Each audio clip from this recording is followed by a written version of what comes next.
Hello, hello. Hello. Much to me, guys. Little late getting everything together today.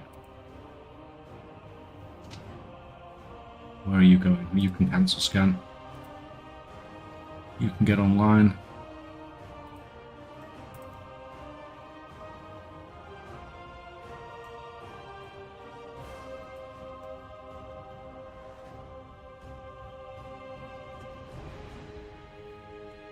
Holy crap, it's hot, guys. Oh, 11.2 hours. That's what he's watching. Yeah, we'll watch the video in a bit. We shall watch the video in a bit.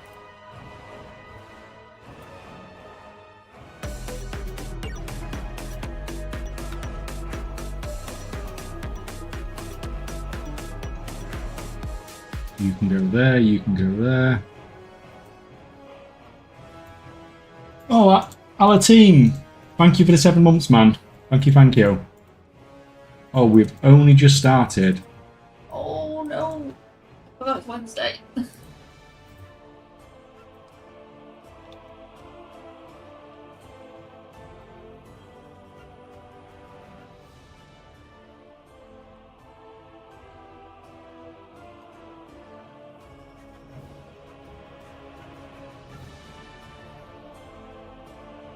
That's get that cancelled.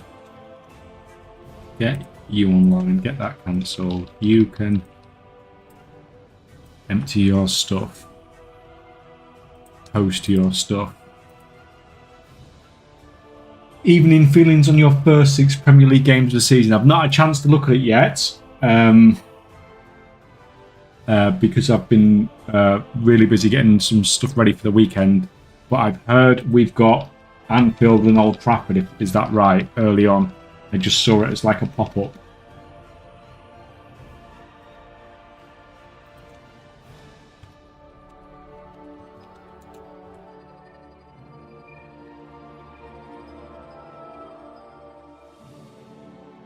Yeah. Start away at Old Trafford. Holy crap. Holy crap.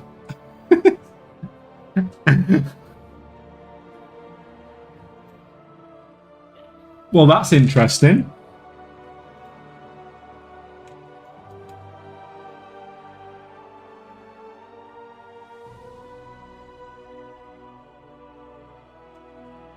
Holy crap, man.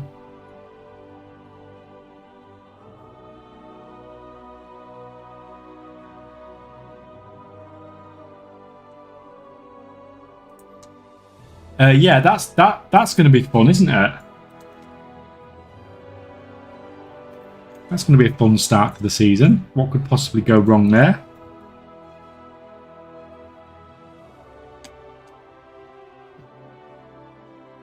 So we've got Meerkats, Mido, EP, Rouge, Bakoto, Kotora, Marble Wow, Zika, Asgalore, Rob. We've got Mrs. K apparently as well. Osgalore, Kaychak, I've noticed about concentration chat builds. I've noticed that if I level to 36 skill level, I can make rank 3 with concentration with rank 1 max, but it's used more concentration rank 2 max. Should I be doing rank 1 or rank 2 max? Just use Craftsim and see what Craftsim says. That's not even a question you can really answer, because it depends on a lot of factors. Like, it depends on how much the price difference is, basically, between the rank 1s and rank 2s. And stuff like that. So it's not just a case of... But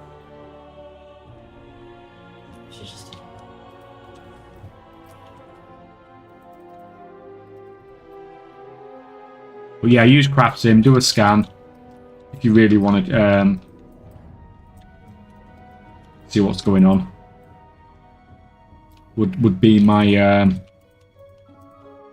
would be what I would generally do. Rank 3 level up to 26G today. What a crazy world. Is that... That must be EU, yeah?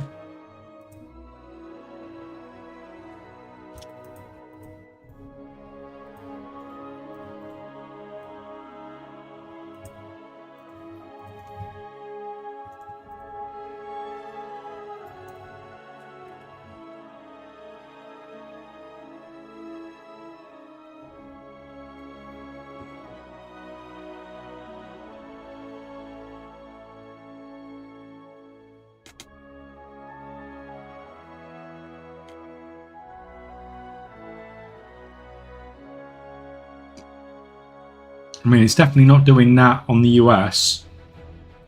So this is definitely an EU thing you've got going on here.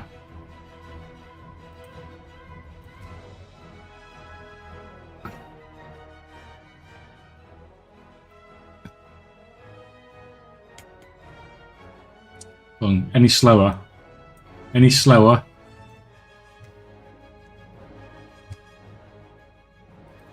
Come down. So why is it gone so high?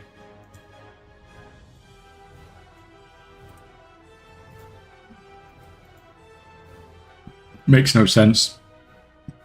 Makes no sense whatsoever.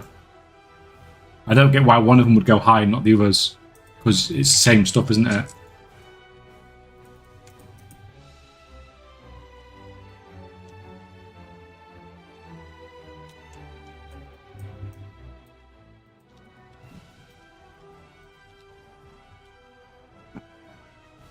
I sacrificed the fan. You sacrificed the fan. Kitty's now got it. Give it to the cat. It's really warm. I don't like to get ill. He's a black cat. Okay, she'll be She's fine. poorly. She'll be fine. She's a cat. Right, where are we going? Here a minute, right. Yeah, I don't know. I've got not... Have you got any ideas as to what might be going on then with this lever? Because it looks a bit weird. It shouldn't just be one type of lever that goes up in price. Doesn't really make any sense. Like, it's not like herbs or ore, is it? You don't need the higher rank lever for anything. So it's a bit weird for just that thing to go up in price.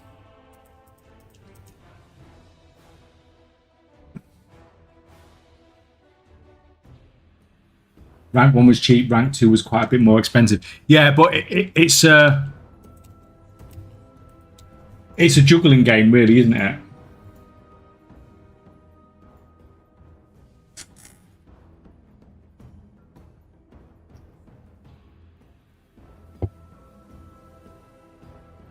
It's like you're saying, it's crafting will work out which is better based on the difference between the rank 1 and rank 2 price and the difference on the amount of concentration it costs. And it like I said, it's not going to be a consistent answer.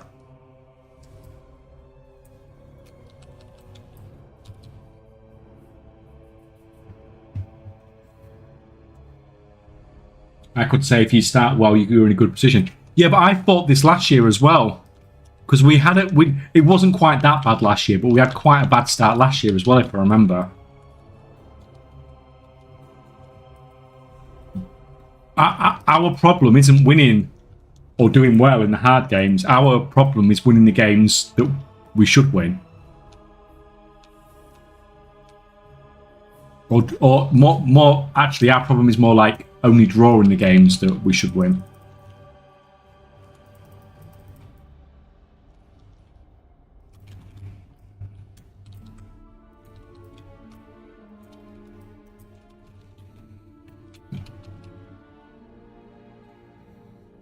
Another question for anyone, while I'm setting this up, cards are quite cheap, so wouldn't it be good to build concentration and chat builds at the same time? It's like 30 to 40 points. Yeah, like I literally say that on the shatter guide, Osgalore.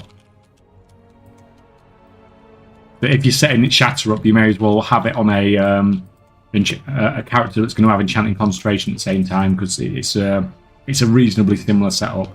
And if you are following the enchanting concentration guide, then you shouldn't really be losing, if any, losing any gold at all from doing disenchanting decks.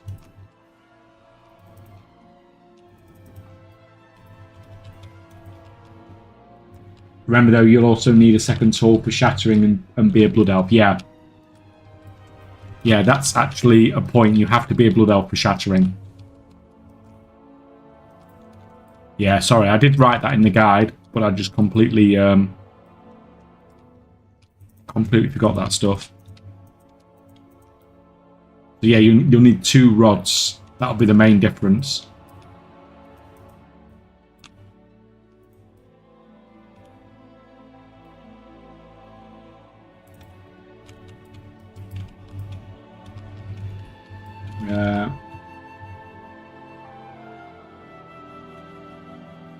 I've missed chat somewhere.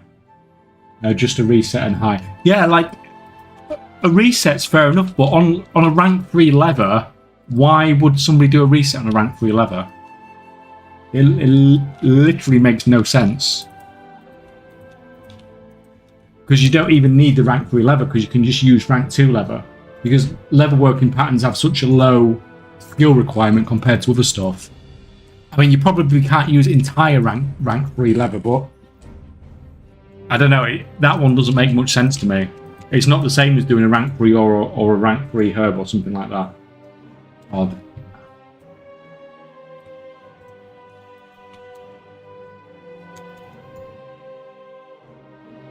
True, that's a problem we used to have before Pop arrived. Yeah, I mean, if you look at the actual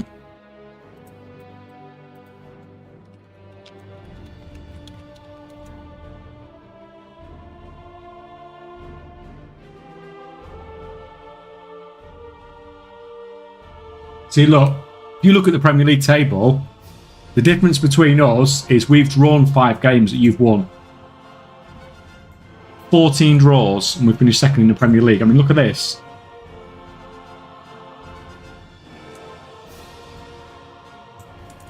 It's just drawing against those teams that we should be beating.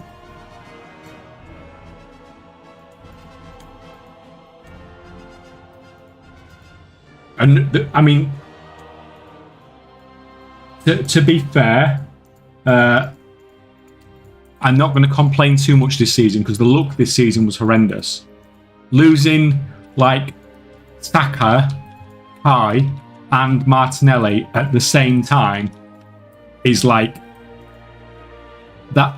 Any Premier League team would struggle with that, losing your first choice front 3 for like 2 months. Well, longer for Kai, but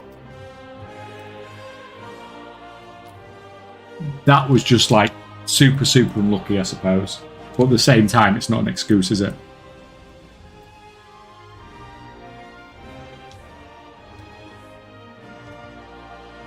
.2 info out. Yeah, apparently there's a video out. Literally, Mrs. K just saw the video just as I was literally firing up the stream. So I'll probably do the farm, and then I'll probably watch the video on stream. I haven't watched it fully. I've just seen somebody else streaming it. I like a segment of it. Nice. How long's the video? Movie night again, yeah. I was watching it. Where is it? Oh. Yeah, just gone.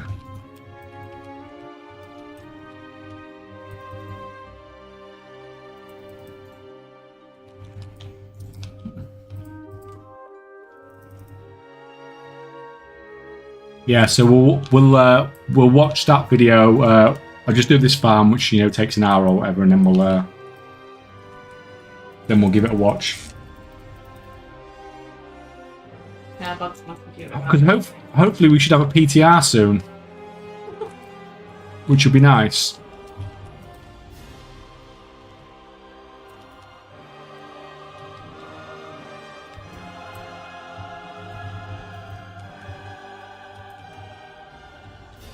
All this. It's only released 16 minutes ago. Released 16 minutes ago, yeah, it's fine. We can wait an hour to watch the video. It's not going anywhere, is it?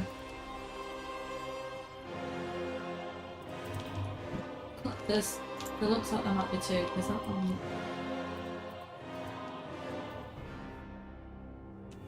I don't know if there's where the video would be. I don't know. It's just be on World of Warcraft YouTube. Yeah, I had a look at that, and that's just doing. Oh, on YouTube. Oh, I was.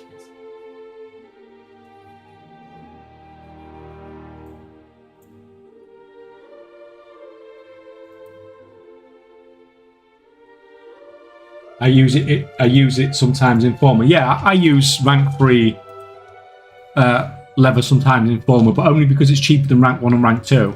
Like, rank 3 leather barely has a use. So I don't understand why that one's gone so high. It just doesn't make sense. Possibly this one. 12 minutes. First look at the. Oh. I don't know if that's the raid though. Goes to Koresh. It's fine, we'll have a look in a bit.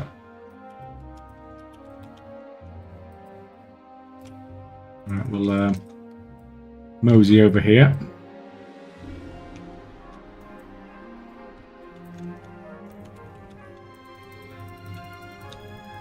Oh no. Is the stream actually finished yet? Huh? Oh, they're talking about it and all sorts, aren't they? That's fine, that's good. Yeah, we can see what's coming. We can see absolutely what's not coming for professions, basically. No, I think they've just done one for the raid, it looks like. Well, we'll see.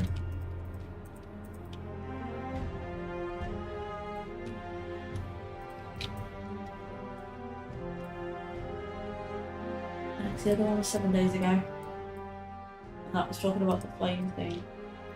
Flame event. They have to The short supply is very low on many mats. I think it was Acrite I saw before had 65k total considering all ranks. I mean, like, that is crazy. 65k all ranks. I don't know what's going on in the EU then, because EU obviously has much more farmers than the US. You think people are just trying to choke the market? Which seems like a crazy idea.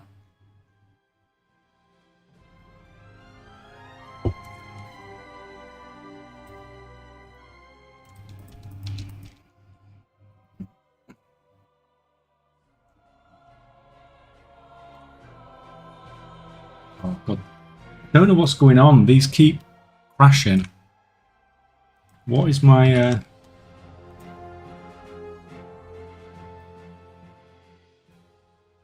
No, my numbers are fine. CPU 30%, memory 63%, so it's not that that's causing the problems. Also look at price of raw gems and quantity of ores people are not farming. Well, I think the problem with the... has the price on raw gems actually gone up? By a lot? Because I know the problem the EU's had is that the price on the gems hadn't been going up, but the price on the ore had. So therefore people aren't prospecting. Well, that should in itself lead to the price of the gems going up.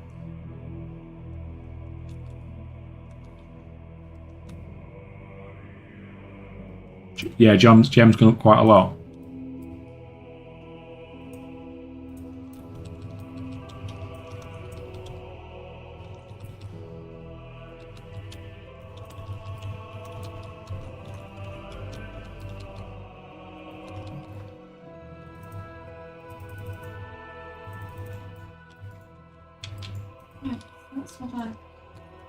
So has anybody run the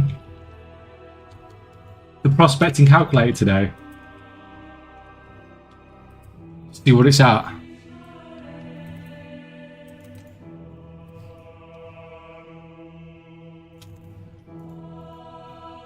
On the EU. I'm walking at Dell.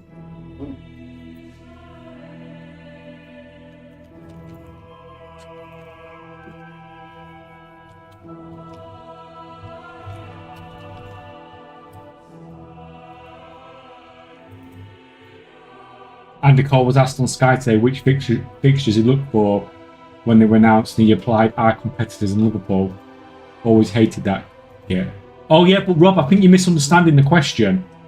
I think you're misunderstanding how he's taking the question. So he's looking forward to the Liverpool game and his competitors are like Leeds United. Maybe like Crystal Palace if we give them a, like, really push it. So he's looking forward to the Liverpool game, and he's looking forward to the games that will be in a similar place in the table to them.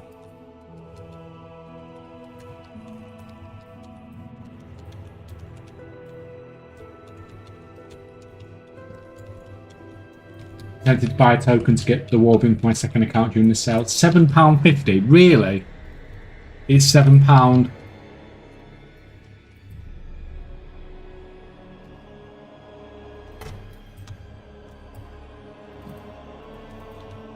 I'll stick to hating him. Yeah, I'm pretty sure he didn't mean it like that, but I imagine a lot of football fans will think of it like that. Crashing again. It's not liking something. It keeps crashing off these windows. Have you updated all the add-ons? So what? The community bits. There was loads of. That's a new patch. There was loads of updates. Oh, I don't know. It's not updates. It's crashing it. It's something to do with thingy. Oh, Windows. Never mind then. Sometimes add-ons can also crash things. Mine's been crashing last 2 days. It's not actually been crashing. It's just that it loses its window, and it jumps up on the second monitor instead. So it don't like crash, but it like sort of semi-crashes. Like, it's not like the end of the world. It's not that much of a problem. It's just a nuisance more than anything else.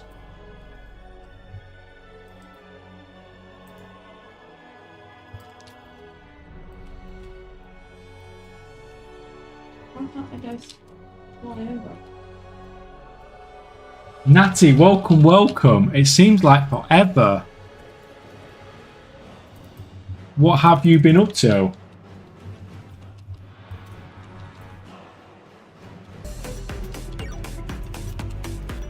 Oh well, thank you for that, Natty. Thank you. But we've got a black screen. I don't understand this scenario. I can't understand it. Working a lot. Yeah, you have. Anything fun? I've got a black screen. Camera works, rest is black. What the hell? Lost your wows. Where's the wows gone? Monitors. What is going on with this freaking PC? Can it see your mouse? Can you see the mouse? Oh, you can see the mouse. That's funny. That's so weird. It's actually picking up the screen, and your background is black. So it's just not picking up the gameplay. How weird. Right, 2 seconds, guys. Let's try something.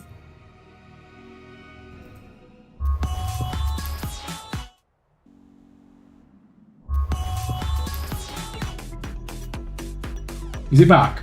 Oh, you just gifted subs. Oh, Natty. 10 gifted. Holy crap. Where you been? Holy crap. With you. Like, you didn't have to do that, though, but thank you. But it is awesome that you are back. Woo! You just wanted number one position. Is it ridiculously hot where you are as well? Because it's like, it's crazy here. You're back on my screen now.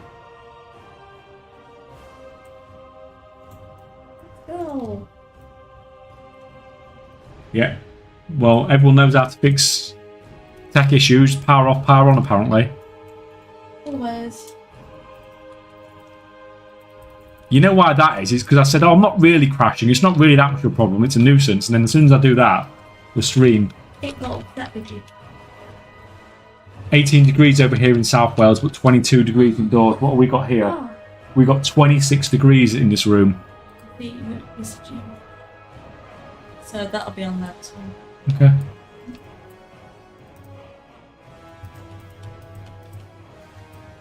$31 here. Holy crap. 31.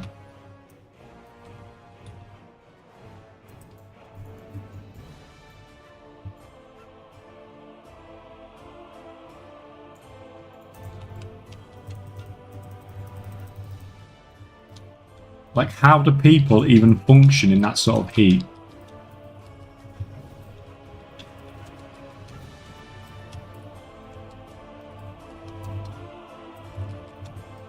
Get you guys down.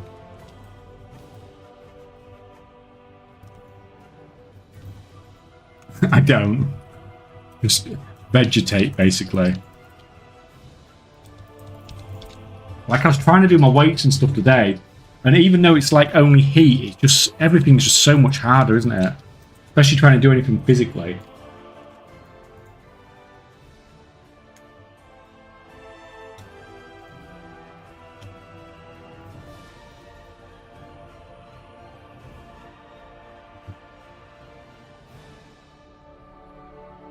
I can live up to 35. Everything else above that is just too much.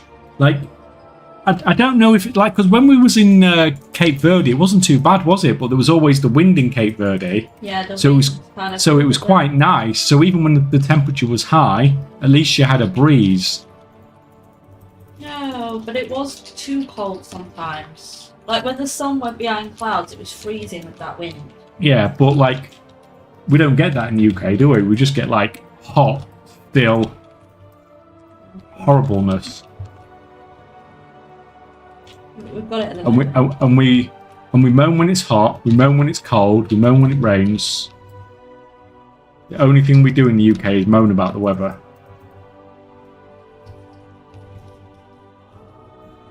Living up to 35 though, that's like, I don't know how I could work and stuff in that sort of temperature.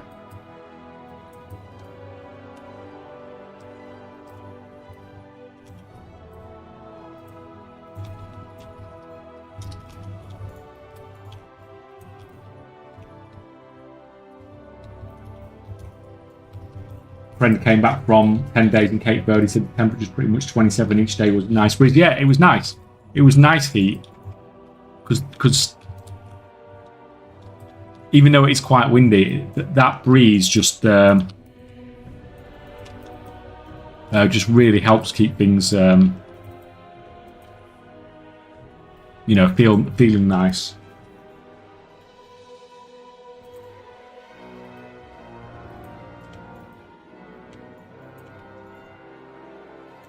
Aren't we all just complaining about the weather? Is it the same in every country then? It isn't just us Brits. Is everyone complaining?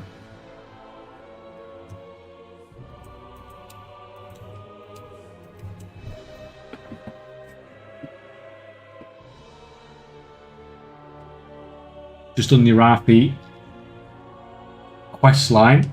Now waiting for the time walking dungeon. I don't even know if I'm going to do anything from this patch, to be honest, guys.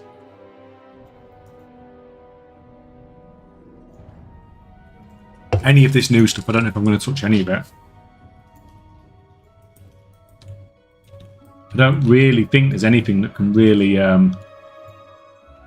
that's like much of a benefit to me, and it sounds like we might have a new PTR soon. Has anybody actually watched the video yet?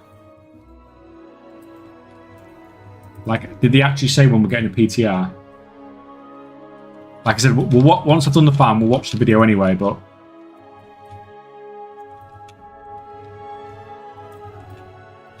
I imagine when the PTR comes out, that will I'll be doing a lot of that.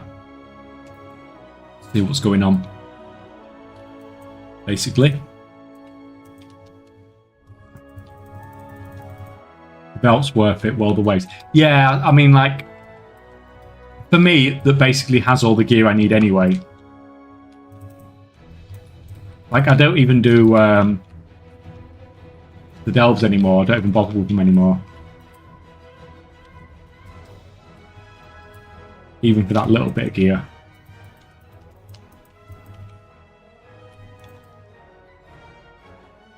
What are we doing?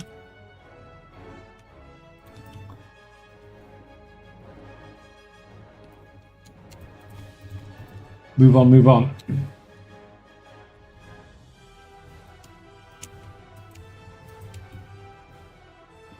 Evening, welcome, Latic Man.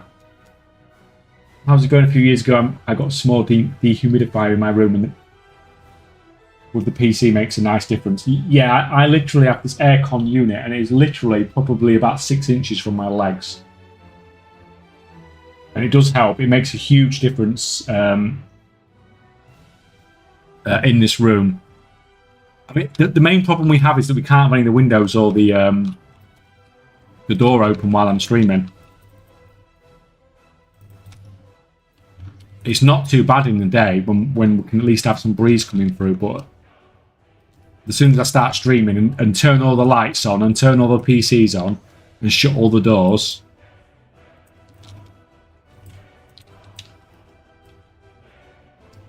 you a road out front. It's literally, I live on a estate, so it gets quite noisy out there with kids and stuff.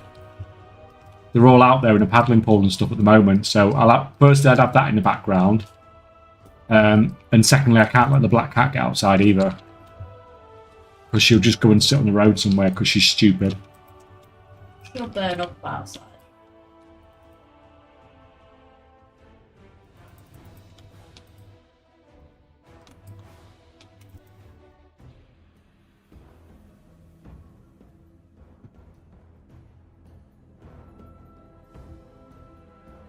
Just seen a title for a YouTube video.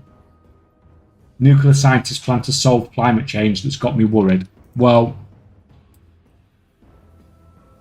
what's the plan? To me, that sounds like the plan is, if I wasn't even to click on the video, the plan is to just, you know, we're going to crack nuclear fission and then we don't have to ever burn a fossil fuel again.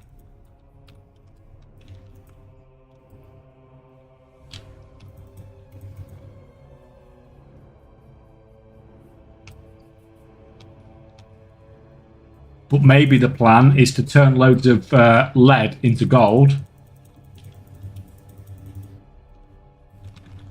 and bribe people to stop using them. None of my cats are allowed outside at all. Well, the tabby cat's okay because she'll stay in the garden or she'll stay, like, you know, she goes sensible places. But the black cat, she's just stupid and she just goes... She doesn't understand danger. She's got no concept of danger whatsoever.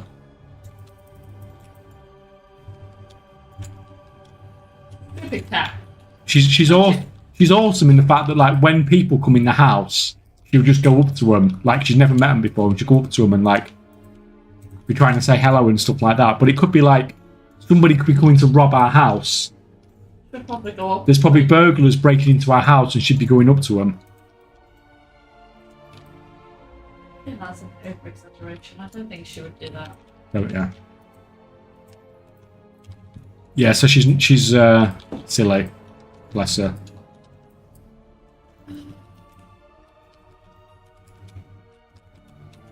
Right, get you down.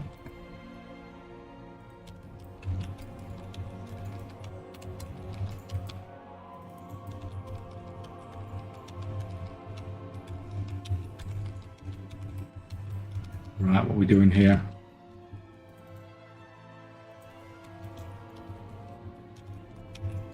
Man, you look tired. Man, I feel tired, but that's just the heat. The heat takes so much out of me, especially when I shut that door.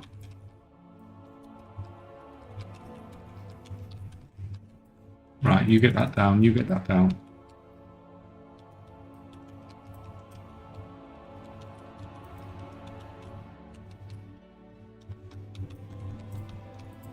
Some of that. Oh, got another one of those trinkets.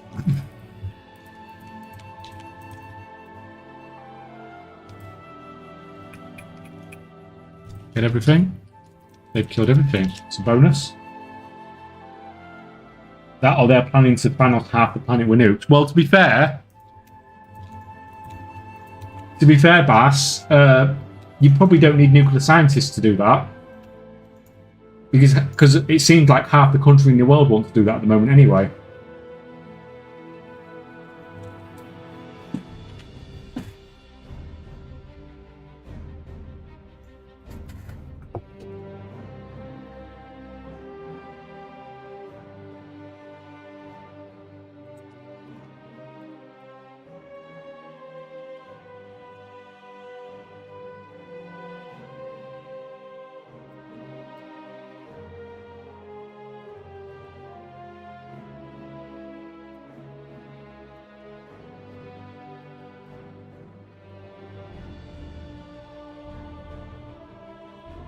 That's fine. I've got a Rotty that would want to play the robber while they're emptying the house. Oh yeah, I mean, like,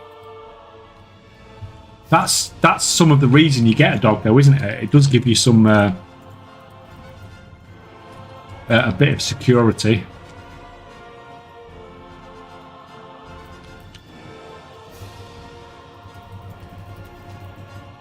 Right, come on. Oh God. You down.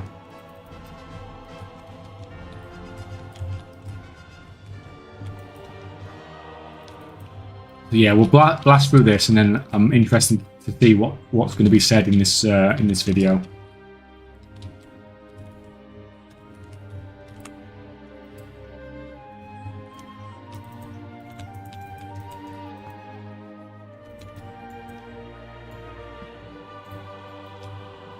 At least we've finally got something resembling some news. Because these little patches are fine, but I've actually got to the point now where I don't actually really care about them.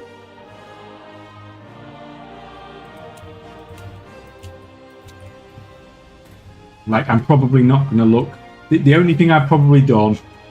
Well, I've not even looked at the single button assist or whatever it's called. I've just made I just did a TikTok for it. That was about it. Well, that TikTok is going crazy, guys.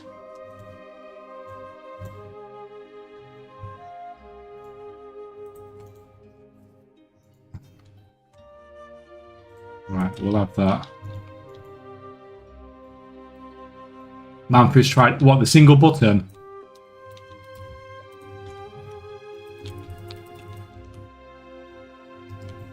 I was in his stream earlier, but I was editing, so I wasn't really... it was mostly muted while I was editing.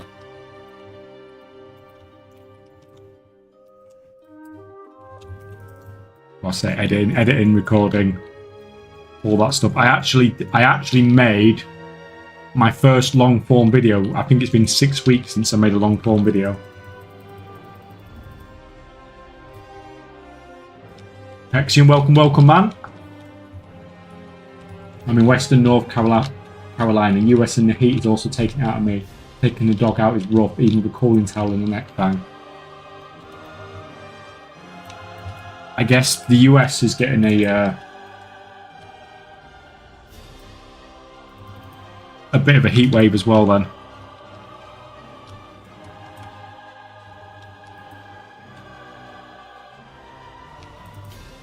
Always wanted to come to the US, you know. Always wanted to drive across America, but it just seems like it's not a good idea at the moment, really.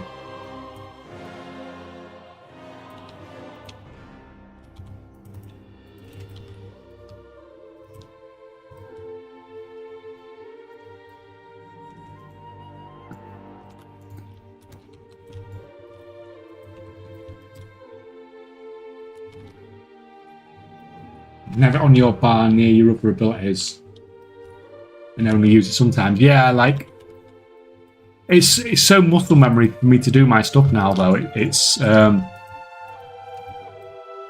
I didn't mean to do that. Those guys didn't need to log out. Yeah, it's so muscle memory for me to do it. It's not really that much of an issue, at least on this spec, anyway.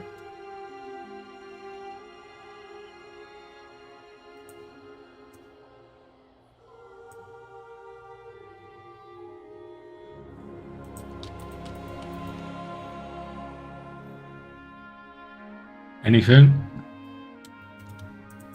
You're up. Weekly dude's up. Kill the weekly dude.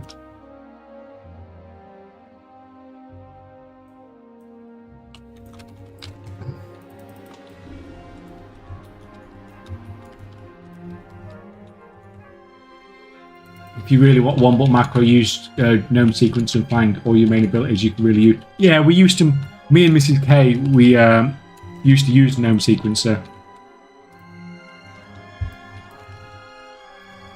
Like, it's not as good as it used to be though. Like, you used to get like pretty good logs on it. She used to be able to get like blue and purple logs on it. You, with gnome sequencer. Yeah, that was like Legion, and what was the one after Legion? BFA. Making that. Yeah.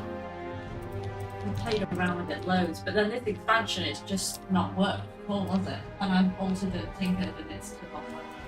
No, it's not. It's not been as good.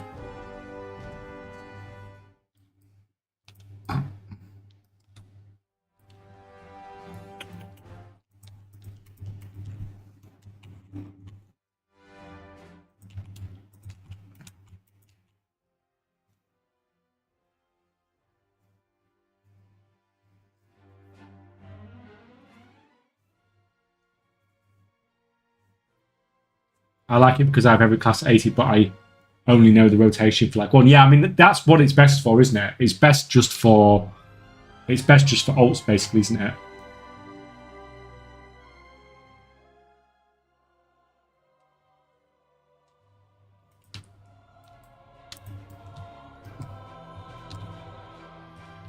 Oh, excuse me.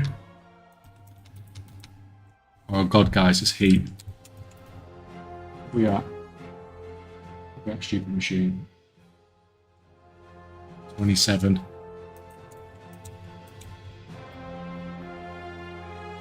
I used no sequencer enhanced in Cataclassic when I was learning warrior rotation. It carried hard. Do you even... How many buttons... So I'm not up with Cataclassic. How many buttons do you actually have on your DPS classes in Cataclysm Classic?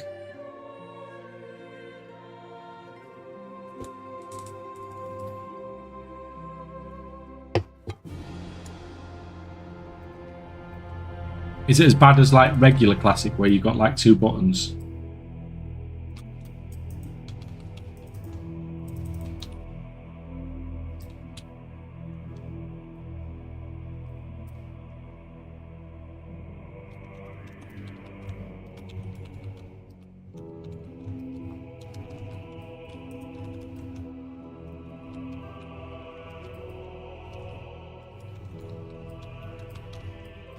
Down.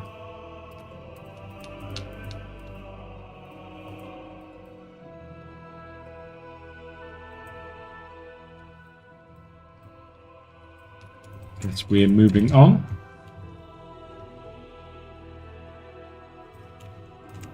Our second to last group.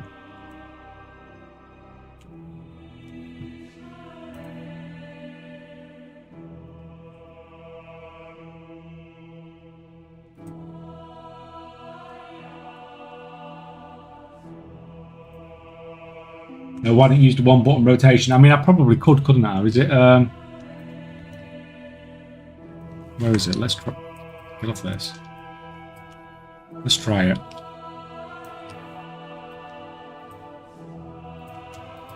Also, it's forcing me to use Bestial Wrath. Okay.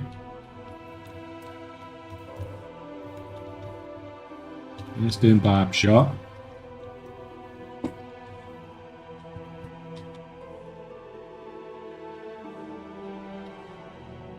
Explosive Shot. What the hell? That's not even on my freaking bar.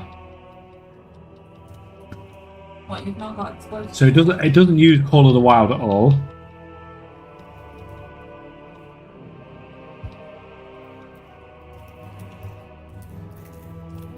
Are you missing stuff?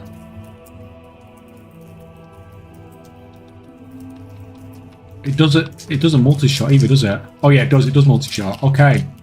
That's actually cool, it multi-shots as well.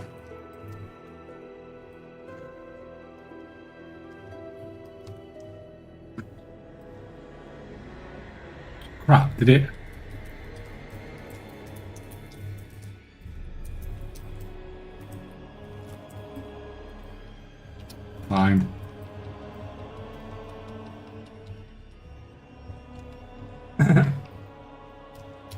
Mouse over the icon in your. Oh yeah, I saw that earlier when. On there, yeah.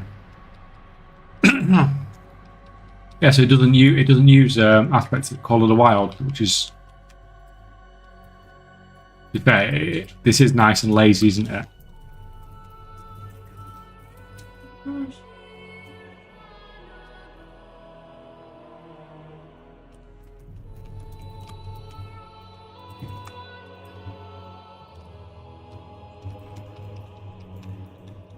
It revives pet. Holy crap, that's awesome. Even I don't do that half the time. I think it's actually when I'm streaming, it's actually not a bad idea actually, because I can literally look at chat and just press one button and I'm still killing stuff.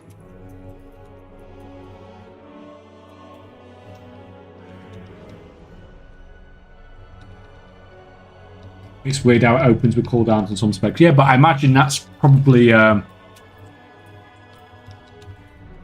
a bad idea a lot of the time, is it really? It's went for Cobra shot there over Barb shot though. That's interesting. And you do more DPS than normally. Well, if it's doing Cobra shot over Barb shot, I imagine I'm probably not.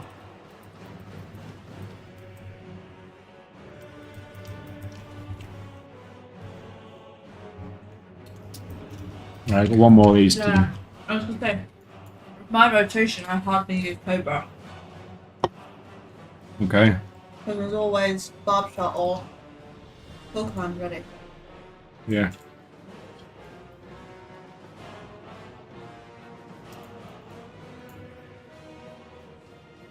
Okay, no mention of fission, just advocating expansion of the current type of nuclear power generation. Well, I mean, I don't necessarily disagree.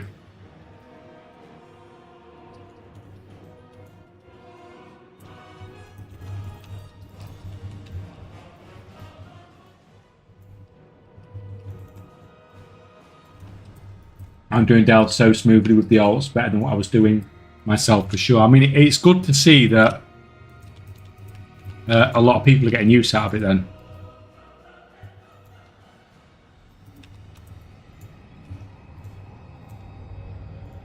Have you tried it yet? No.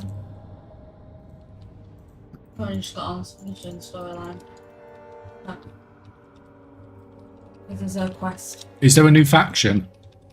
As in a new reputation? I don't think so.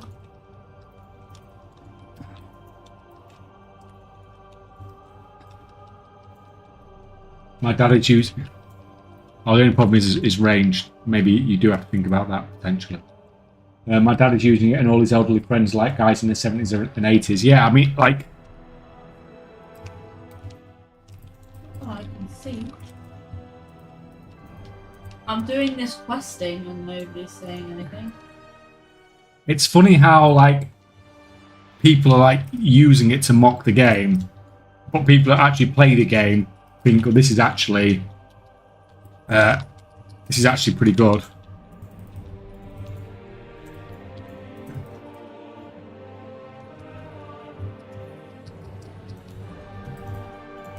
Crap up there.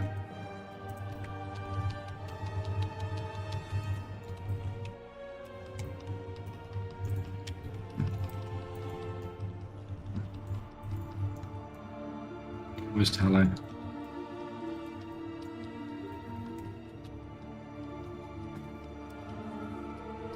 Have you got your new belt? No, I'm not even bothered with it. What's that? The new belt. Is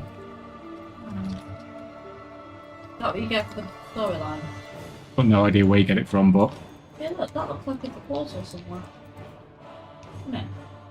Is it? Red.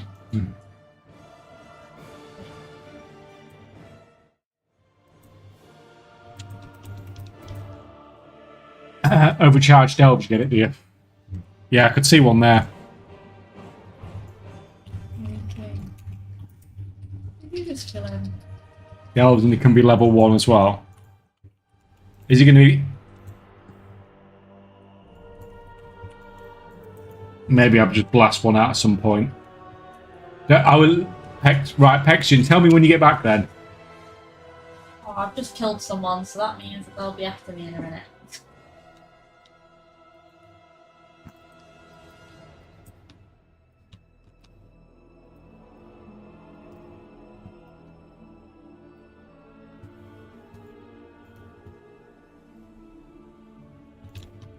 These loading speeds. I don't know if it's the heat. My PC is just not liking the heat.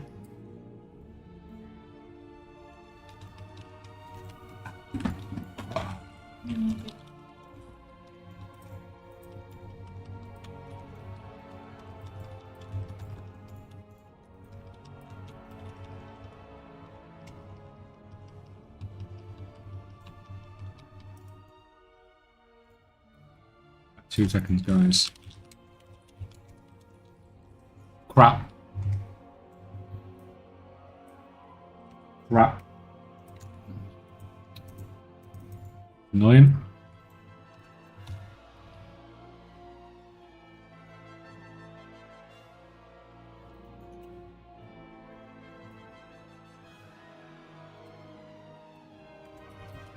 The one button will help you maybe in a raid and you're moving all over the place. If you're able to dodge everything, this will help loads. Yeah, I mean, it's gonna... Imagine I help with a lot of that. Doing mechanics and stuff. Like, people can manually do their rotation, can't they? While they're doing normal stuff, and then as soon as they have to start doing mechanics or something, they can just switch to using the one button macro or something. Geo. Are you waiting till after you've done for Geo? No, I'm waiting till he's back. I was about to do it now. Right. So this group is... Oh, I see. Group is done. Back yet? That's crashing again, yeah.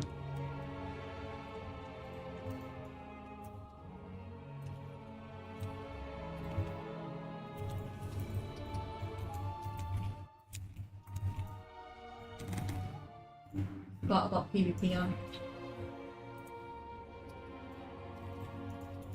2 seconds.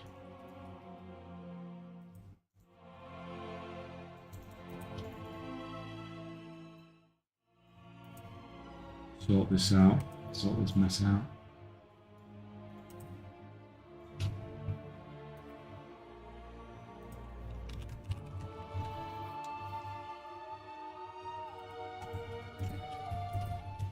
YouTube streaming is so messy with stuff.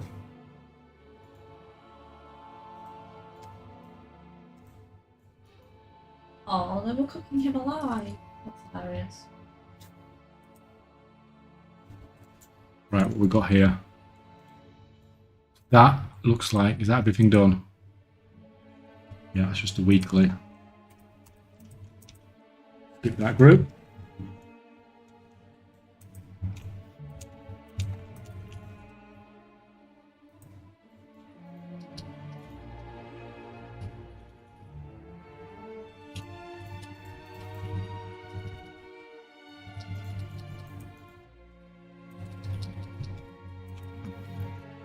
And this group's done as well. Okay, we did do fairly well on the first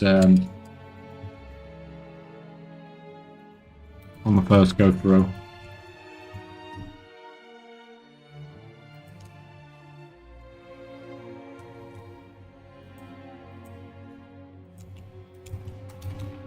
Considering we've only been streaming like 45 minutes. Well, 50 minutes. And we're on like the fifth group on the second time through. That's pretty crazy.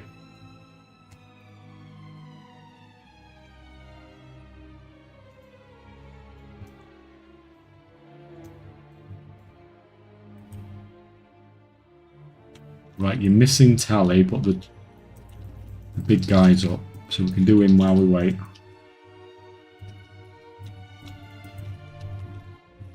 $11.2 embargo looks to be up. Yeah, I'm just doing the farm and then we're going to watch. Oh shit, I missed that. I'm just doing the farm and then we're going to watch some videos, I think.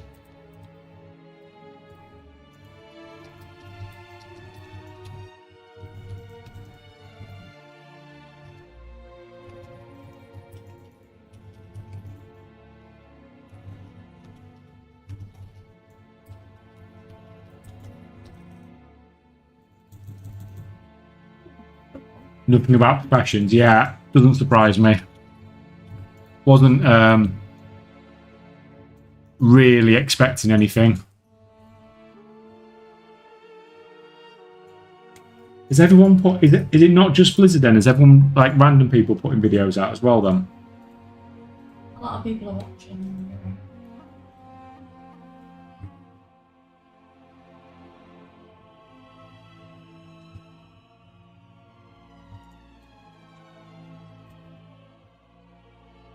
Oh yeah, so random people are getting. Okay. What's that?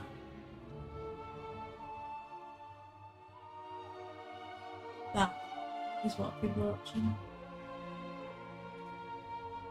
Okay, so loads of people got random interviews then. Okay. Well, we're not going to be able to watch all those.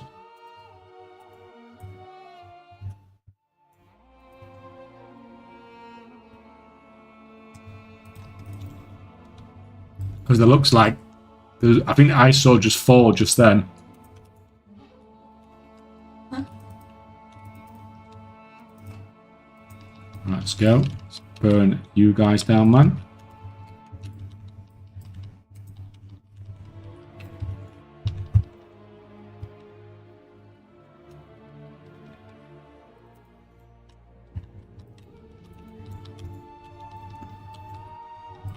I mean, it's like the main video is only 11 minutes long anyway, isn't it? So I can't imagine it would have been a lot on that anyway.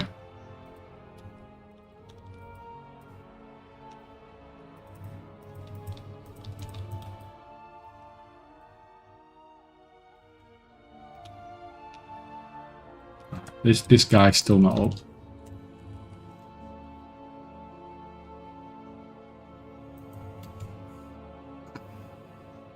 It's crashing, man.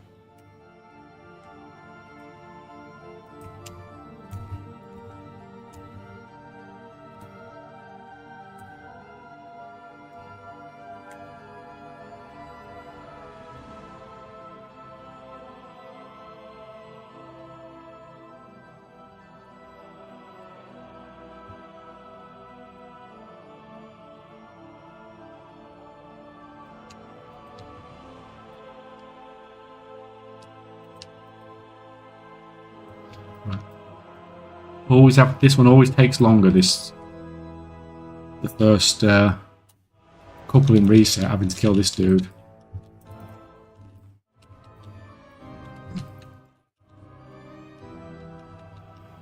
But it is nice. I can just sit here pressing one button.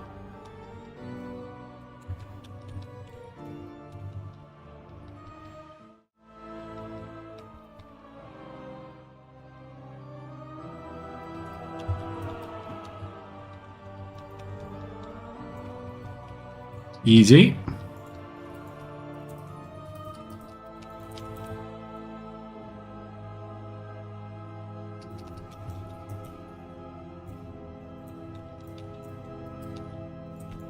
Right. Next group, just blasting through these.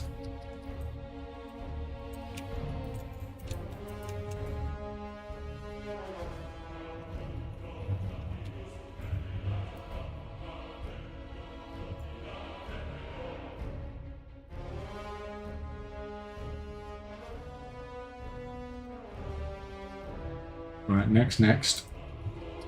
Good evening, welcome, Gilda Goldman. How's it going?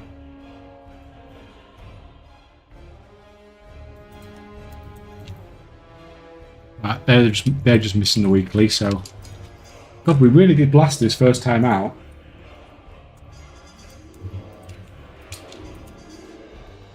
Good, thanks, Manu. Yeah, good. Good. We are just blasting through this weekly stuff, and then we're going to watch some 11.2 videos, I think.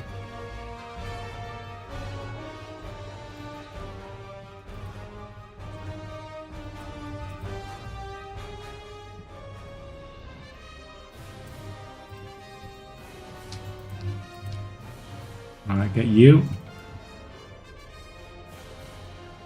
I'm back now. I'm ready for geolocator. Right. Let me kill these 2 rares. Is this all the only 2 rares we need? Yes. I don't know what. Like this today. Everything just seems to have died so well. Like it feels like it could not really have gone any better.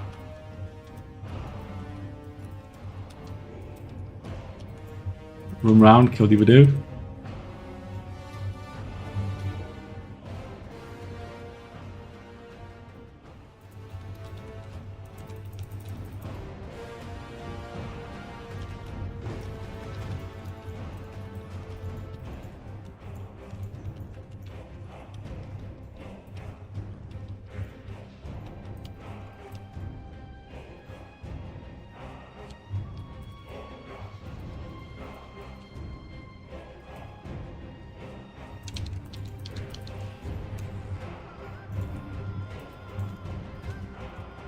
Right, let's get it up.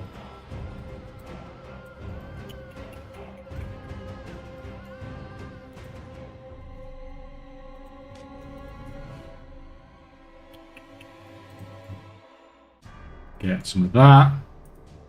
Some of that. And some of that. Right.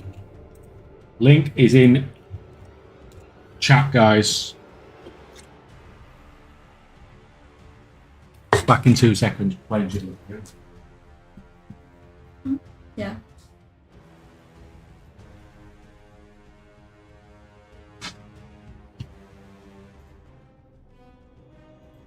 Ooh.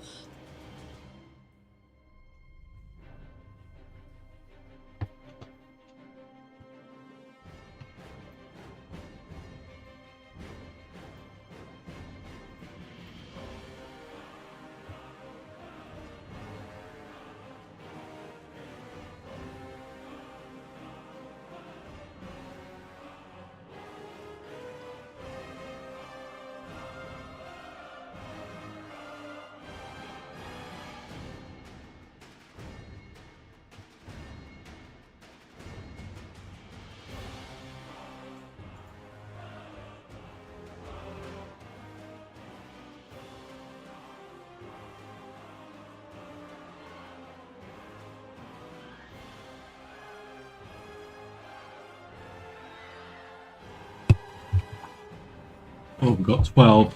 Train tank. We've got train tank Neoden. Right, come in.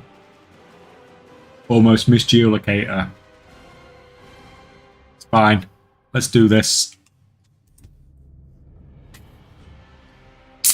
Welcome, welcome, Satorian man. Right, that's interesting.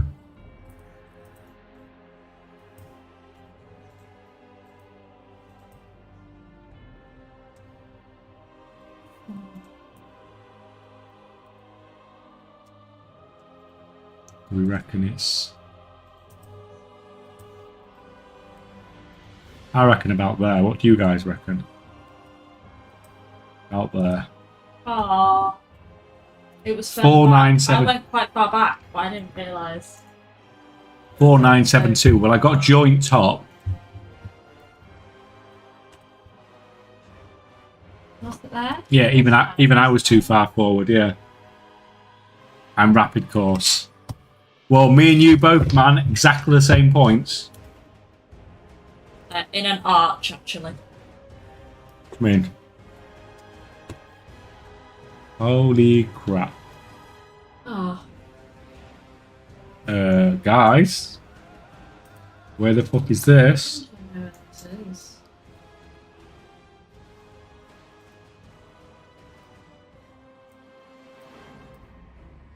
What is this?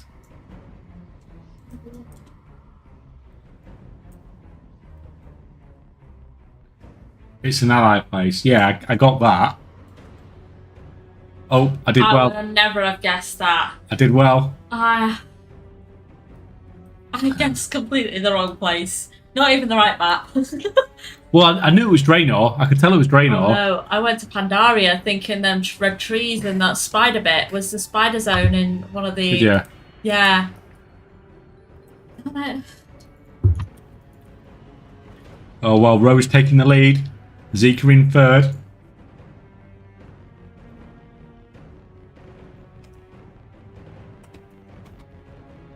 The hell? The hell's going on, guys? What the hell is it?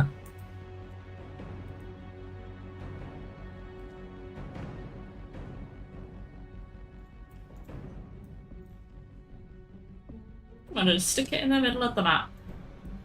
No idea.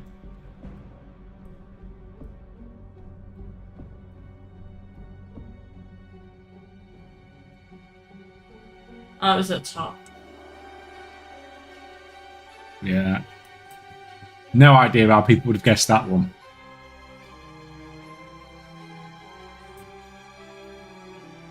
Still only 200 points in it. But everyone's catching us up.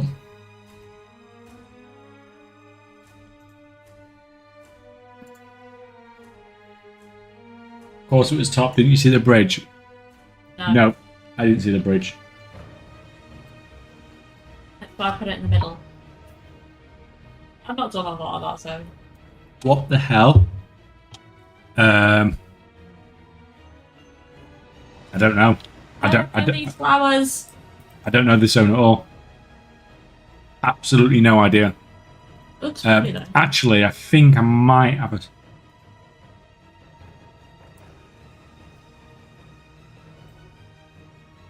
Actually.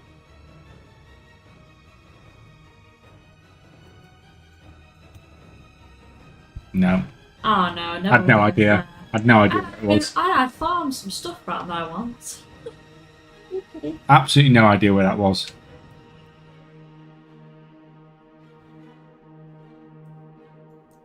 Yeah, I did not have a clue where that was. Meerkats, congrats, man. Getting that close. Zika is winning so badly by 800 points. Have you won a game before, Zika?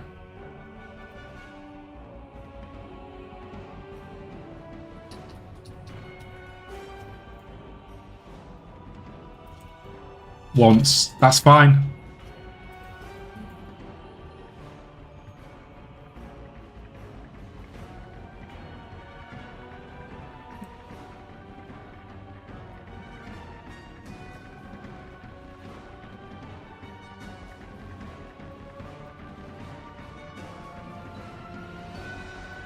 I don't think it doesn't feel like that base. Feels more like maybe that base. Potentially. Nope, it wasn't that base. Oh, I got the right one. Where did you go? I was right, it wasn't that base. Oh no, it was that base. It was where I was originally. Yeah, because you could see the other base at top. I went from being near enough first to 7th. That's a pretty impressive loss. You could see that in the distance. Yeah. So congrats, Zika. You destroyed it there. Nearly 2,000 point win. Wasn't even close.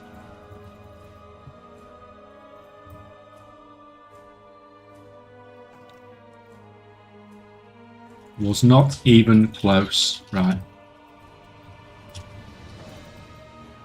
Slowly improving at this. Well, that was very solid.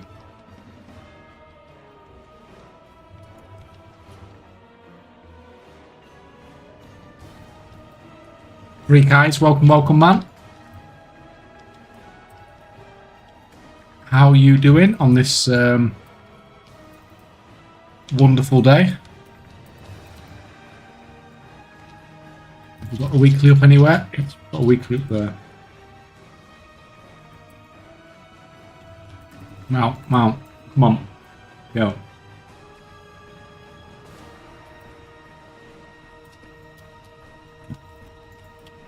Perfect timing that.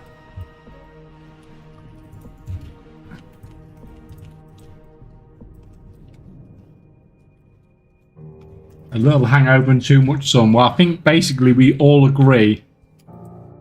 Oh no, these guys haven't killed Swigs.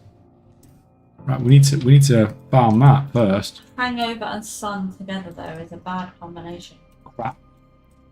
Fuck. Yeah, hangover and sun is not a great combination. I pressed the wrong button again. That'll give you more of a hangover. Yeah. It's crashing, it's so annoying.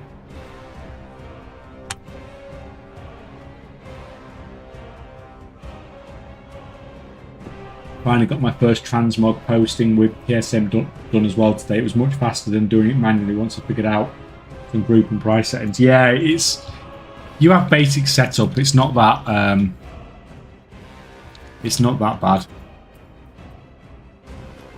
It's definitely much faster.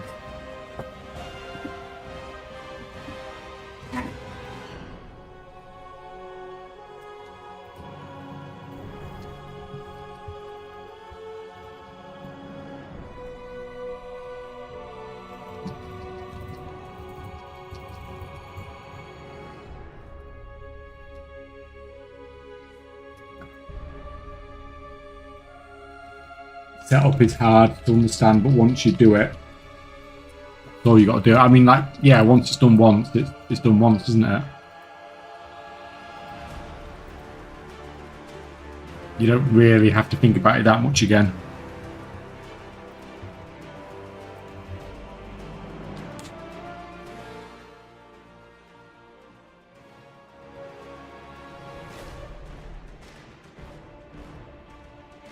Lego, welcome, man, on the YouTube side.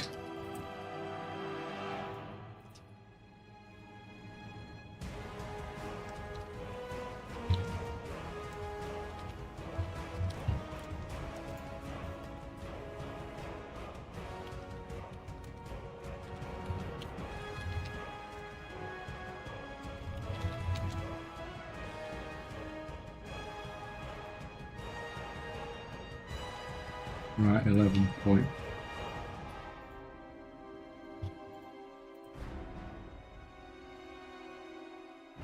$11.2 in it.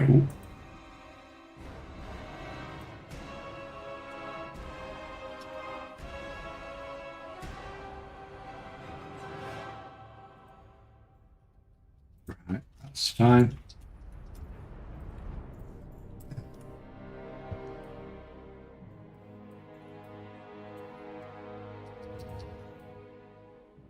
Where's right, it's gone.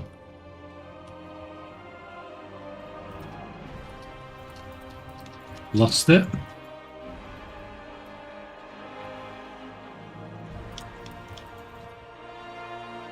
Ended up asking ChatGPT the most basic setup and just checked so it worked the way I want it. I mean,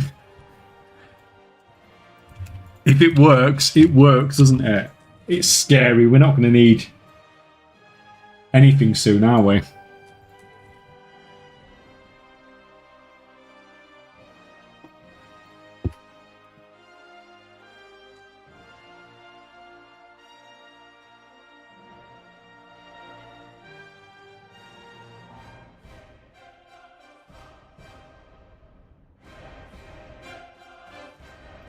You're up. Go, go, go, go, go, go, go, go, go.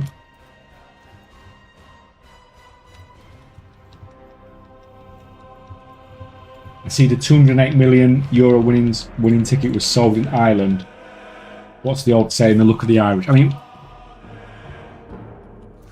it's so much money to give away to a single person, isn't it? Like, what is anybody supposed to do with that? There is no practical use for that amount of money whatsoever in the world.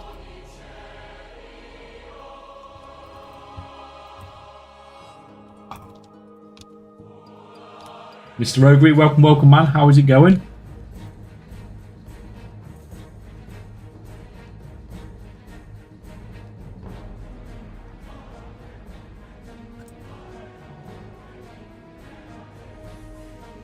Them is having 208 million gold, I guess.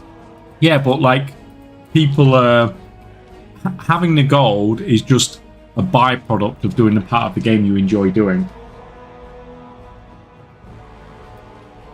But that amount of money in real life is just like nuts. Right, I need to wait the swigs out, really.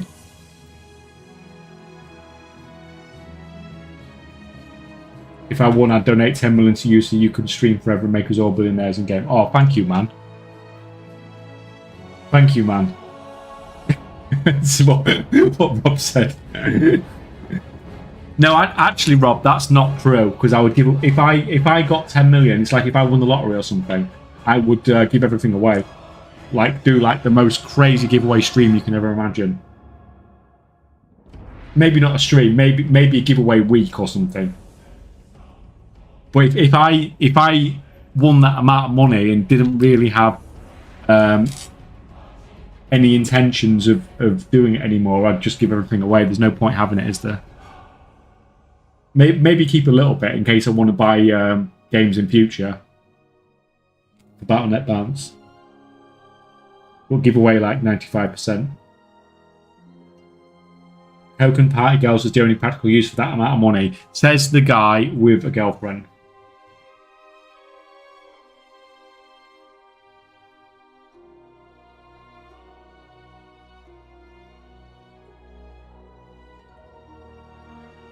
Odds of winning a 1 in 38 million, though. Yeah. Which is why I don't play the lottery.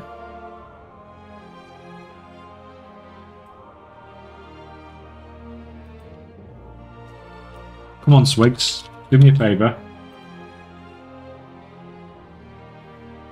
Don Burrito, welcome, man. That Burrito. Most of us are on the Twitch side, man. There's hardly anybody on YouTube, but I will keep checking on you if you don't want to come over and see if you said out.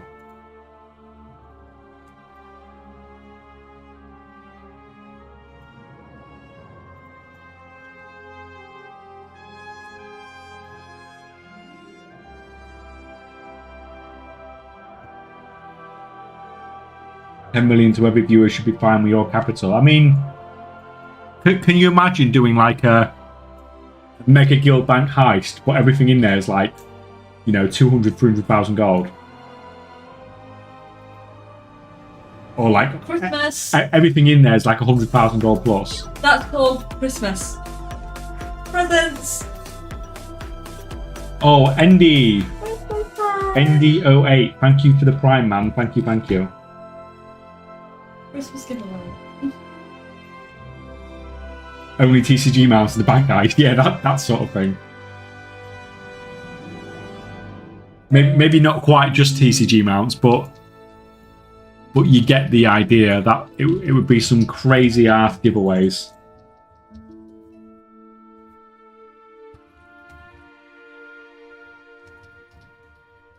Patron Mega Bank Hive just saying, I don't think I can do that, man, unfortunately. I think that would come under RMT.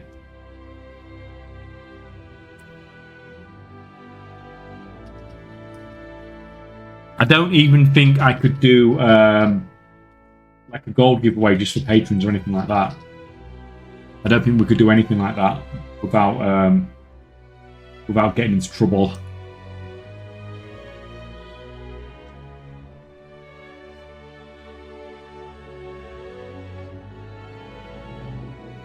Which is why all the giveaways and everything is always done. Yeah, even only for subs get sketchy. Yeah, that's why Bass, the monthly giveaway we do, everything, there's no benefit. Like you have a multiplier between ×2 and up to ×10 that you can set for subs. So if you have it on like ×10, they get 10 times more entries if they're subbed when you do the giveaway. We don't have any of that. Because we can't do it with WoW Gold, obviously. Right, Kat, do you want to come inside or something? She does.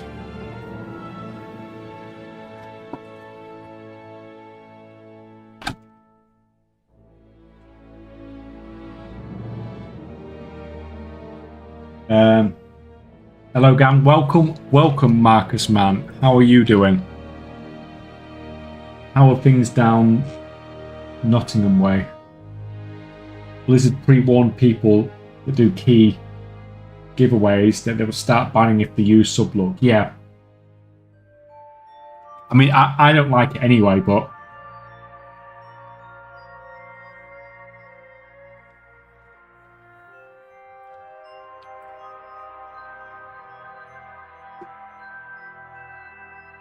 Come on, where's this rare? It's taking decades.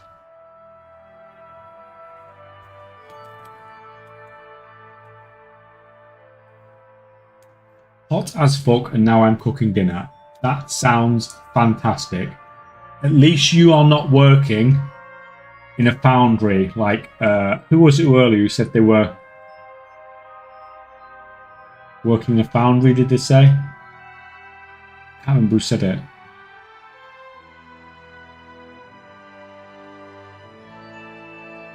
Me, yeah, it was Voodoo, yeah.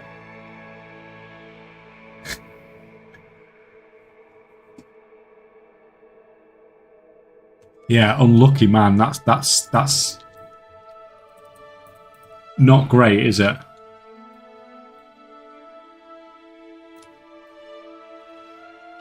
Like, and it's also not the place you want to be passing out either, is it really?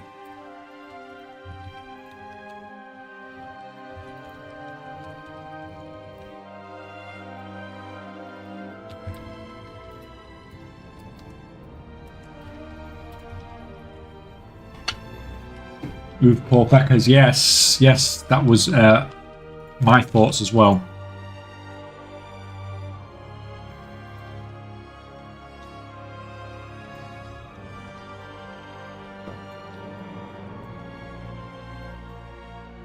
There can't be many more of these groups to do anyway, so we'll get this done and then we'll see what's going on with this new patch, and more importantly, when are we getting a PTR?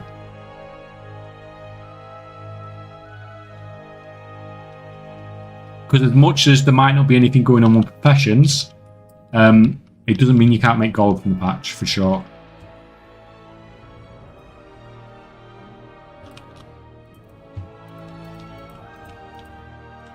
We will find a way. Now spawn, you stupid rare.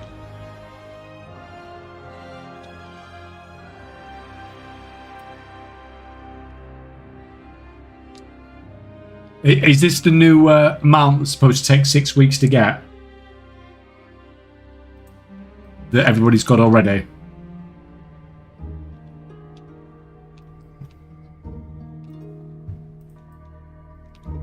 I heard PTR later tonight. Let me have a quick look actually, because if anybody knows when the PTR is coming out, it'll be on the oh, no one's even saying anything.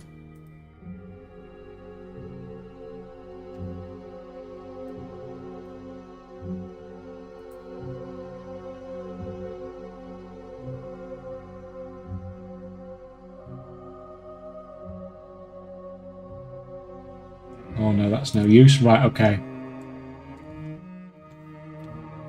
Oh, we've got the rare. We've got a rare. Go. Just.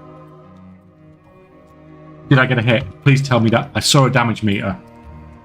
A damage number. That's fine. God. Stressing me out. Oh, one of these wows is crashing again. I think. Yep, or two of them's crashing. What's going on, guys? You're doing all this weird stuff.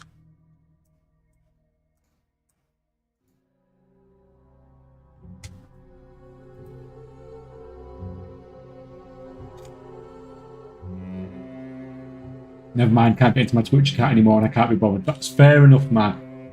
Fair enough. I know what you mean. I lost my...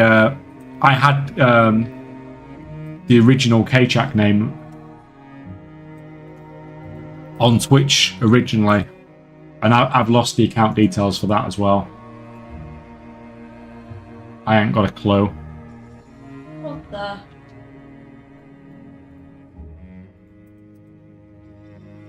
Right. People would stand on portals. You need to move down one.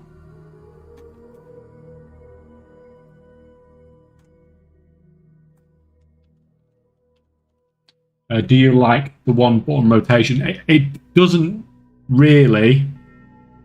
I'm so used to playing this, I don't feel like it's that much of a benefit on this, but I'm sure if I played another class, it would feel a lot better. A lot more useful, if you get me. Whereas I've played this so much, it's just like muscle memory at this point.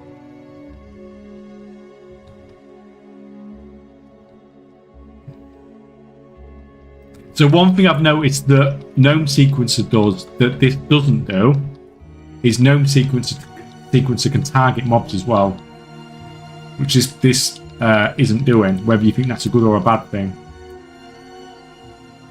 See you all, stay frosty, off to hell for 12 hours. Oh, I'm sorry, man. I am sorry. That sucks. Please do not die in the process.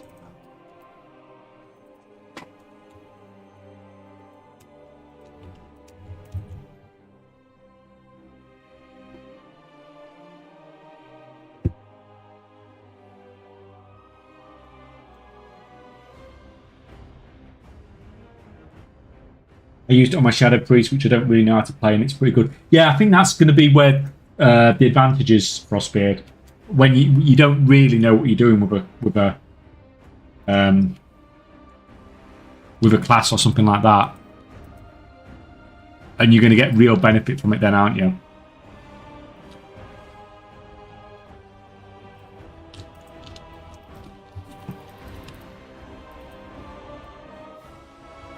So yeah, it will be when I play other stuff in the future, it'll be interesting to see how I feel with it then.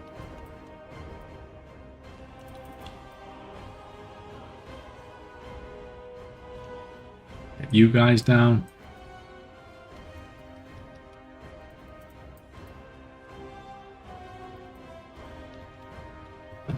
Unlike my wife's. Why? What? Stay frosty? Or off the hell?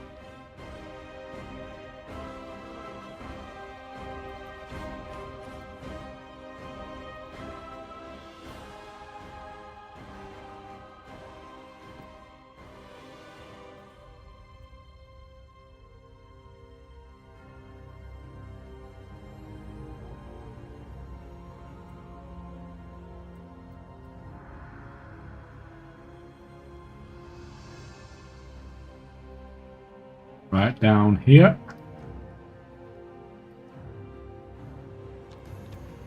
I'm getting lazier and lazier killing these rares. I'm just using the guards to do it.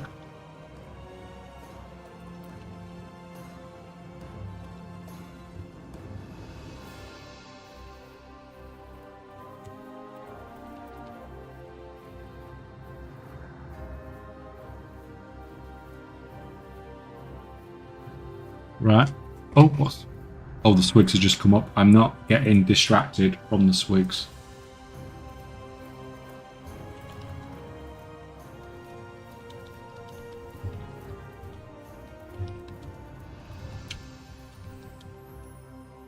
Good morning from Las Vegas, the land of sun and gold. Yes, I imagine the land of sun is exactly what everybody needs at the moment. Gold's cool though. The gold is cool.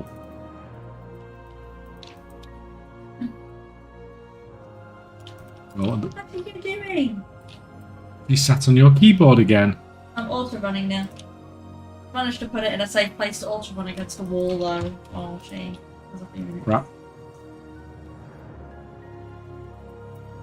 Do that one. I mean, that must still be part of the rotation now. The Call of the Wild.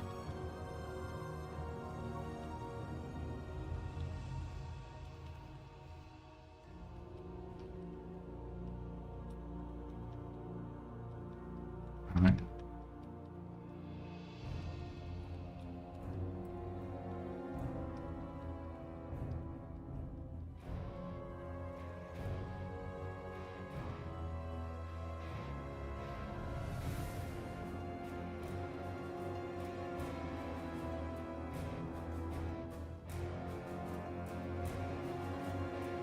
Right. It's done. do have to actually pay attention when I'm killing this dude, because he does actually kick my ass otherwise. Right, these guys are done. Next team.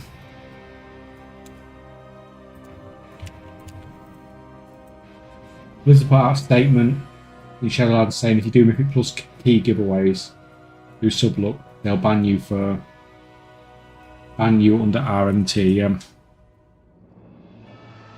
Yeah, because it's basically people paying subs, isn't it, to get Mythic Plus carries, which you get.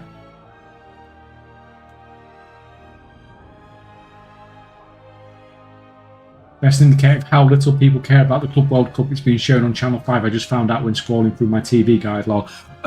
Actually, Rob, after you mentioned it to me the other day, I read something somewhere that made me realise why they were willing to pay for Trent early. So I read that if Manchester City apparently the prize money for the Club World Cup is really high. And I heard if Man City win it and go all the way, they get like something like 148 million or something for it. So that might be why Madrid was so willing to pay. Actually, it might have been 148 million euros. But yeah, it's crazy. Apparently they get like 40 odd million just for taking part.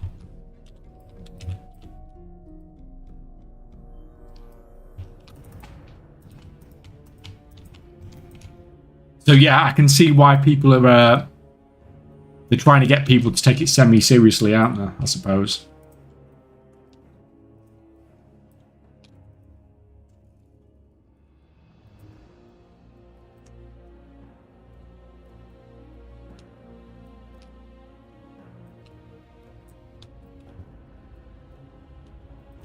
Damn, we won silver in Russia, then bronze in Qatar.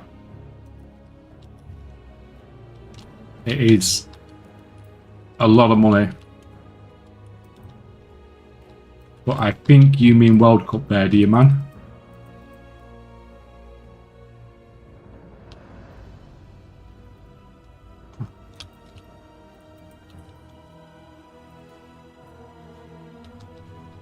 Yeah, World Cup. Yeah, this is the Club World Cup thing.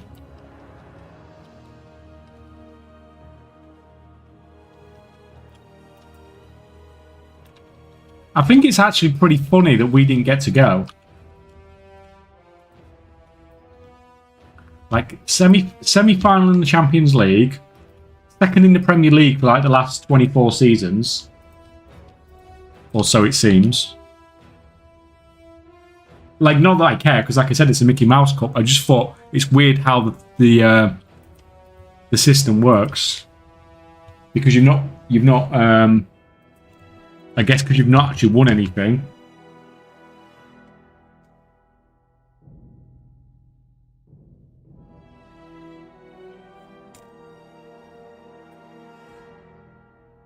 Hi, are you going to try Mr. Pandaria? I would love to try Mr. Pandaria, but I can't be bothered to level the character up. I don't think. So I think when Mr. Pandaria launches, I will probably be deep into the PTR for the new patch in retail.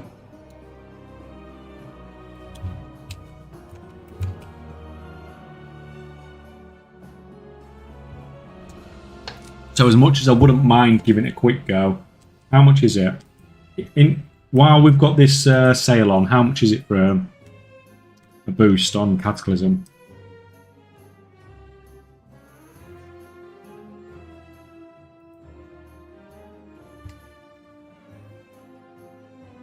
Oh, really? Right.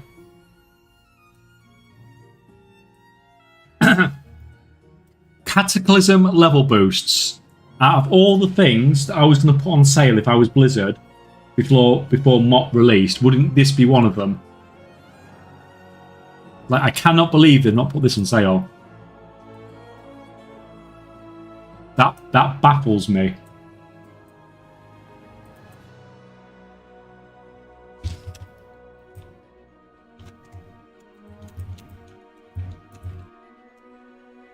$60, yeah. I don't actually pay for it though, do I? I pay for it WoW gold. So, right, we're done. So if we log some guys in, and we can watch some videos now.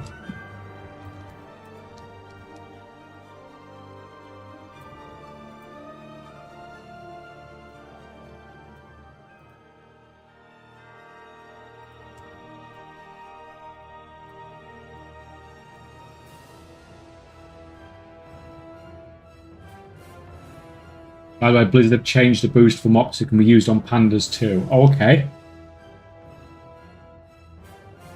Yeah, I imagine otherwise not many people are going to level them from scratch, are there?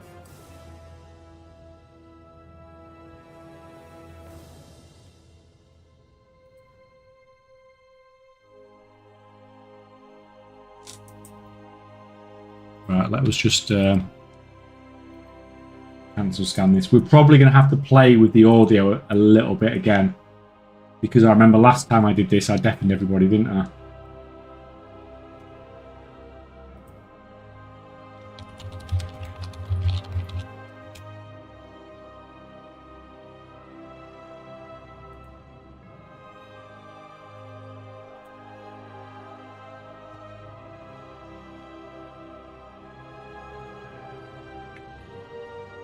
Where's OBS hiding? There we go, there's OBS. There's OBS. Right, desktop audio. I think we had it on like -20 last time or something.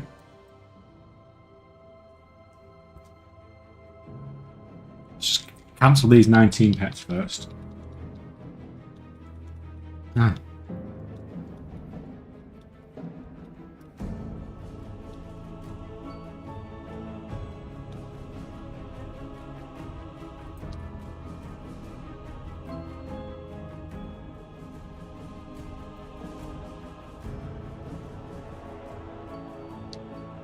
Host you guys.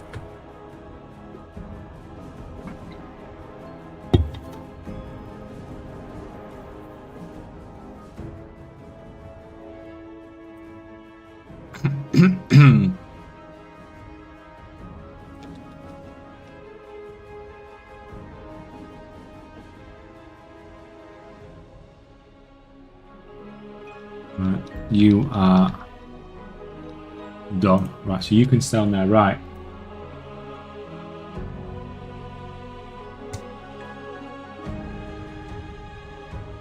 Let's see how ridiculously quiet or noisy this is going to be.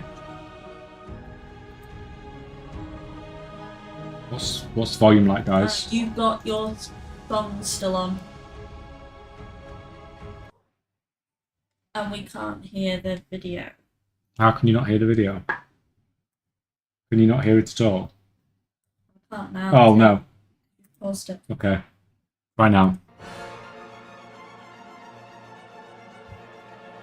Now I can hear it. Like how noisy is it? Hello everyone and welcome to Wowcast. Today we're going to talk about the next major content update, Ghosts of Koresh, to help us uncover what... Maybe what? A little bit higher.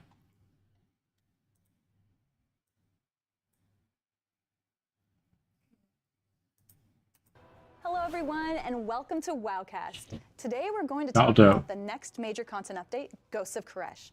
To help us uncover what's in store, I'm joined by two developers who helped bring Koresh to life. Please introduce yourselves.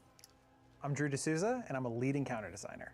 Hello. I'm Steph Yoon. I'm an associate lead quest designer, and I was also the point on this content. First things first, what is Koresh and why now? So Koresh isn't a new term to us. You know, way back in Burning Crusade, we first heard about them when we met the Ethereals in Netherstorm. And you know, Oh, they it's these told us guys. tales of Koresh, a beautiful arid home world for the Ethereals, until Dimensius the All-Devouring came and consumed their world soul. So we helped the Ethereals get revenge in Netherstorm, and we thought the matter was finished. And for the first time here in Ghosts of Koresh, we'll be stepping foot on what's remaining of that planet, this Oh, look at that shattered, sky. void-touched land. Because we've heard that evil forces are trying to resurrect Dimensius the All-Devouring, and if that happens, the Ethereals are toast, and then Azeroth will be next. Yeah, that doesn't sound too good for us. So, who's going to help us try to stop Dimensius? You know, with a threat like this, it's all hands on deck. Within the last major content update, Illyria sort of took a step back and undermined, but she'll be here front and center with her old mentor, Locust Walker, as he brings us to his old home planet. And the eager players among us will have already gone through the content in Legacy of Aerthor, where there is a feature called Lore Walking, which gives hints to sort of the content that's coming up here in Ghosts of Koresh. In there, we learned that Venari and the brokers are interested in helping, not only New zone this patch, not like the one we've just released, but for this, we'll have a new zone. Yeah, we always have a new zone, and a new raid, don't we? A new season on a major patch. that, they've brought their entire city, Tazavesh, the Veiled Market, from the Shadowlands and placed it here right in Koresh. So we'll be able to use that as a home base. We're going to gather as much help as we can so that we can face Dimensius in the raid Manaforge Omega. So they sort of reused basically the old dungeon as a new zone thing, basically. I'm excited to see Venari. I know a lot of other people are too. You mentioned the raid. Can you tell us more about that, Drew? Absolutely, there's a lot to talk about. So our raid in Ghosts of Koresh is Manaforge Omega. It's a giant facility that's been built. It's still a bit low, right? Let me. I've put it up quite. Built up on the planet to harvest cosmic energy. We're going to be fighting our way in and through it to take on Shadowguard's Ethereals, who are trying to revive Dimensius. While too we're in loud? there, we'll face down with an army of Ethereals still being wrapped, the creature they're Hardly do harvesting silk anything. from, and even a mysterious council of demon hunters that have found their way onto Koresh. Oh, and of course, it's going to end with a cosmic level battle with Dimensius, who is the biggest raid boss we've ever made. How Holy big are we crap! talking? Like City of Stormwind sized. What? Holy crap! Yeah. Do you have any examples of boss mechanics in the raid? One that I think is really cool is actually our intro. Like I mentioned, this is a giant like mana intake facility, and we're actually going to come in through the pipe where they've taken the mana. We're actually going to utilize a artifact cloak we're introducing in Ghosts of Koresh, the Reshi Wraps, to turn ourselves into energy and trick the filtration system. So our first boss encounter is against a warden that's overlooking these pipes, and we're going to need to go in and out of energy forms to survive. I'm excited for my druid to have another artifact. So let's break down Reshi Wraps. What's the fantasy behind them? We wanted to give the players an upgradable artifact that had a visible component for transmogs, of course, because that's the true endgame of WoW, but Upgradable didn't interfere with any clothes. tier sets. So the Reshi Wraps are an artifact I like cloak shoulders. that helps us turn our bodies from corporeal into an energy form. You know, a very powerful person within the campaign helps us gather these ethereal artifacts and coalesces them into the Reshi Wraps. And it turns our bodies into energy form and basically allows us to see the world through the ethereal's eyes. With this, we'll be able to interface with an outdoor activity called phase diving, which allows us to enter untethered space, which is an entirely different way to look at Koresh. It's an overlay that introduces new creatures, new objectives, new world quests, you know, new mechanics. And the cool thing about the Reshi Wraps, it sort of interfaces with so much content across Ghosts of Koresh. You can use it in the open world, you can use it in the dungeon, you can use it in the raid, and in delves as well. Seeing the world in the eyes of ethereal sounds really, really cool. You mentioned delves. What is the new delve coming to Ghosts of Koresh? So we have a new delve coming in Ghosts of Koresh, and this is called the Archival Assault. It takes place in the Azure Vaults and Dragon Isles. You might be familiar with that place, but this time it's chock full of ethereals. Oh, welcome, guys. Thank you. We've got a Bakoto Raider.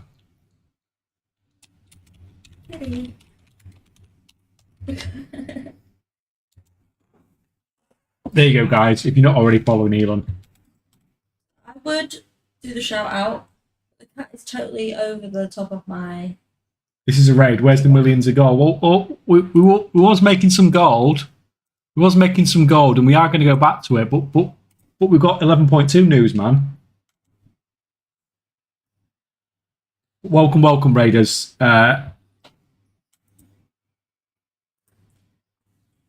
Is Elon gone to get some food straight away? Movie night goal break. Yeah, it's movie night. Just a few minutes of moving out. Ethereal pirates, some brokers, and they're plundering the place, and we're going to put a stop to that with our buddy Bran. You'll be able to take advantage of your Reshi wrap to unlock unique challenge gateways. They might have boss rushes or unique challenge rooms and need the cloak to access them. Additionally, we're doing a little bit of a social feature in here where you'll be able to see your friend's presence. They might be able to leave you messages. You see their ghost running around where they died, maybe. What? Yep. So I can make fun of my friend dying in a certain place. And speaking of dying, let's talk about our nemesis That's for a cool this garden season. grass. You might be familiar with her. Her name is Nexus Princess Kaiveza. He had to cut garden grass, and like it's 7 o'clock at night here, so it's probably what 9 o'clock at night for him. So he's cutting his grass at like 9 p.m. his time. Have unfinished business with her in Erebor. She's got a whole new bag of tricks for you. She's not going to hold back this time, and it's a 1v1 scenario, so buckle up. That's so exciting. I loved her fight in Nerebar Palace, and so I was always wondering where she vanished off to, because you don't actually defeat her. Let's head back to the outdoor world. What can we do on Koresh?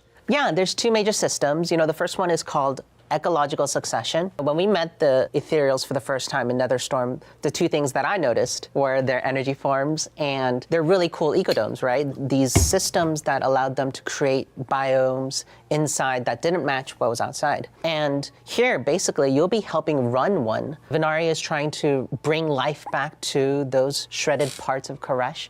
And with that, she needs your help to fill it with animals and creatures that really thrive in the Koresh ecosystem. What this means is that she'll ask you to go back to previous zones, get animals, and experiment and see if they can survive in the Koresh ecosystem, and then release them to create a thriving ecology. Think of it as like a void Jurassic Park, where you're just sort of like trying to make... So basically we've got like zoo theme park thing, basically. Make sure that this beautiful place can thrive. The other feature I want to talk about is phase diving. I already mentioned it a little bit when I was talking about the Reshi wraps, but it's basically an overlay across all of Koresh where you get to switch to energy form and enter untethered space to access a whole slew of new content. You can expect to see anything that you normally see in the outdoors, treasures, rares, lore objects, all that. But there's also things that are unique specifically to phase diving. One of the features that I can talk about here is called warrants, where you're going to be helping the constable of Tazavesh hunt down notorious monsters. I'm looking forward to also building my own ecosystem. That sounds so cool. Anything with animals, you got me sold. Earlier we spoke about the new raid. What else is coming to season 3? Oh, there's a lot to talk about here. So first off, we have a new dungeon coming with Ghosts of Koresh. It's called Ecodome Eldani. It's very important to the Ethereals. It's a 3-boss dungeon. We're going to be fighting through Devourers, invading one of these places, eating some of the wildlife Steph talked about earlier. That's bad. We're also going to be fighting off a force of Wastelanders that have taken over this place. We're going to fight our way through and figure out why they want this place. One more note with this dungeon is it'll be immediately available on normal, heroic, and baseline mythic with the update on Ghosts of Koresh. I think the really cool thing about Ecodome Eldani too is that the canonical route that the storyline takes place is the campaign, the raid, and then Ecodome Eldani. And that's not a thing that we do often, So I'm really looking forward to seeing how people react to this cadence. So what are the dungeons in the dungeon pool? Oh yeah, let's dive into that as well. Let's talk about the returning ones first.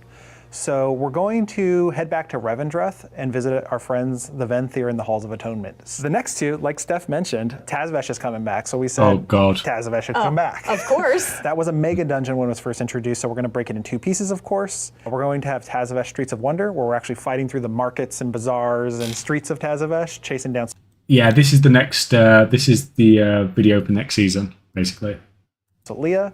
And then we'll have the second half, which is Solia's Gambit, where we're chasing through portals and eventually having our final showdown.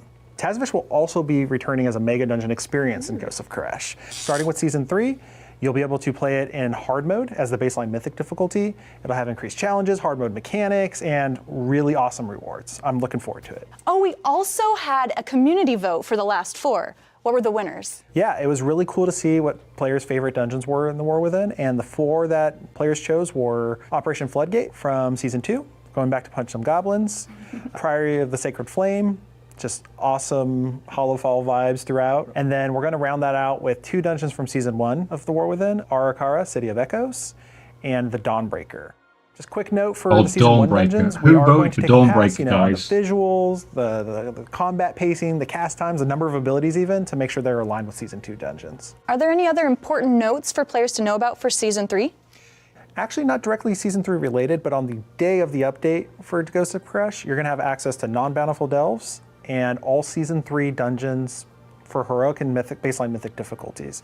That means there will be Season 3 tuning in there, but also Season 3 rewards. You can get yourself a head start.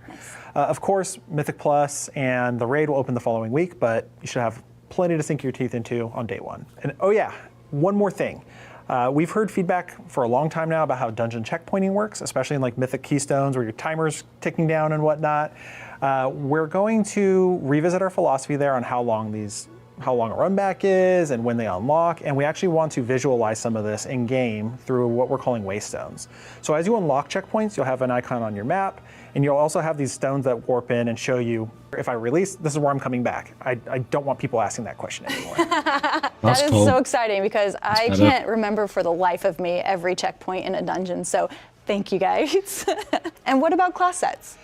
Yeah, there's new set bonuses to talk about as well. In Manaforge Omega, we're trying something different with the set bonuses. Up until now, they've been focused on your spec or your class. With this update, we're actually going to target your hero.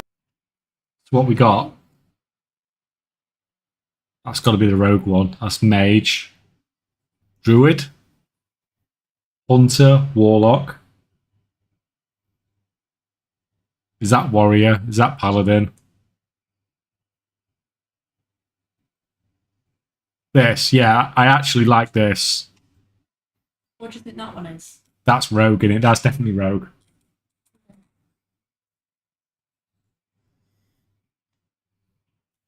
Holy shit, that plate one that is purple is so hot. Yeah.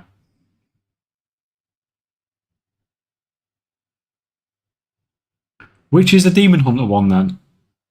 Is it the front one? Is that Demon? Oh no, of course that's Demon Hunter. That's not Druid. Yeah. You know, I just looked at the headpiece. I'm not as bothered about that. I mean, it's interesting.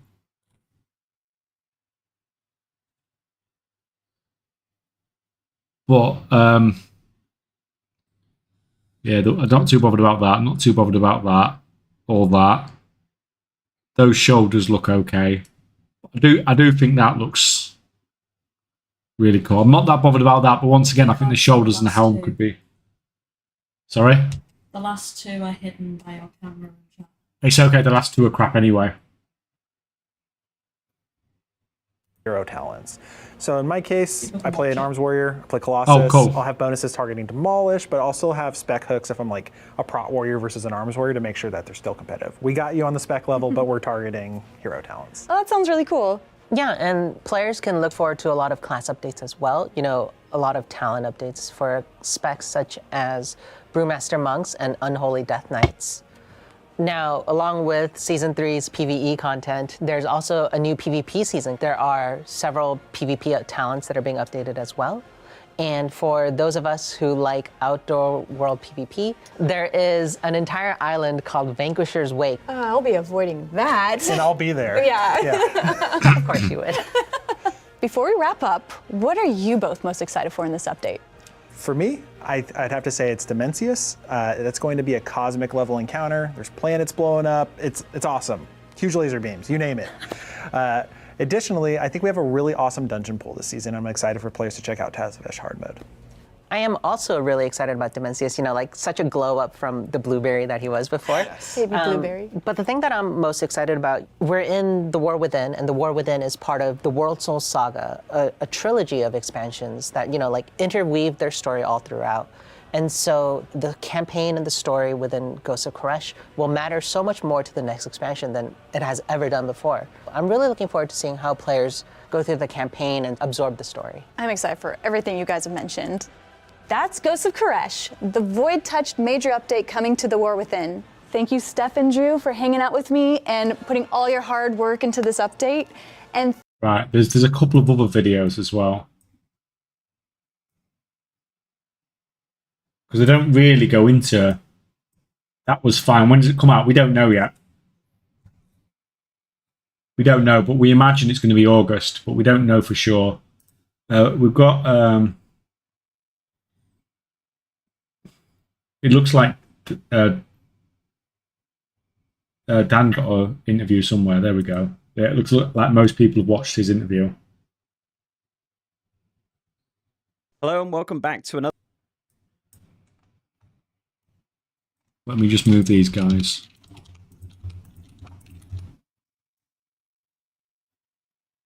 Which day is the season file flip? Friday. I think it's Saturday, man.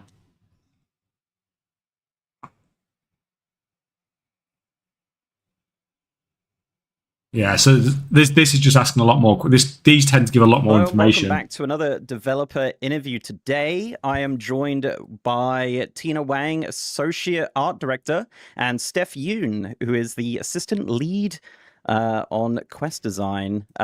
Yeah, I was thinking it was like Corthia or Zereth Mortis. That's the sort of vibes I was getting off it as well. That's some nice pets coming. Yeah, we like new pets because that's lots of gold. Yeah, this is going to be all about Ghosts of Koresh, patch 11.2, which has been revealed as of this video coming out, presumably. I guess we'll find out, but yeah, I'm pretty sure. So yeah, how are you guys doing? We are Good, super excited. Yeah, this, new chapter of the World Soul Saga is going to take us to a place that, players have heard about for so long, and it's really going to set up the rest of the saga. Yeah, it's very, very voidy. I had the press kit through, and I was like, oh my goodness, I just want to dive into the PTR and have a look at all this cool stuff. Got a press kit. We'll start with a question for Steph. It's actually not about 11.2, it's about 11.17, but it's kind of adjacent, I guess. So 11.17 introduces lore walking into the game, which I've tested a lot and I really, really like. I can't wait to see more of it, hopefully. And yeah, I guess the question is, is this something we're going to see more in the future? Is it an evergreen system? And how's it been to tell stories in this way through the system?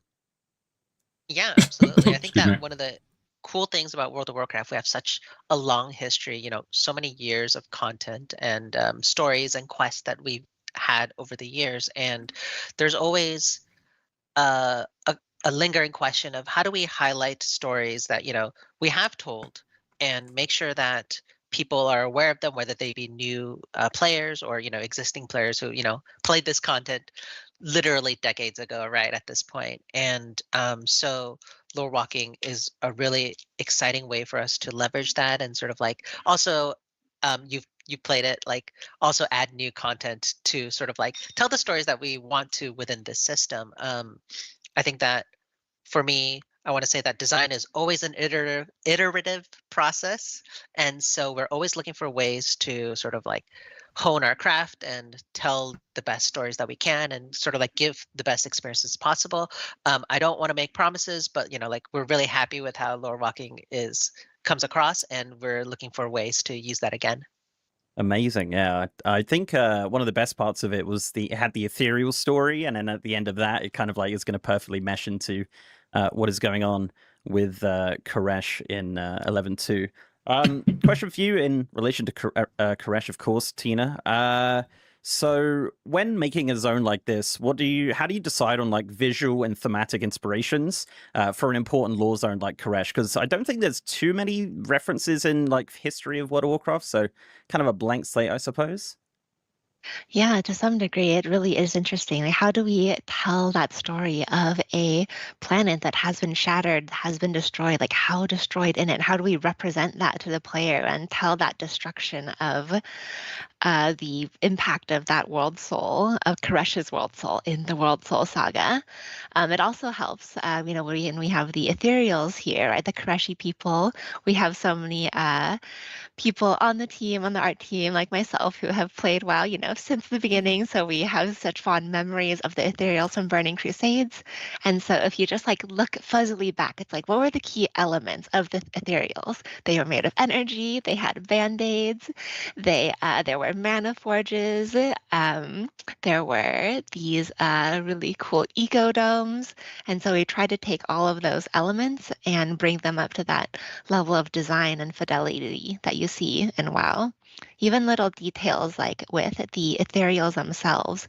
If you look at the wrap patterning on their bodies, you'll see we did something a little bit less loose mummy. These guys have their stuff together a little bit more, and it's just those elements are really fun. Like, what is a spiky ethereal armor curve versus a armor curve for, say, Torghast? What's that distinguishment in that shape language? I love that. And then yeah. Oh, sorry, keep going. Oh, no That's worries. And then, of course, the Mana Forge itself is such a key element on the landscape of Koresh. That's like really at the heart of the story. It's pulling in these energies from the shattered planet of Koresh in order to reform Dimensius, who is the ultimate enemy, ultimate threat of the Ghosts of Koresh. Yeah, I actually have a Dimensius question related to his model. So back in Burning Crusade, obviously, I believe we did fight him, right? That was in the lore walking. And he didn't have a unique... Man, I hope the theories about Ethereals as a new allied race for Midnight will be true. Like, I wouldn't actually be that surprised. It seems like one that would be fairly easy to like switch over, isn't it? And you just you make all the assets for this patch, and then you just double it up as a allied race as well, can't you? Model then. I think he was just a generic Void Walker. Is this something we could see potentially with Dimensius? We will. It would be pretty funny if we just brought the original Void Walker back in this like super epic raid. He's just like a generic, like low poly Void Walker. He has a unique model. He is our, final raid boss here. And so we invested a lot of time in making him truly epic. He is like, what is a Voidler? It's a, consumer of souls. Right. So they've confirmed then what's the final raid boss of the expansion as well. He's made of energy. He has this incredible like heart at the center of him, and I'm trying not to like give away too many like narrative hints here, but also even the shapes of the metals on him are really distinctive, and we trying to link it to the elements that we see in other void things that you'll see now and in the future. That's so Yeah, cool. I think the players are really in for a treat for that last raid encounter. It's super cool. Yeah, I don't think there was much in the press kit with the raid, so I'm like, this is such an awesome mystery that we're gonna get into, I'm sure. I got another one just quick for Tina. So Tazavesh is the player hub in Koresh, if I'm not mistaken, which I think is a cool choice. We obviously went there in the dungeon and things like that. Is there much that you had to kind of modify in regards to make it like more like fit to purpose, I guess, for players to kind of use as a player hub? We did. We had to do a bunch of modifications because in the dungeon, it's like linear, there's no flying. And so in the Ghosts of Koresh, I guess it's not really linear. So anyway, there's no flying. And so you're able to go from Tazavesh, fly all the way down to Koresh. And so we had to do things like build rooftops. There were areas that were formerly unresolved that we had to, add some space to. And yeah. There's going to be, of course, different spawning and such as well, because it's not the dungeon. It's a whole major part of our questing zone. Awesome. I actually have a flying adjacent question I'll quickly just ask. Will there be flying in Koresh? Because it's very, like, there's islands everywhere and everything like that. There is, yes. You will be able to fly from island to island, from there to Koresh, from there to Tazavesh. And also, one of my favorite parts of Tazavesh that I forgot to mention that we added is there's this super glowing energy shield that we have that was really iconic, and it's to protect Tazavesh from the debris and energies and violence of what is before us. Oh, wow, that's awesome. It's kind of like an old school Dalaran, right? Like from Vanilla WoW. Yes. Steph, obviously Koresh is very far away from Khazalgar. I was kind of curious how we end up there. Obviously, not too many spoilers, but yeah, we kind of saw it at the end of the Undermine sort of story, and then yeah, it's just I'm curious, I guess. Yeah, absolutely. Like I think that at the very end of the Undermined campaign, you saw hints at how that connects into the larger whole of the World Soul Saga, and how it connects to Ghosts of Koresh. And the way we get here is that Ilaria took sort of a backseat in Undermined, but she's back here and she's a major component and a major character of Ghosts of Koresh. And her mentor, Lucas Walker, comes back to Khazalgar, to Dornogal, and says, hey, there's a huge problem. The Shadow Guard are trying to resurrect Dimensius. If that happens, we're all in trouble. I'm going to need you. I'm going to need, the player, the heroes of Azeroth to come and help resolve the situation before Dimensius comes to be a full-fledged Void Lord and destroy us all. Makes sense. Yeah. I actually, you kind of hinted at it, I guess. Who's going to be joining us? Like, kind of big lore characters in to Koresh. Yeah, we have Illyria. We'll be questing with her for quite a lot of the campaign. We have Locust Walker. We have Venari. Tina mentioned, Tazavesh is our player hub, and Venari is a broker that we've quested quite a lot within Shadowlands and other times, and she's back. And there's, with a threat like Dimensius, he's a pretty dang existential level threat, and we're going to need all hands on deck. And there are a few surprises for the other major characters that are coming in this Ghost of Koresh. Oh, okay. I'll leave it at that, I suppose. Tina.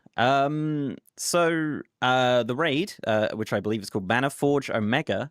I believe, is that the same Manaforge you were kind of referring to earlier? That's kind of all singing and dancing and happening. Is there anything inside the raid, any bosses, areas that you're particularly excited for players to kind of see and engage with? Oh my gosh, I think that whole raid is just so awesome.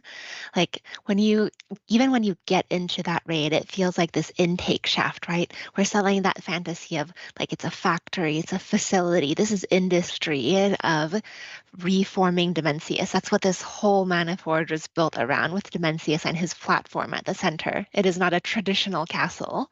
So you mentioned the press kit, there's one, kind of discrete shot of a platform with some glowing kind of void stuff forming in there. That's the central part of that raid.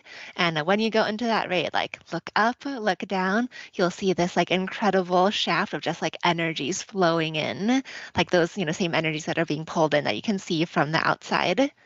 And then there's really cool opportunities with the bosses themselves in the raid. For instance, we thought it would be really fun to tell more about the ethereals through the bosses. So for instance, there's one where you learn more about how these wraps themselves are, created and why they're special. They didn't just, they're not linen bandages that they just, picked up at the store. Like they have to hold in, the souls and energies of the Koreshi people themselves. So they're made of special stuff. That's fantastic. I can't wait to see more about that. I do have another kind of question about like art design and things like that. So like when kind of balancing a visually rich environment like that, like how do you kind of balance not introducing too much clutter or gameplay obstacles when kind of designing that stuff? Because sometimes you can like run into things and it can be quite frustrating. So yeah, how do you kind of balance that? Yeah, that is one of our biggest concerns and priorities when we build spaces. And you're right, we do have to balance it, because in general, when we go into encounter spaces, dungeon or raid spaces, you will notice the floor is typically a lot more barren than in a normal environment. But in some areas, like you mentioned, the rookery, how do you make a place that is intended to tell a specific story still feel like that if it's totally barren? And so we try to strike the right balance, and sometimes, it might end up sometimes there are little elements that get in the way. But yeah, we try. This places will be, I think that the Manaforge, though, because it is such a big facility, it's the fantasy of it being a factory is very well suited to not having, random people's like decor or like, stuff on the floor. No tracks on the floor or anything like that, right? Yeah, exactly. People aren't leaving like their backpacks on the ground for you to trip over, stuff like that. OSHA violations. Yeah, exactly. I love that. So Steph, we're returning to the I call it the Azure Span, I guess just British thing. Azure Span for a delve, right? We're going over there, back to the Dragon Isles and things like that. Does that particular zone and that sort of area with the delve play much of a role in the narrative of the patch? I think that what you can sort of like think of Archival Assault, the delve that you mentioned, and some of the other locations that we visit during Ghost of Koresh, less so that the locations themselves are pivotal to the narrative of Ghost of Koresh, but sort of like think of it from a holistic view of what does this tell us about ethereals and brokers, right? Like we've seen brokers previously, they like to steal things, they like to capture them in these little containers, and ethereals are similar where they're always like capturing things and putting them into their ecodomes and such. And I think that those locations that we do visit are emblematic of that facet of their culture rather than the Azure span. Sorry for the difference in naming, pronunciation. No, it's fine. Yeah. Yeah, rather than the Azure span's importance within Ghost of Koresh. Like, there is the Archival Assault, the Delve, as you mentioned, or yes, as you mentioned, I'm so Yep. sorry. Yeah, no, yeah. But there's also a feature called Ecological Succession where we're helping to build an ecodome and sort of like help it run, and where we'll also be returning to old zones and bringing creatures back to Koresh. I hope with this ecozone zoo thing that there's actually like it's not just like a linear path whereby you just go tells you to get a certain creature, you get a certain creature, and everyone's going to have exactly the same progress. I hope there's some degree of RNG, like like breeding weird Pokemon or something. Oh yeah, I did read about that. That sounds actually really interesting. Certainly want to try that out on VTR. Tina, I guess with kind of sticking with that delve in the Azure span, what was it like kind of going back and redesigning, I guess, a different area of the of that sort of zone from the Dragon Isles, I guess? Well, I think Steph actually might be better at answering this question because we didn't design, the zone itself. It's more like the Oh, okay. brokers. They steal things and they go and like are taking elements to bring back. Yeah. Okay, yeah. I Yeah, gotcha. it's definitely an interesting look because we got a glimpse of the dungeon from a different perspective. But when we go back there for the delve, we are seeing it from a different light. There's different propping, there's different creatures, so it's a whole new look at the Similars locale. Oh, okay, gotcha.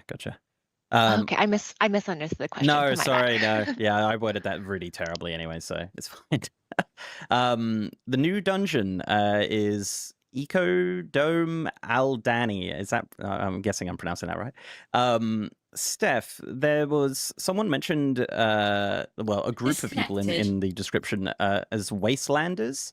Could you tell me more about did not who know and where what they I are? was I suppose. Yeah, absolutely. I think first off, one thing that I'm super excited about the Ecodome Aldani is that for the most part, the way that we like to handle narrative in World of Warcraft, there's the campaign and then it ends at the raid.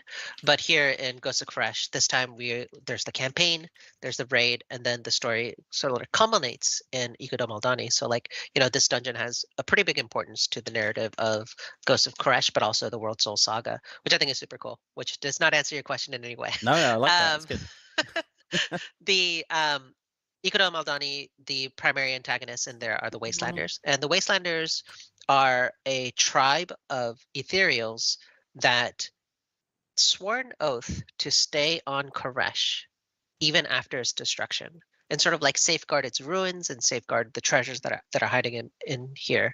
And so the destruction of Koresh was millennia ago, right? And these wastelanders have been sitting here and they've been fending off void creatures and the remnants of beasts that, mutated over the years. So they're a little feral, they're a little crazed, and I can't wait for players to sort of learn more about them throughout the campaign and throughout fighting them in Ecodome Aldani.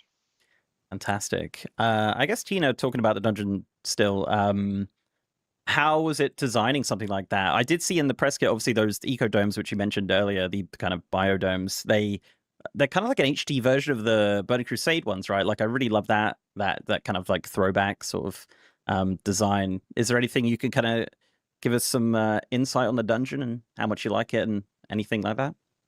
Yeah, one thing on the art side I really want to highlight is what you see in those biodomes is how we imagine the original world of Koresh might have been. You know, the Koreshi people, they lost their planet, they're trying to recreate what was there. So imagine if, you know, the humans lost Azeroth and they would try to recreate Elwyn Forest, right? It's like, what was that piece of home that was lost to them? You also see that same biome, that same nature biome, but like ghosts or echoes of them out in the zone. And they're kind of like glowy, you know, oddly colored. But then we actually see like what did it really look like back before things were destroyed? Another piece though, like that's not directly related to No, it's fine. this dungeon that I am really excited about is as like a Mythic Plus player, I'm super excited about the waypoints that will give you UI and in-game representation of where the respawn points are when you die in a dungeon. So you no longer have to message your group. Can I release? Oh my goodness. Is fantastic. Is that something that's going to be in other dungeons as well, or is that just for Ecodome? Do you know? This season's dungeons has them. Oh my goodness, that is fantastic. Unfortunately, we are out of time. Thank you very much for your time and your answers. It was really great to talk to you about. God, they're short, aren't they? They are short.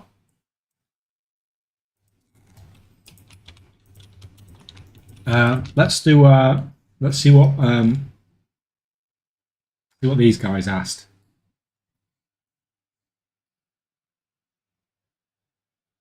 See if we've got any more information. Oh, I forgot to change the bells. Where is it?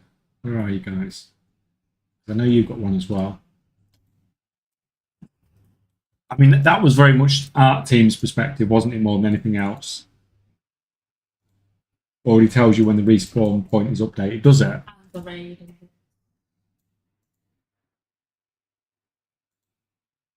They feel so on rails they never get to ask good questions. Yeah, I mean, sometimes we get some good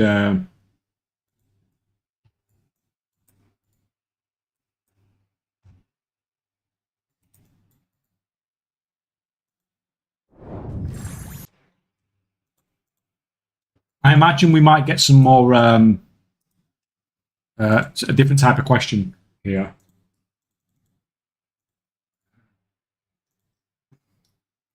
So hopefully this will be more. Nice to meet both of you. I'm Taylor Sanders. I'm a lead encounter designer on the World of Warcraft team, and my primary work revolves around reading content. Beautiful. Awesome. And I'm Drew D'Souza. I'm still a lead encounter designer. My responsibilities are Dungeons and Mythic Plus. Beautiful. All right. So I wasn't too far off. Okay. Super excited about Ghost of Koresh finally. 11.2 cannot come any sooner, man. And boy, is there a lot to unpack. I guess we can start it off with the first question because I'm dying to know a couple of things. This is, for better or worse, tied to one of our latest videos. But in regards to brokers, I don't know how much you guys can clear the air a little bit. We never really thought they were ethereals. We thought they were like kind of like a different kind of entity. But from what we know so far, and they're obviously going to be a big part in the Ghost of Koresh, and they're going to give us the new player hub. Are they actually ethereals? Are they like cousins, or do they just like share similar cultures? So you're gonna have to wait to see that specific detail. What I can say is, you know, they're parking their city on Koresh. They have some interest in the planet. Okay. Oh, that's so exciting. Beautiful. Yeah. Okay, so But I think for players who are interested in that part of the lore, this is definitely going to be a quest line you're going to want to play through and pay close attention. That gets our juices pumping. And just to be a little bit on topic, I don't know if you guys can answer this one, which is perfectly fine. It's understandable. But will ethereals become a playable race probably at the end of the patch or midnight or maybe when it launches? I don't know. We have, so nothing to announce now, but you know, we're always interested to hear what players are finding the most interesting kind of races that they interact with and what they might want to embody themselves. Ever since we introduced allied races, it kind of opens the door there for us to, you know, To be fair, the second question was pretty good. Pursue different fantasies for players. So, we hope everyone has a great time with the story of the Ethereals and the Ghost of Koresh update. And we'd love to hear what you want to play next. Oh, beautiful. Awesome. I guess, it was a little bit on the... It was a stretch. But I'm pretty sure... That's it. I'm pretty sure a lot of people would love to play as Ethereals. In the same spectrum, will we be able to like visit the Netherstorm and the other ethereal subs like in the storyline, or is it just like constrained into like the new zone? So we'll be visiting classic locations you'd expect, right? Throughout the questing, right? You'll be visiting those domes that you saw in the Netherstorm, and in some cases we're even going to return to like the Azure Span and deal with some ethereals that have gone into the Azure Vaults. Where you end up exactly will largely be on Koresh, but yeah, I would expect some callbacks to some locations you're familiar with in the past. Beautiful. Okay, cool. All right, now let's move on to the new dungeon. We're both big Mythic Plus players and love to see like new content in terms of dungeons and stuff, and we're super excited to see the Echo Dome all done. So in regards to this dungeon, did you guys look in the past designs of dungeons and maybe addressed, I don't know, mechanics, spells, cast, things like that, things that were kind of like toned down for season 2? How do you guys stand from that point of designing the dungeon for this on the upcoming Mythic Plus season? Will we still like, my question is like, if we're gonna pull a lot, we're gonna have to deal with a lot of casts and spells and all that. Yeah, I mean, if you take on a lot of enemies, you're gonna have to deal with their abilities. But as far as like what we're carrying forward from season 2 is like we had a philosophy shift, right, on like how combat is paced and what sorts of spells you see and how often you're seeing them, how long a cast bar is, how much time you have to interrupt it, and you're going to see that going forward, right? And Ecodome Odani was built with that in mind. I think in some cases we're even just trying to refine our boss design even in dungeons a little bit more, making them more focused or having like a clear hook. Like not every single boss fight has to be super intense for the healer, or everyone's dodging swirls every 2 seconds. I understand, if you're doing a 20 key, that's out the window. Everything's going to kill you, right? But that core experience is going to be much more approachable. It's a 3 boss dungeon as well, so we're trying to keep it to a pretty reasonable time to get a couple runs in a given night. I think that's great news, being a 3 boss dungeon, and the fact that you guys are like maybe streamlining a little bit the boss fights, really good news. I would say from a healer's perspective, because you touched the nerve there with a couple of bosses this season. Swamp Face, are you all? And I do want to say though, like we're simplifying the boss, but we have very cool bosses in there. There will be some mechanics you haven't seen before. Of course, I mean, I'm expecting all out epicness nonetheless. I think it's. Yeah, awesome. Oh, I was gonna follow it up. In my opinion, whenever they put a I'm obviously not a Mythic Plus player or anything like that, but whenever they put a new dungeon in later in the expansion, it hardly ever gets played from what I've seen in the past. Yeah. So they should literally make every new dungeon they put in after sort of the first major update 3 bosses, because then people are actually going to want to play it. A 3 boss short dungeon, instead of people replaying the same dungeons that have just been rotated around. With the dungeon as well, because personally I've been a big fan of Floodgate and how it feels like the design and the pacing of the dungeon has changed, a little bit more freedom in how we pull and stuff. Is a 3 boss dungeon normally changing the way you approach the number of packs, where their position, where the routing is? Because obviously we don't know exactly how the layout of the dungeon will be.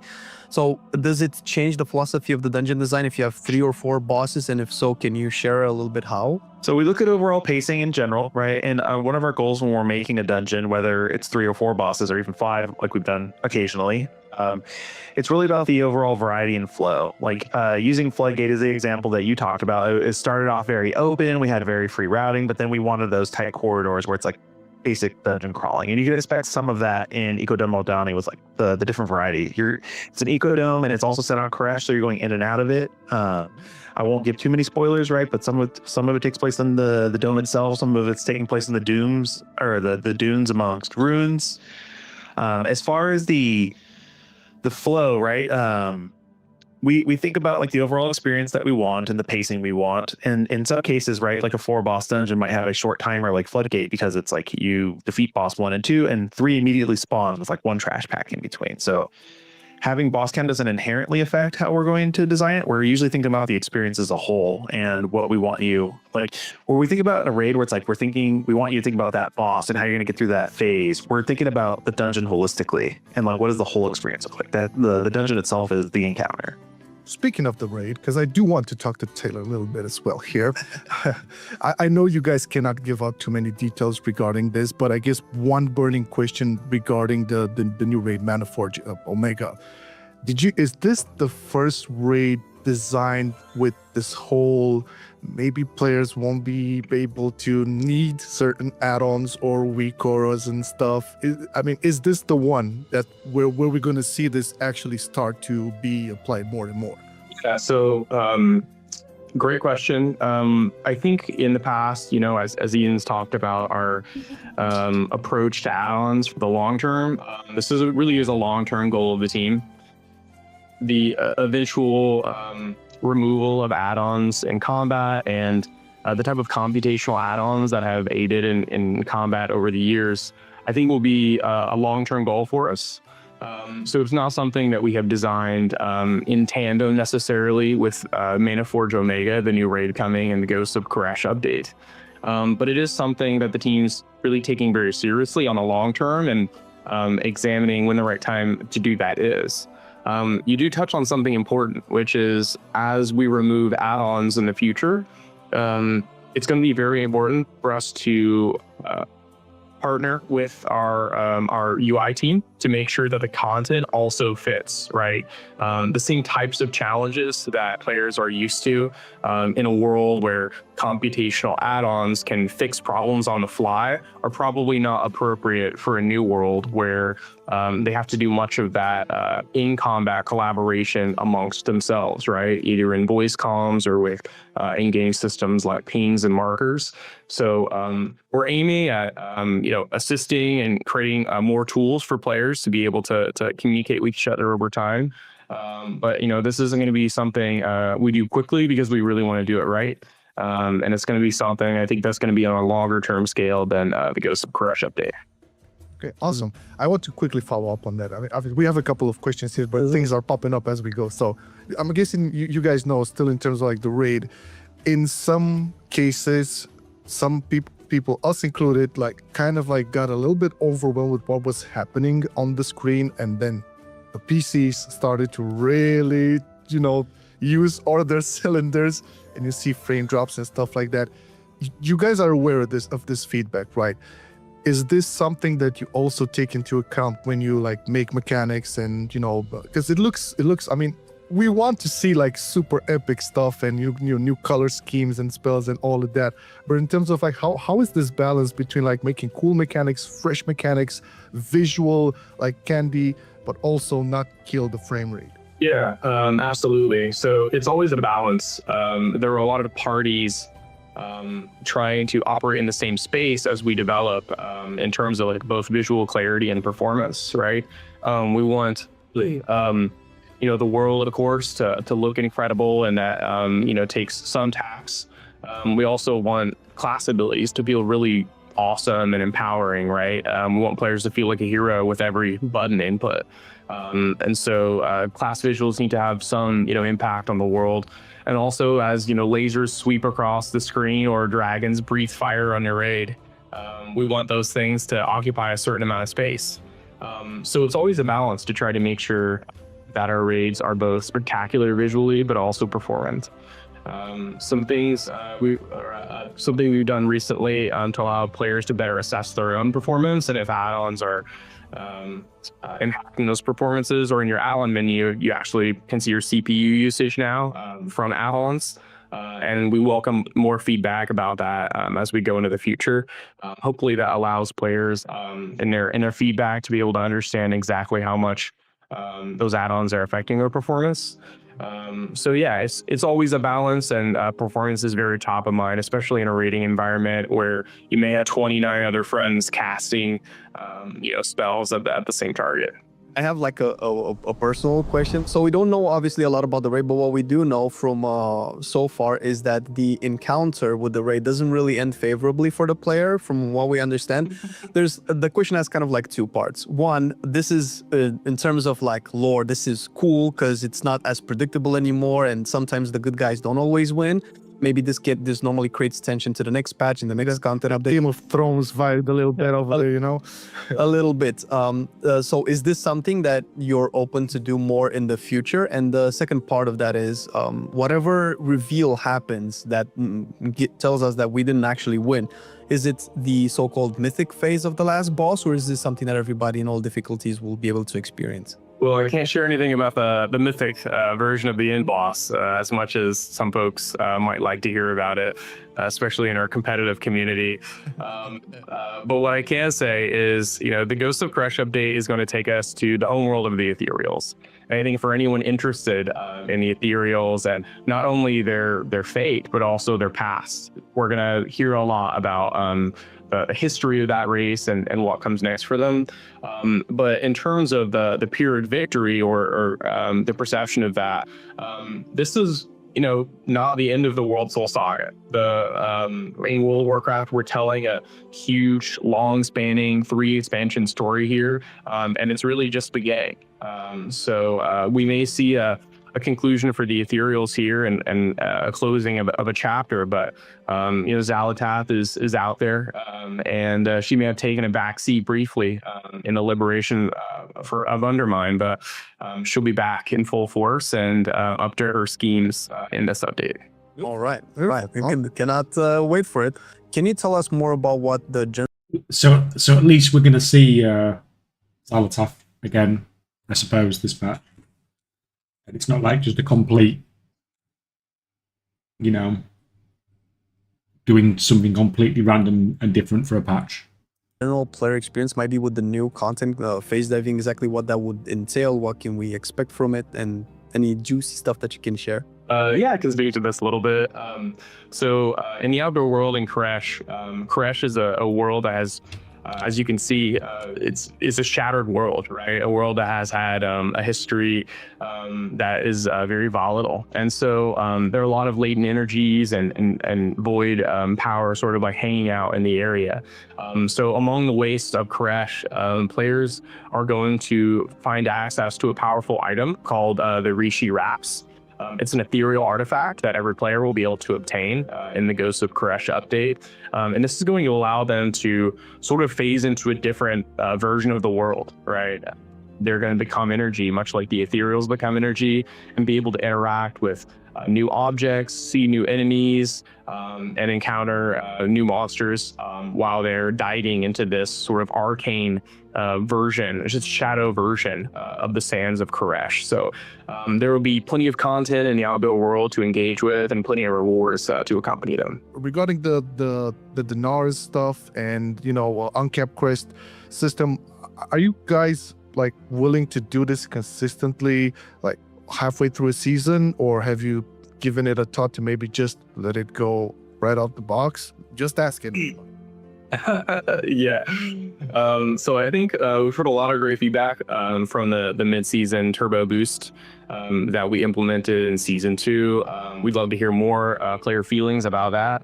I think what has been really apparent to us is that this has been a real breath of fresh air. It's allowed players who are pursuing those mid-season goals, like Keystone Legend, Keystone Hero, right, maybe AOTC or Cutting Edge, to really like give them that extra, bite to chew, right, in mid-season.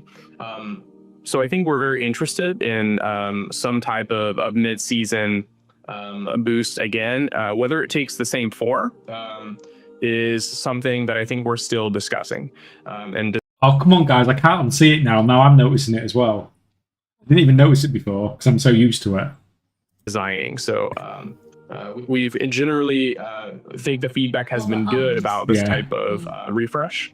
But we are trying to, this is kind of the first time we've done something like this, right, in the seasonal model. So I think when we take another swing at it, we're going to just consider feedback very carefully. And we don't have any details to announce right now about what form that might take. Yeah, for what it's worth, it definitely got us all pumped up to do way more content. Have we this? Much more Dungerino, so that was good. I think it's for the best to continue this in season 3 as well. It's definitely a banger. I also wanted to ask something that came a little bit new in season 2 and what your thoughts are about it going in season 3, and that's particularly for the Brazilian keys and how you guys see it on your end. First of all, for us, it's been a almost net positive experience when it comes to pushing keys with your friends. I've heard the mixed opinions about it, but I was curious how you guys see the, I would guess might have been an experiment. I don't know if you intended to keep going with it in season 3. And if you do, I have a slight follow-up question. Are you willing to change the key level at which this would apply? Would it be able to be applied a little bit sooner for people who still want to push but maybe find it difficult to get into groups and lower keys? Or is this a risk at bottlenecking players into specific key levels? And because it's like a +7 is resilient, nobody's going to do a +6 or something like that. Yeah, so I can speak generally to some of our thoughts about the resilient key system. I think generally feedback has been pretty good here, and we've been pretty happy, playing with it ourselves for how it feels. I think it's been able to give players a really natural goal to try to achieve in the system, and feels like there's some like a stopper there for them, so that there's a clear demarcation between sort of progression and then also where they can start really pushing and experimenting with strategies. So we've generally liked how the resilient key system has worked out in season 2, and we have no major plans to change the structure of it, but always listening to feedback, especially as we go into another season. And certainly going forward for additional seasons, we're looking at ways to improve that system since feedback has been so positive. Great to hear. So, back to the Rishari wraps. This has to be, I guess, the official quote-unquote borrowed power, more or less, item in Ghost of Koresh. So I was wondering, since we don't have much details, I mean, apart from the fact that it will definitely be something we need in the raid, and it will unlock a lot of cool stuff in the alt world, is it, I don't know, will it have any special effects, like different effects for healers, DPS, or tanks, or will it just be like a regular stat item that will just raise and raise and raise up until 1 point or something? Yeah, absolutely. So it will also be, in addition to being something that will allow you to interact with objects in the outdoor world, it's going to allow you to traverse in a really interesting way throughout the raid. Several different areas in the game, in the Ghost of Koresh update, the Rishi wraps are going to allow you to really embody that fantasy of an ethereal. It will also be a very powerful item. It will be something that you want to keep on you throughout the patch. There is a socket in it that you'll be able to customize to your secondary stat. It will be upgraded throughout the patch by obtaining items from a variety of different PvE activities. So you can continue to work on that item, continue to progress, and then it will. What do people generally think about these items whereby you get something and it's just like you're sort of upgrading it by doing content Like in the patch? Yeah, like the Heart of Azeroth thing, but it's patch wide. We'll have an additional proc in combat that players will be able to enjoy while they're in raid encounters or dungeon or whatever your content is. Okay. And this proc will be like cater specifically to the role, or will it be like a pure damage proc or something? Or it'll be something that all roles find useful. So healers, tanks, DPS, don't worry, you'll all find that you'll want to keep the cloak on you for sure. More power. That's good. I wanted to also ask you guys a little bit about classes in general, hero towns going into the next patch, depending on how much time we have.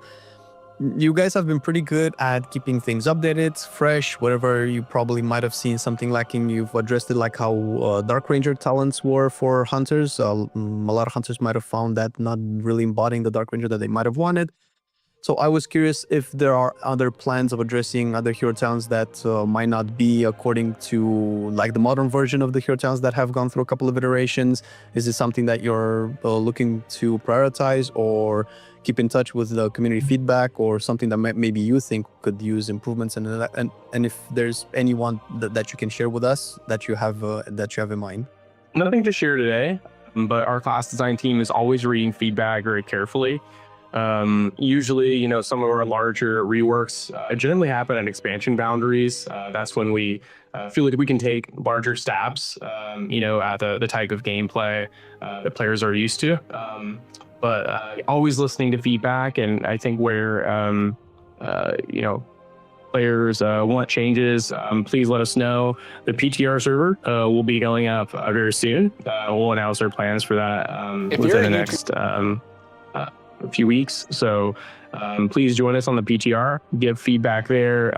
All class feedback is incredibly useful for our designers as they try to put the finishing touches on any class changes, spec changes, and hero talent changes in Ghost of Koresh. Moving towards like the new patch and the new season, I wanted to touch a little bit on the group finder thing, because it has a little bit of tension points, particularly like for healers and tanks. As much as like season 2 was great in almost all capacity, it was kind of punishing. I feel like a little bit more punishing for tanks and healers this time around than even season 1 of the War Within. And this definitely affected like the group finder stuff. Like a lot of people like tend to do their dungeons and keys through group finder. So I was kind of going to ask, like, is this something you guys might want to address in Ghost of Koresh regarding tanks and healers? And I do want to mention here, tanks have been buffed recently in a hotfix for the threat. We know that. Yeah. But are things like this more prevalent in the new patch? Yeah, so I wouldn't say they're more prevalent, but we are very aware of sort of the group finder boss, right? A lot of the time when you're trying to find a group for a key or potentially like a raid pug, that feels like the first obstacle, right? And so we're listening to feedback very keenly there. We feel ourselves when we play the game, right? And so it's something that I think we're taking very seriously, and we want to take a swing at soon. And we don't want you sitting around. We want you in dungeons and raids, right? We want you playing the game. And not doing laps, to try to find a group. So we want to make sure players have the right tools to not only find a group that's suitable for them from an item level perspective, or for the content that is appropriate for their character, but also make sure that you can align with the same goals, right, with other players. If you're trying to push a key, that's a very different social environment than just trying to get your ball right for the week. Get that high key and not worry so much about the timer. So it's important for us to put like-minded players together, and we're looking at new ways to try to give players the tools to find each other effectively. I was gonna follow up a little bit with kind of like on topic. I guess it's directed at both of you guys. We all know that balance between specs and classes is always going to be a talking point, and it's never going to be perfect, and somebody's always going to think, oh, the other guy has it better. And that's why we have good tier-list videos. Indeed. I'm pretty sure similar things have happened in past seasons, but maybe it has become a little bit more obvious this season, particularly in Mythic Plus, with specs that are a little bit AoE capped, like Fury Warrior, for instance, and Windwalker. We understand that the cap essentially exists to specialize different damage profiles for different types of pack pool sizes.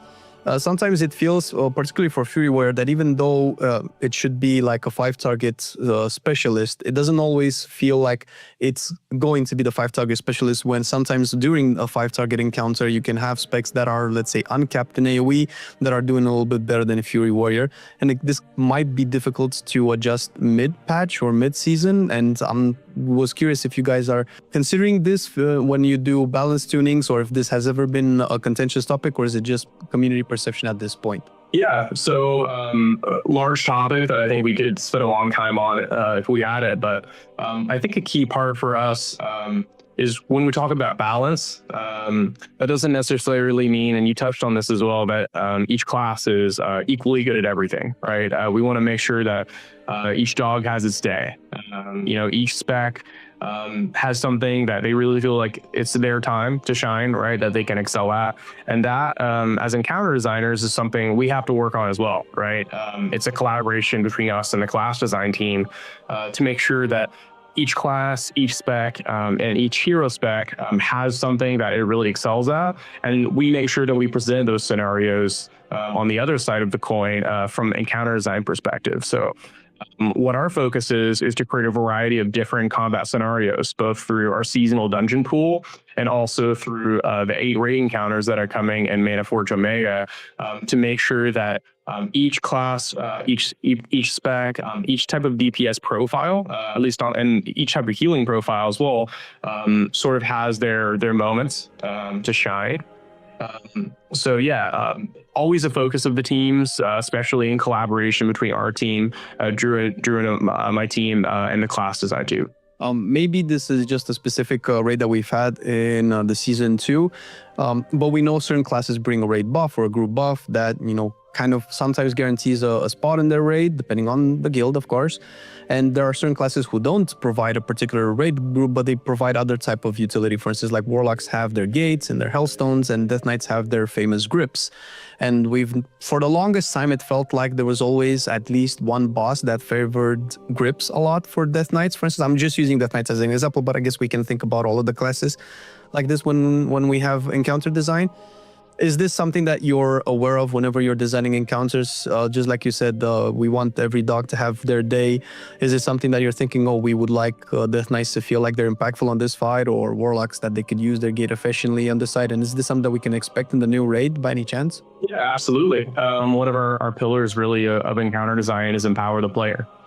And what that means is making those buttons feel incredibly heroic. If we don't put the problems and the obstacles down for you to feel like you can challenge you, right, and give you those heroic moments, then the player really never gets to feel like the hero. So we're always designing with those buttons in mind. Is this a time for grip? Is this a time for to save the entire raid with a well placed demonic gateway? Is this a place where a power word barrier is going to absolutely shine and save our pull? So it's our job as encounter designers to put those obstacles out so that players can soar over them with all the awesome buttons that the class design team has created for player classes. So yes, it's our absolute focus. And I think in Mana Forge Omega, there will be ample opportunity for every class to shine. Whatever tool you have in your tool belt, whether it's, health stones or, some type of teleport or, DR, like Warlocks, it's always health stones. It's like everyone else gets something that's actually like that you use in combat. We try to create a landscape where every type of utility really has a time to itself. Awesome. And since we got Andrew back, I guess. Yeah, they do that a lot. They don't directly answer the question. It is they do it for a lot of questions. It's like even the question about the allied races earlier. They didn't give a yes, they didn't give a no. They just danced around the question a lot. I guess we can close it off with a final question for him, because I wanted to filter down a little bit in terms of the dungeons and the Mythic Plus season. Giga good addition in season 2, changing all of the mechanics on the ground, seeing them a little bit more simplified but much more impactfully visually, right? Even with that, I'm not talking about high keys here. I'm talking mid-range, let's say from 12s to 15s to 16s, okay? As I played a healer this expansion, I felt it. Will we still have situations where a mechanic can one-shot you or can one-shot a DPS in this season, or will this be toned overall down? And this also was kind of in relation to the question we had for Taylor regarding the raid. Will this season maybe take into account or look a little bit more at the new philosophy regarding, less add-ons, less weak auras, more visibility within the actual game? Yeah, so the goal here is that, we tune things at the core experience to not one-shot you. Obviously, we start pushing at the ceiling here once we push into even mid-range keys, right, where things are doing 200% more damage than they were originally. What's important to us too is that it's very clear on the ground, which you saw with the visuals, that you have enough time. Like we give you, a good 3.5 seconds to get out of here. If you die, we want you to say like, I could have moved out of that, not upset with the game, obviously. As far as like one shots and whatnot, there's two schools of thought as far as like penalty damage, where it's just like a DPS in a swirl versus a heavy triage dot, where we want one of those to be more manageable than the others, even going up into higher key levels. So there's the inverse effect, where if we aren't punitive enough on like a swirl, for example, it's a healer problem. And when the debuff we want you to hit, that we want you to heal goes out. Yeah, what he's saying here could be an absolute nightmare. Could you imagine if you got like a stacking dot from standing in swirlies, and then the DPS would never think it was their problem because they're not dying instantly? It's the healer's fault. You should have out-healed it. It's also a healer problem. So we're always taking into account, this sort of feedback, and thinking about like the wide range of experiences that we're trying to serve with the Mythic Plus audience, right? We're going from 2 to 20 in this season, right? And where you're getting one shot is going to change depending on your skill level, your gear level, and your group comp. Okay, awesome, right? Well, thank you so much, guys. Ghost of Quraysh sounds great. We are hyped, as cannot say it on a video, but we know how hyped. Let me log these back in. What's everyone's thoughts then? There's one other thing I've just seen on Wowhead.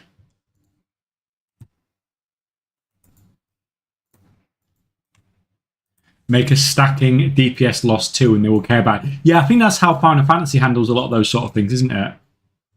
They're called damage downs or something, aren't they?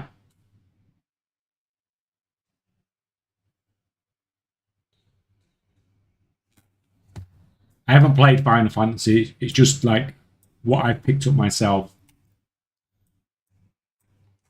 So there is one really cool thing.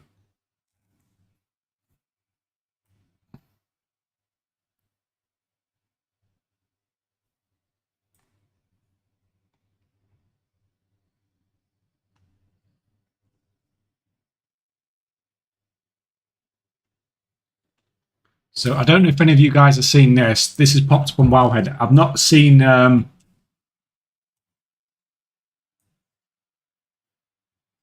and get rid of some of these ads.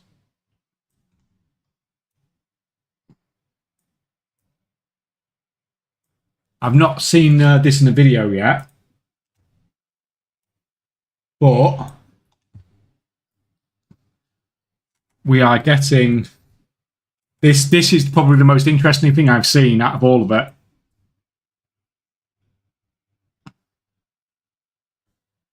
That could potentially make pugging potentially not so much of a problem.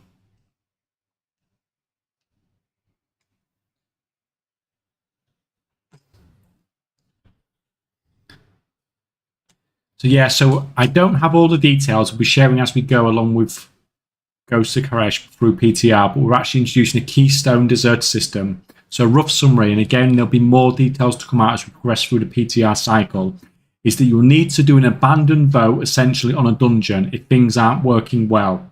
If the group agrees, you disband, and there's no harm, no foul to your rating or anything like that. If you are leaving keys too often, we're not going to penalise you on account level. You'll be marked as someone who leaves often. So in the group finder, people are going to see that you are a player that leaves Mythic Plus often.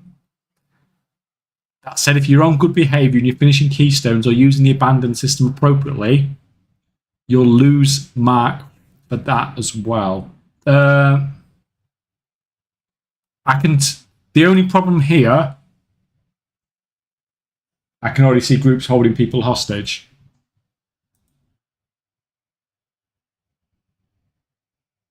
I see a problem here potentially.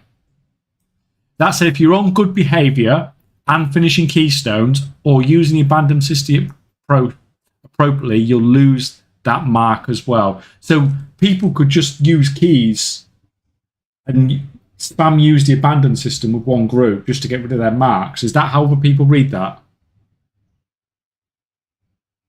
So say I pug a little bit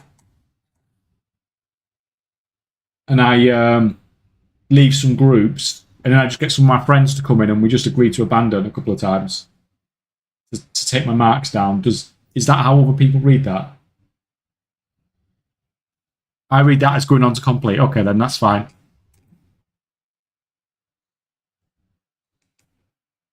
If this can be abused, it will be abused. Yeah, that's basically where I excel at this game, is finding ways to abuse the game. But I tend to obviously concentrate on professions. Yeah, surely an abandon shouldn't take one of your marks. You should have to finish a run for it to take a mark away. I think this is awesome. This is probably the best thing I've heard so far from the whole thing. This, even though I don't do Mythic Plus, this has me more hyped probably than anything else that I've seen so far, except for maybe a boss the size of Stormwind. But what happens then if someone leaves? Yep. And then the whole group falls apart? But that person gets the mark that left But first. then all of them, because they all leave? No, because the first person's the one that's done it. The first person's the one that's killed the key. Oh, that's cool. So the first person is the one that gets the mark. What happens if they get disconnected?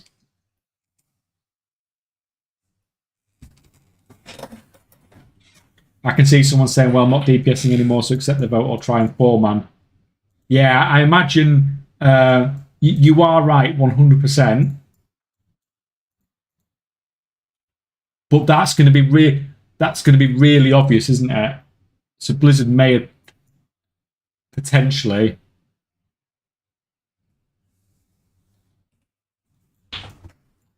I don't know. Obviously, it's a work in progress. But the fact that Blizzard are even looking at it, because I've said this a load of times on stream, but this is the worst thing for me when people.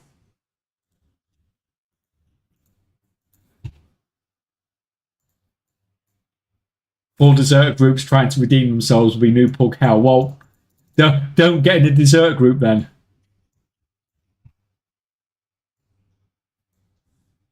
Vote the person out, give them deserter title as well. No, you won't be able to vote people out because that will be abused, won't it? Surely. I doubt if you vote someone out that it would give you it. That's silly. I spent the whole day removing my UI to remove LBUI. All the sheet scanning issues have gone away. Yeah, LBUI is known to cause some problems with the scanning with Auctioneer. I think I've even got it in the frequently asked questions, haven't I?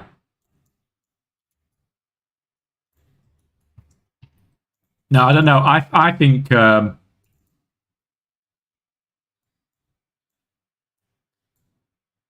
right. Okay, the exact details of the system are currently unknown, and there will likely be kinks and loopholes to work out. If someone leaves the group before the vote, can the rest of the players leave immediately, or will the remaining players need to vote still? I'm sure. Surely, if somebody leaves the group automatically, then the others can leave once. Do disconnects count as leaving? I think, guys, we are not in 1998 anymore. Yeah, but you do get a deserter thing though. If you should get a deserter for disconnecting. Because obviously, if you don't, then people are just going to disconnect themselves. Like, oh, I don't want to do this anymore. I'm just going to pull up, just disconnect myself. Yeah. Isn't it? Yeah, if you don't, you just DC every time. Yeah, exactly. You have to get a mark for disconnecting. And to be fair, yeah, exactly what Revocek just said there. Impact the same as whether you DC or leave on purpose. From the other player's perspective, it's exactly the same. So even if it is because of internet, then other players deserve to know that. Oh no, I'll end up in the shame list. What, Bakoto? What, intentionally, or what about if you DC and get right back in?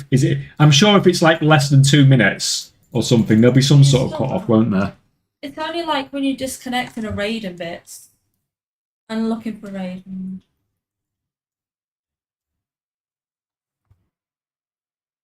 What did you get the dessert buff for? Oh, this is the question I asked, wasn't it? Will players be able to abuse recovering from a mark by queuing and abandon any dungeon instantly? Yeah, that's what. because of my crap connection, but luckily I don't do Mythic Plus, so whatever. As much as it sucks to DC due to internet, it screws other people, so I think it's fair. Yeah, like, if people are going to spend like 40 minutes doing a dungeon or something, it really is sucky if somebody else just DCs.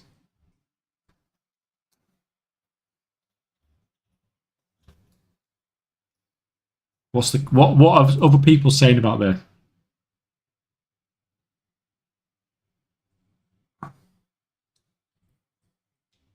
Yeah, I mean, this is the interesting one, isn't it? Like, a few people have mentioned the AFK players thing.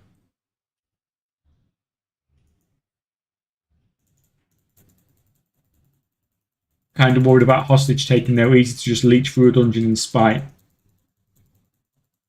If you don't like a group now. Yeah, I mean, it's not perfect, that's for sure. But at the moment, like I said to you guys, like one of the reasons I stopped doing Mythic Plus, besides the fact that time was leavers, and people would literally, you have people who will literally just leave a dungeon. Literally, you can be at like 95% done and go into that last boss, but if that timer goes down and they don't want an untimed key on their record, they'll just leave a dungeon, even though it literally take them, just a few minutes to finish the dungeon.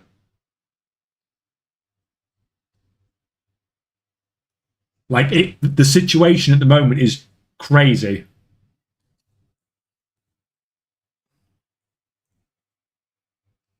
That's pretty rare. I mean, I've had it happen a few times. I'm not saying it's going to happen. It's happening all the time, but although I had that on a 13 yesterday, yeah, it's just.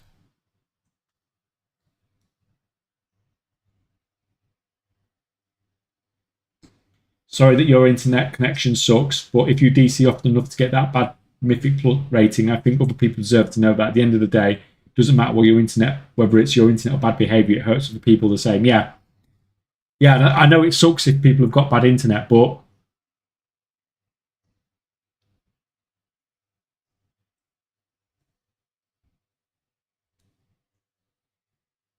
like you said, I think yeah, it sort of should count. I know it sucks.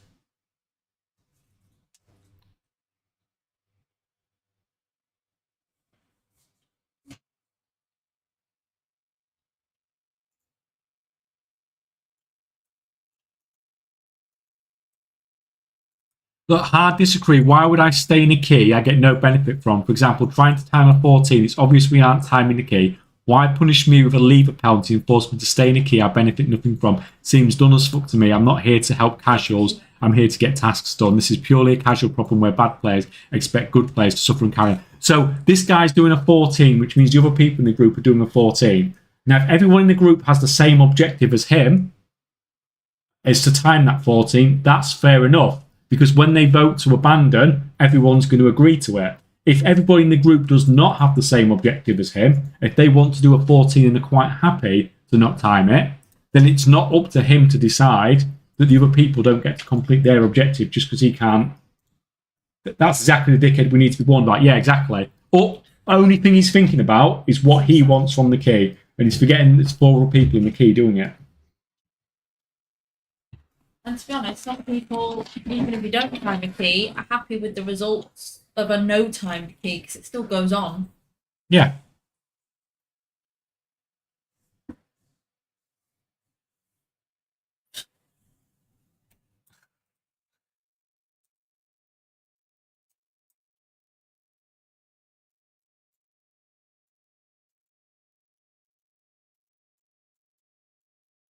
Sounds like someone who needs friends but isn't friendly enough to make them. Well,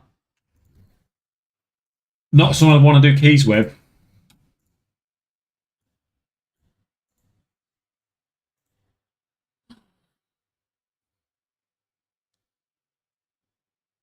I want them. That's also the dickhead that leaves when one person dies, but not before he shits on everyone else in chat. Yeah. Constantly blames everybody else. Whatever happens.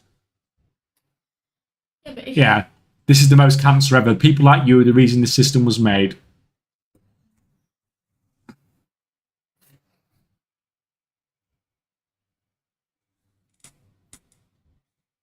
Guys, this mage we pugged is doing no kicks. Let's give him a dessert for 30 minutes and find a new guy. Yeah, whoever it was who said they need to sort out the system in non-Mythic Plus is right as well. The fact that you can do this is ridiculous.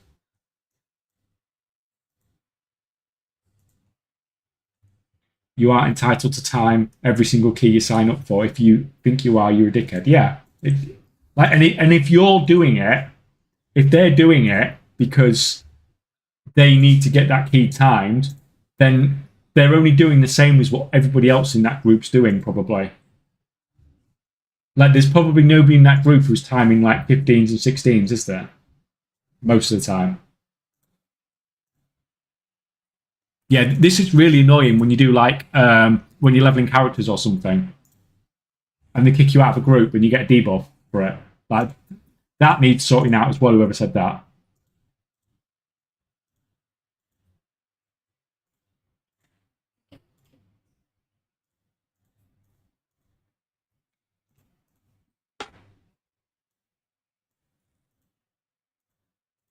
I can't bother to read that.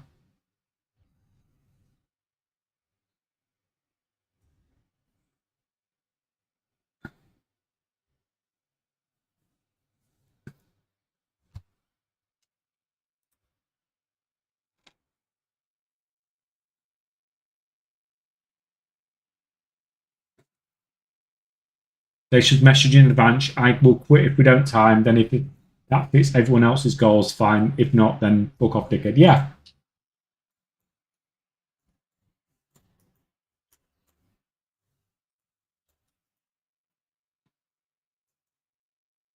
Did you hear about this sort of system in the League of Legends? A streamer was stuck in a game for 3 hours. How do you get stuck in a game for 3 hours?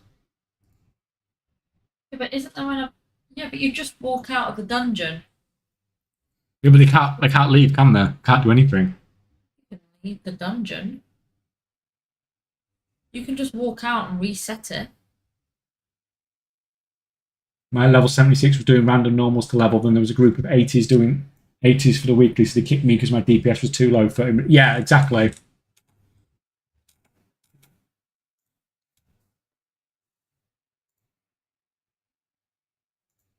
Exactly, Mr. Ogre, because the other fours refused to end the game. Yeah, I mean, like, stuff like that might happen, but the thing is, whatever system you've got, it's going to be abused to some extent, isn't it? But at least this system, like, obviously it's the first iteration. We're going to see things change.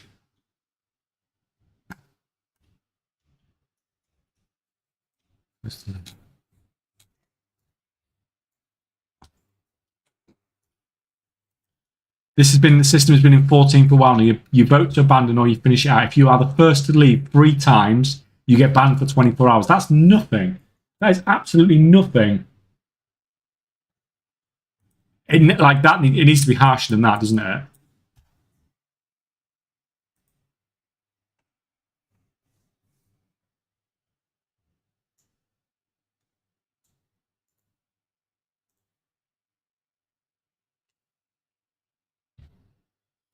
Don't worry, nothing is stopping you from holding others hostage by actively griefing, wiping, going FK until they agree to abandon the key. Change is necessary, but the system is so easily abused it will lead to worse behaviour to circumvent the system. Yeah, it's whether Blizzard's going to do anything about that, isn't it? In 14, if you miss your dungeon queue, it counts for that also. I mean, that's Accidental. You can go for a wee and accidentally be AFK for 2 seconds.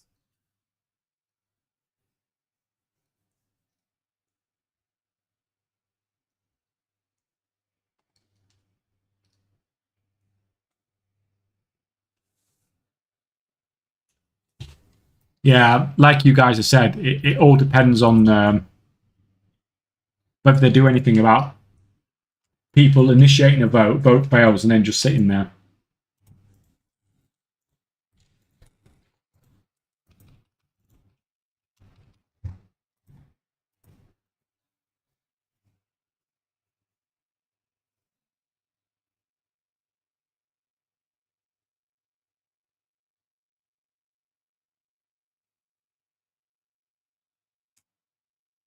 Oh god, that's where I'm wrong. I'm carrying my own twink while getting gear. She's done no DPS.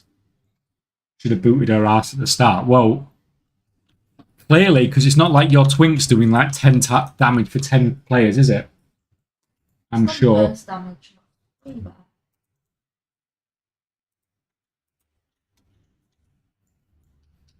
At least it's an attempt. Yeah, at least they're acknowledging it's a problem and it's a start. Even if this patch doesn't see a system by which it's perfect, you can see them sort of going in that direction, can't you?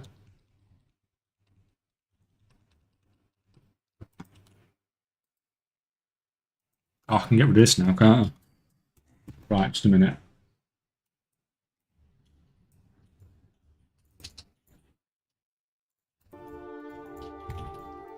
Get that on. Get that on.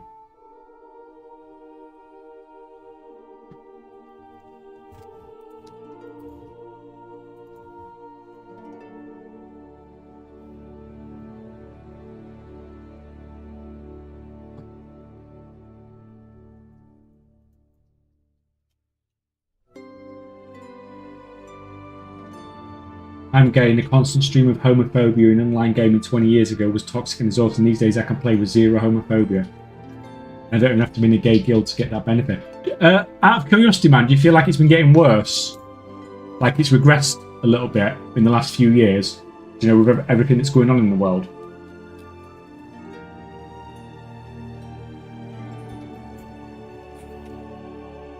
No, okay. Okay, that's interesting. I was just curious more than anything, because there's a lot of crap going on, isn't there?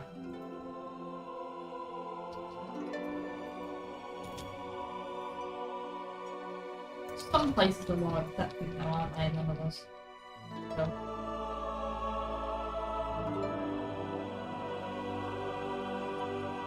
Don't worry, everyone. You can buy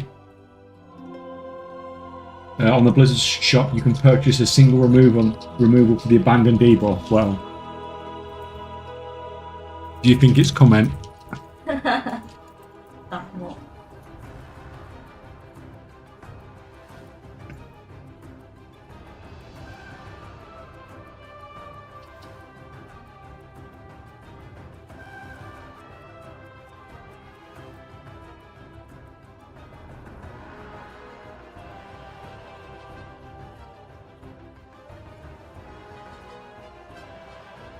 Time to do some keys. Good timing, man. Good timing. You must lean on my pet game, evening, by the way. No, I'm just trying a little experiment out.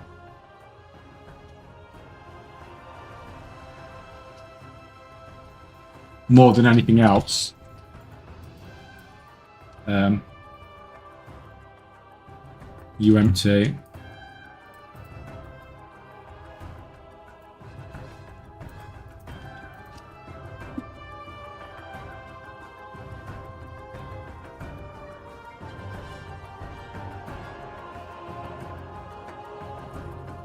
People wonder why some people give up and only want solo content, and some Mythic Plus players go, why are they helping solo players get gear? Devil if you do, devil if you don't. Yeah. But I think generally speaking, the longer WoW goes on, the more people want single player content, because people are getting older and they're getting more responsibilities, and therefore having something like Delves where you can just walk away from it whenever you want is or you can go to the bathroom halfway through it and yeah, you can off keyboard. Yeah, but I mean, like, people are getting older, people are getting responsibility, people have got kids and stuff like that as we get older. So having more content where people can just do this sort of stuff, it is better. This is why when I played Ashes of Creation, I think Ashes of Creation is a great game. But I think it's a great game that's going to fail because it's appealing to they've made a really good game, but it's appealing to a very narrow player base.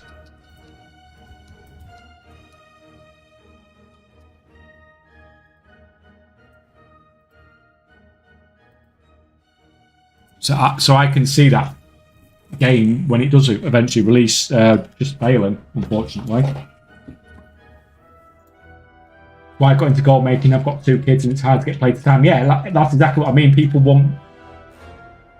can't just. It's so much. Like, first, it's very hard to raid because that's like multiple full nights a week, and then even just doing a Mythic Plus, like by the time you've done everything, it's like an hour of uninterruptible time, isn't it?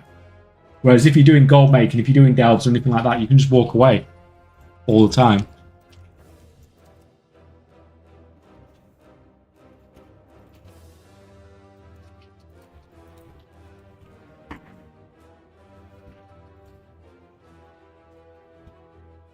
It's nice to have both so you can dip in and out of solo and group. Yeah, I mean, it's whatever suits whatever lifestyle you've got, isn't it?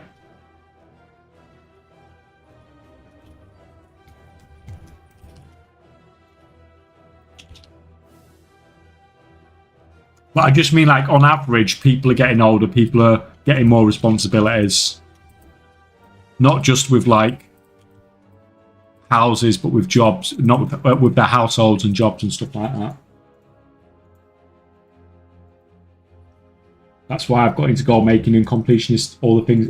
Yeah, exactly. And I think that's why, like, collecting mounts, collecting transmog and all that sort of stuff is just getting more and more popular over the years.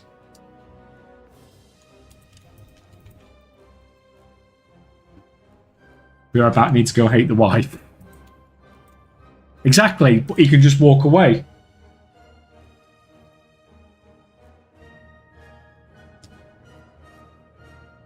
Mythic Plus is more like 30-40 minutes at a time if you're timing the keys. Like, what, including the time it takes to get the group together and travel and all stuff like that? Like, I just meant sort of like approximately, roughly. I mean, either way, like once you've decided you're going to do a Mythic Plus, like you can't really walk away from your PC then, can you?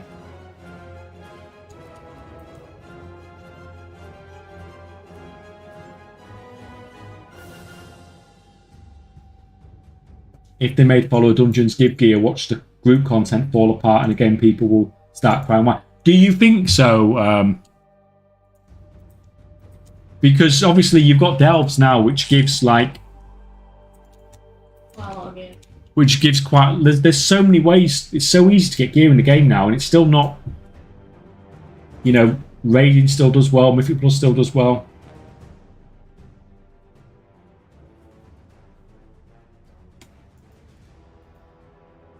Most online games require at least 30 minutes at a time now. Yeah, but like it does.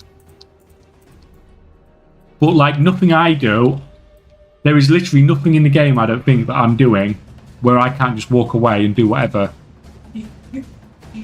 I've seen it. Right, what we saw for 285k here. It's another one of the pets.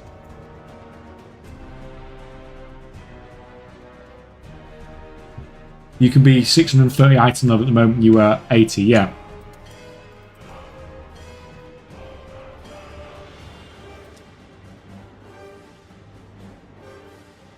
Hero gear once a week from Dells. Yeah, but like I just mean like you're not getting like mythic track gear and stuff like that.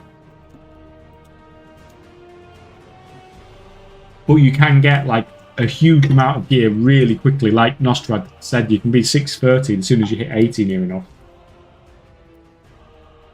I'll have another drink, please. I ain't got a clue. Surprise me. Not a clue.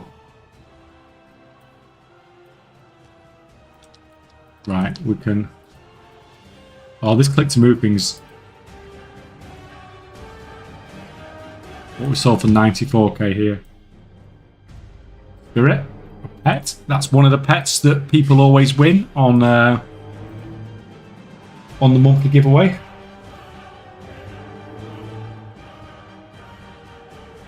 So the other thing I wrote down about when we was watching all that then was, so the reason we originally got expansion, like we've got like this story arc across 3 expansions. So the question is to you guys, do you feel like you are in sort of like I feel like the storyline doesn't feel like it's as such one big long storyline, but like a sort of like storyline whereby we are kind of doing one big long storyline and just doing big detours from it that they're trying to sort of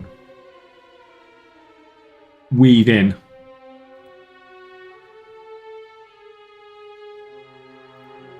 That's going to be another pet in it. Yeah, that's a Mecha Gopher pet.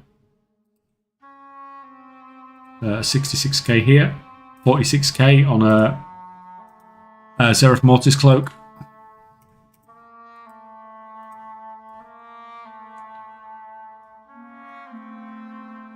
I think all these odd stories are going to come together in Midnight in a big way, but it just seem a bit all over the place. Yeah, see, like, I really hope it does, because, like, I was hoping it was going to be, like,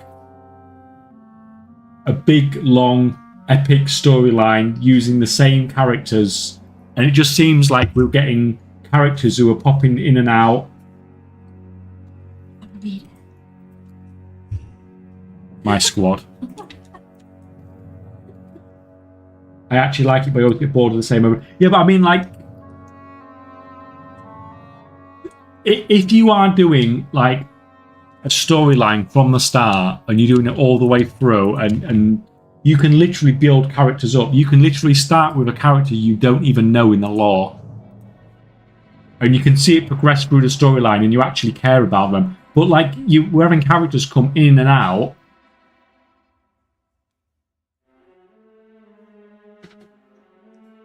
Because if they don't, if they're like one expansion that's super long, we pay 3 times for it. I mean, like,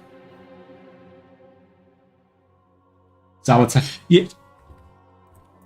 I don't like. I guess we will see. I guess we'll see what we end up with.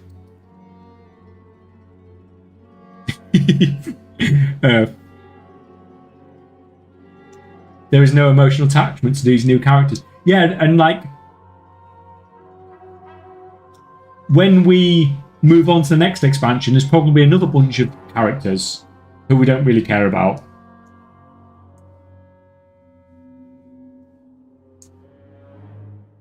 But can you remember in like Warlords of Draenor, like Yrel's storyline?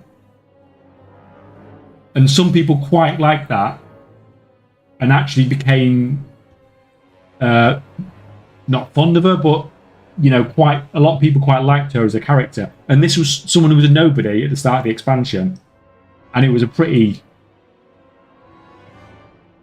questionable expansion.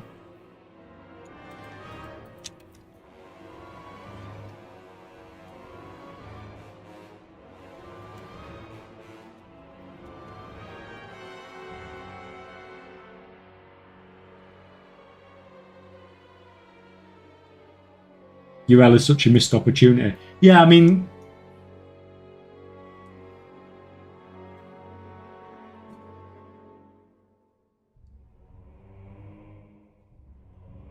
I remember what I was sick of orcs and demons by the end of it. Yeah, I bet you, when they announced Legion, you was dead happy then.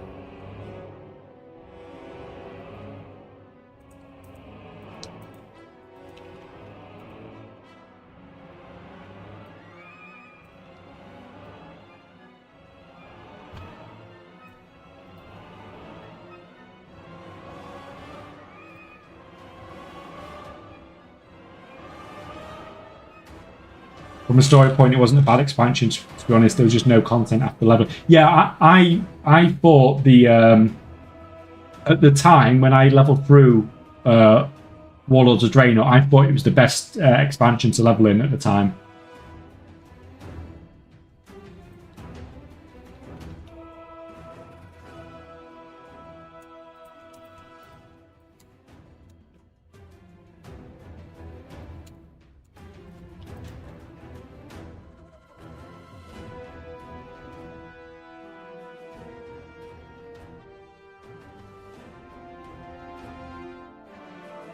But yeah, I just mean like I was hoping that we would get like Urel type characters whereby they build them up well, you see them through the storyline, and then when they kill them off or something at the end, it actually feels like something. Like, would you care if any of the new characters that got introduced in the War of Ring got killed off in the next patch?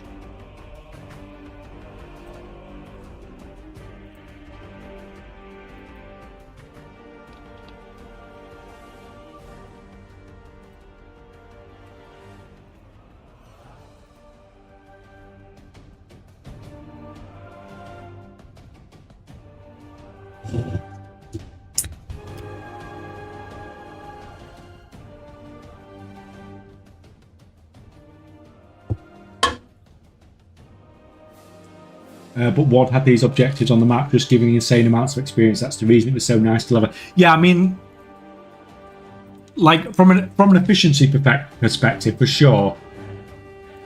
But I mean, like, I did it as Alliance first, and like everything that happened at the end of the first zone was fantastic. Then everything that happened at the end of Talador was fantastic.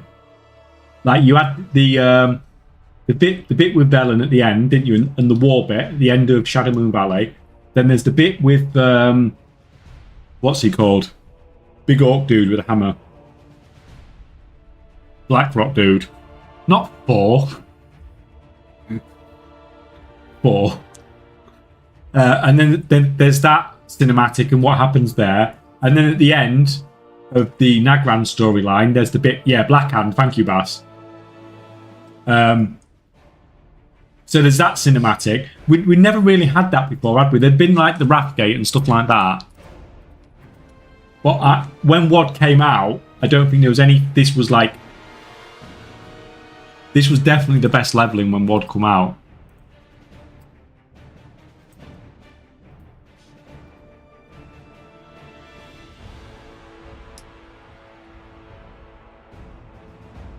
In my opinion, anyway. All the characters are one-dimensional now, so they don't feel interesting or real. Yeah, and they're disposable as well, aren't they? It's like expansion-wide borrowed power. It's here, then it's gone. So they get killed, you just don't care.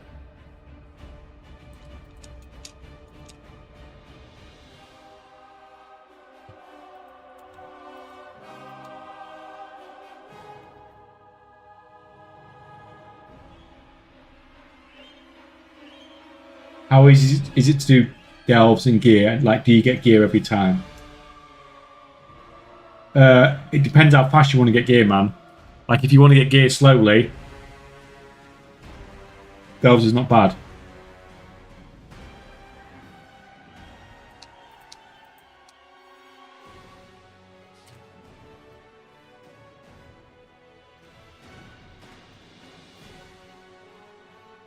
What we sold for 143k here. Another blade spirit and an ember blade.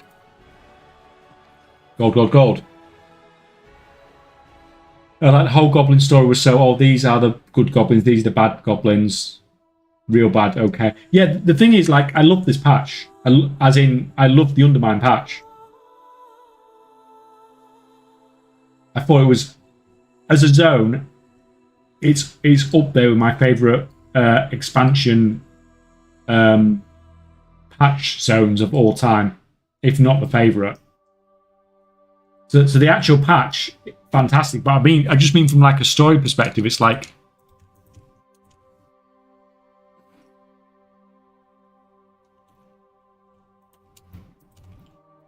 and I thought with how the cinematic was for the expansion, I thought we was going to lean more into that sort of stuff.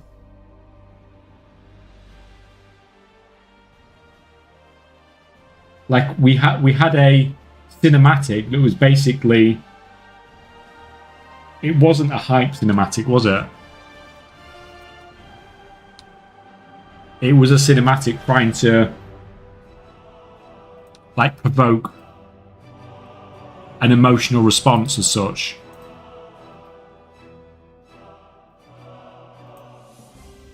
What we sold here for 50k. Some more transmog.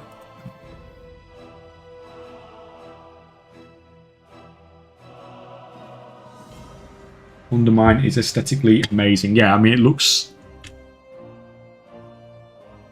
solid as well. All right, we've got a geolocator game. Sorry, man, I completely forgot about that. Are you still here?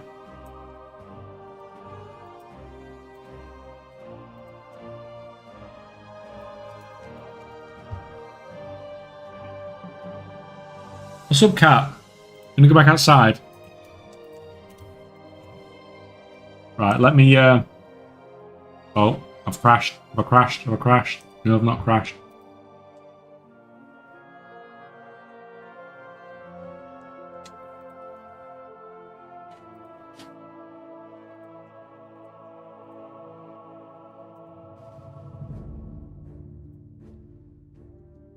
Right, anyone who wants to play,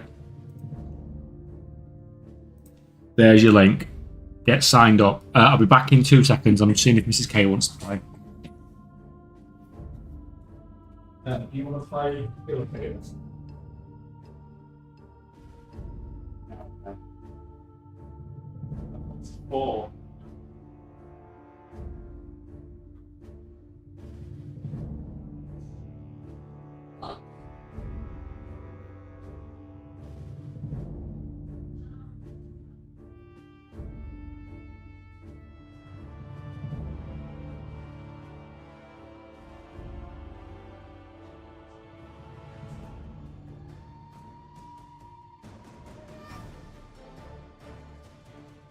You play with us.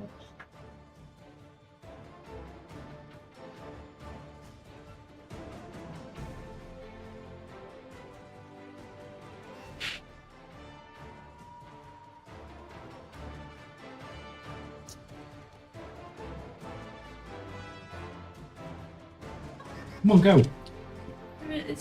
Oh, I died. I died. Stupid cat. Oh, yeah, I forgot. I'm on PvP. You come in then. You come in quick. We've already got 15 people, but sure. Right, 16 people. Let's go. I'm going to win this one.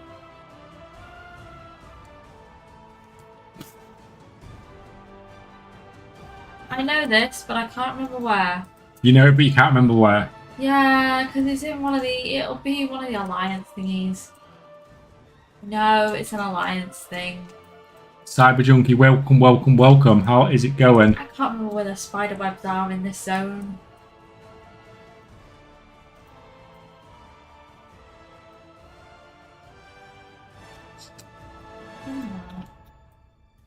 Oh, I did. I got 3667. Silver Pine Banish. I did. That's what I was looking for, that farm, but I couldn't remember where it was. It was there apparently. Yeah, because me and you. I thought it might have been on the border between these two.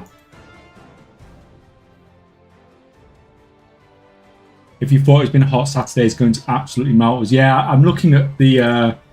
Cannot wait. Get the paddling pool out. And we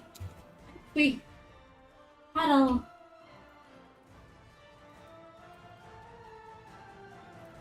Look, this is the weather forecast. Hang on, play before we hit ads. No. This is the weather forecast. We've just done ads. Like it says to me here, I've got 31 degrees, but I've got rain, and then when you click on it, it's 25% chance. I don't go off the googling. 42% humidity. Humidity today is 58%. Is that pretty high?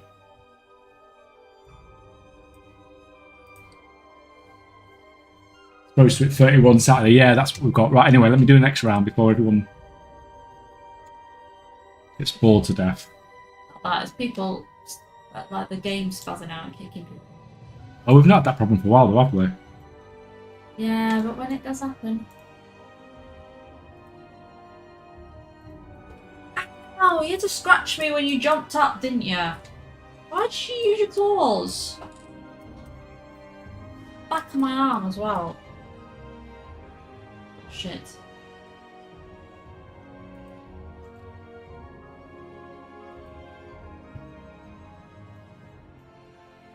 Oh, to be fair, 58% humidity is lower than we've been having. We've been in the 70% plus. Jesus.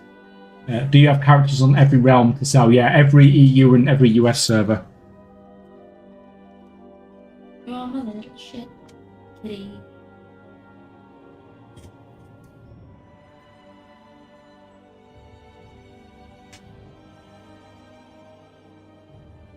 Take it from me, I know what it is. I lived in Florida for 12 years. In the UK, summer just hits me. Really? Is it similar percentages, but...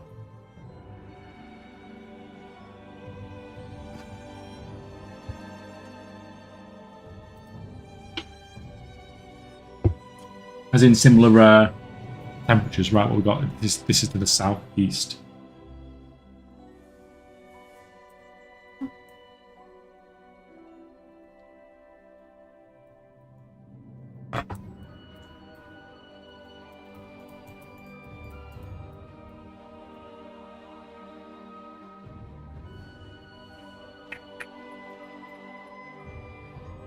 I don't think that's right. Was that it? I was just about to change to that. Please oh no, it was that as well. I was hovering over that. I was hovering over it. I was just literally about to click. Stop it, cat.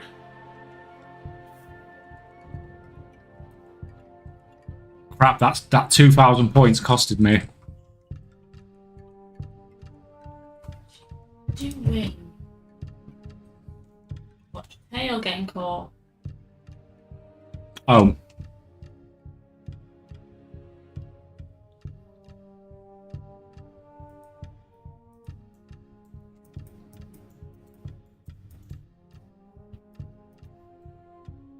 That river, them lights could be anywhere.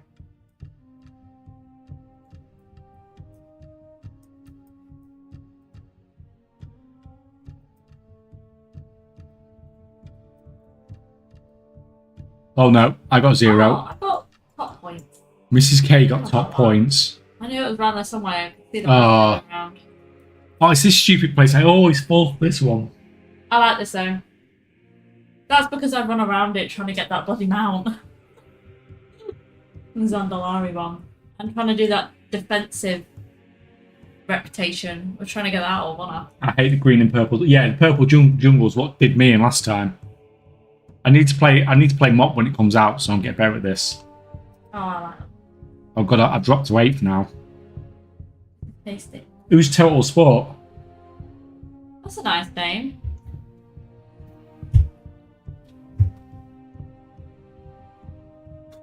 French Repair. Right, this is the last round.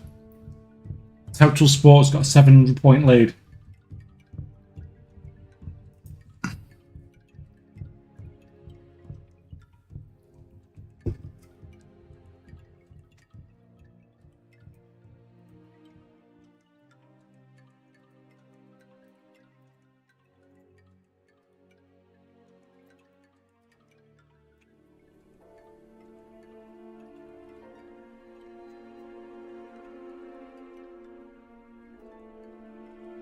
No, that's not it. That's not it. Crap. Crap. Lost it now. How close did I get? Oh, I was just a little Oh, I bit was right on it. For wrong. God's sake. Well, where did you end up going in then? I went back up there. I didn't think it was down there. I was down here. Where did you go? Back up here. Oh no, but it was facing west.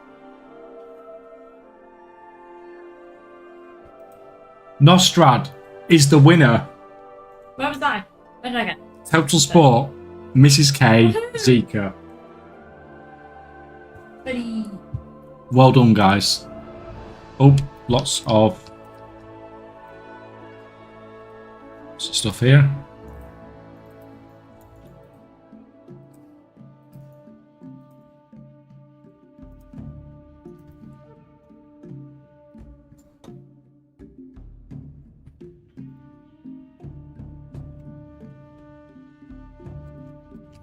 So I need to transfer some of my stuff. By the way, how much emotes of water on the US? I can tell you. Let me finish this. Actually, just do it now.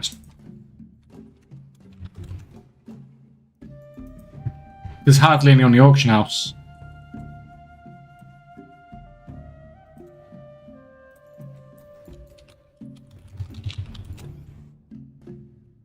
There's no primal. Oh, there's primal water.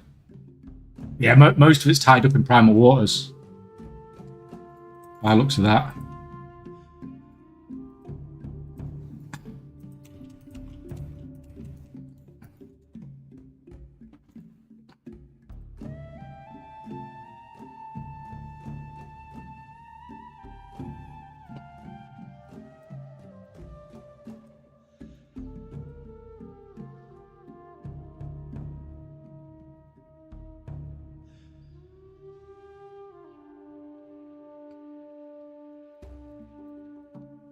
We'll take some of these.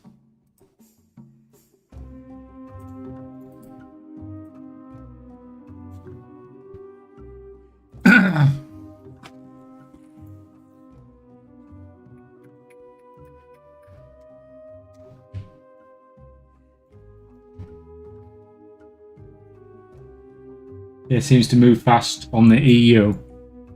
What are they actually selling?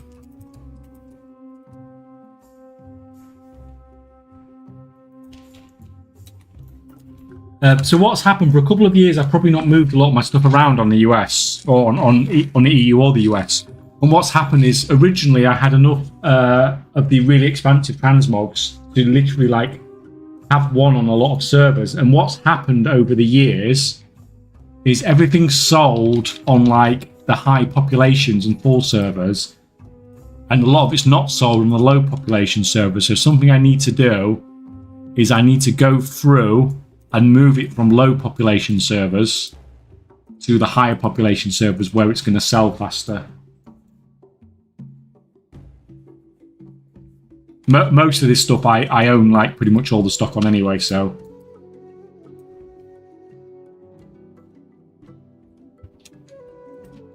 I might even pump the price up a little bit. Now I'm moving it. Now the stock levels are getting lower. We'll have a look. We'll have a look, see if it's worth pumping prices a bit more.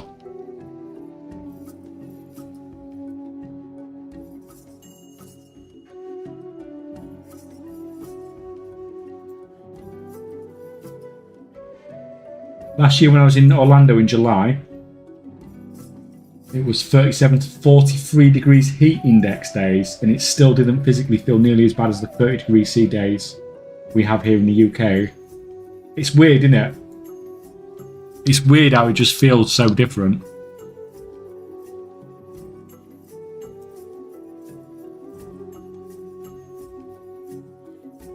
Like, my main problem is just having to keep that door closed. If I could open that door, it's not as bad.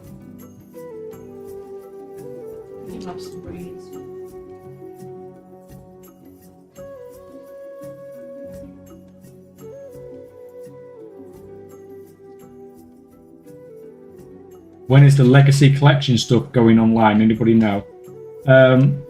What do you mean by that, man?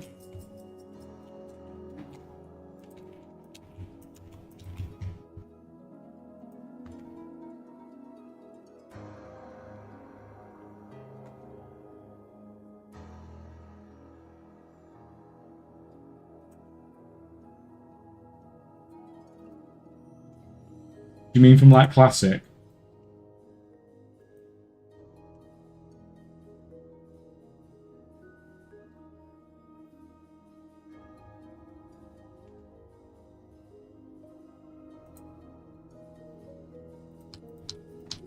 Right, empty these out.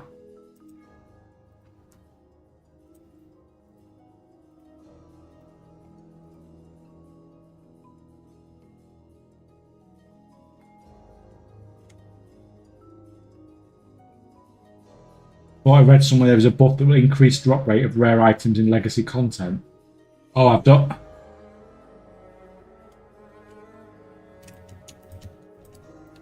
Yeah, Wu can answer that question for you, Nostrad, I'm sure. Yeah, I'm not sure about that buff. I've not heard anything about that myself. But also, it's actually true.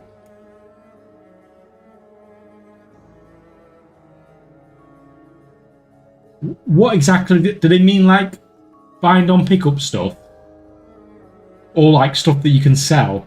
It's in the calendar.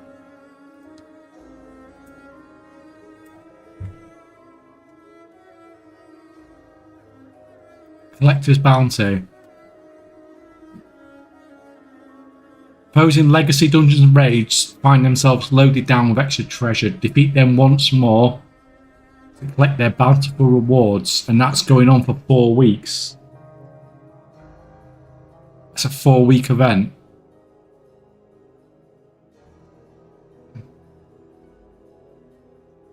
So it's they're probably going to drop a bag or something, aren't they?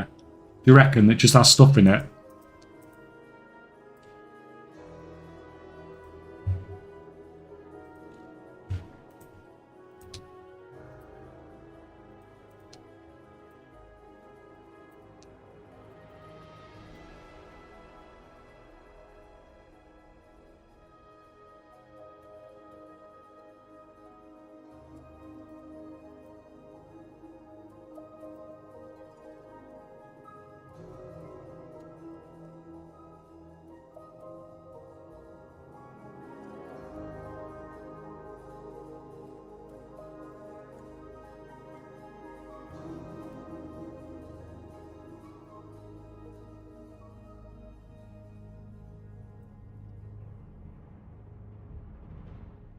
Cancel you up. I've only just cancel scanned this, and I've already got 15 pets undercut.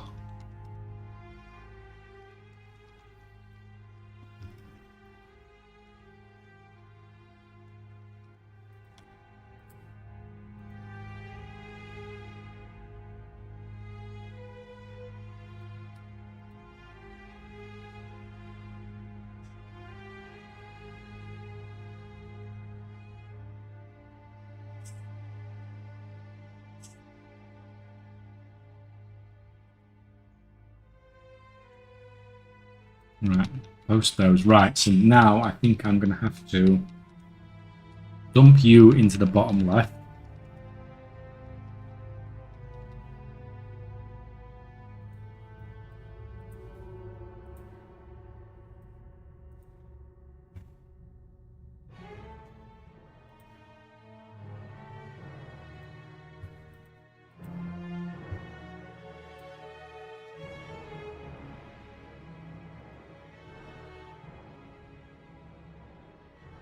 Is the majority of what you sell these days pets? No, I hardly sell any pets.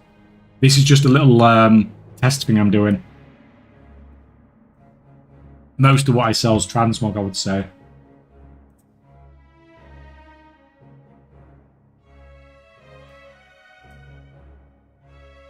Like 2 seconds.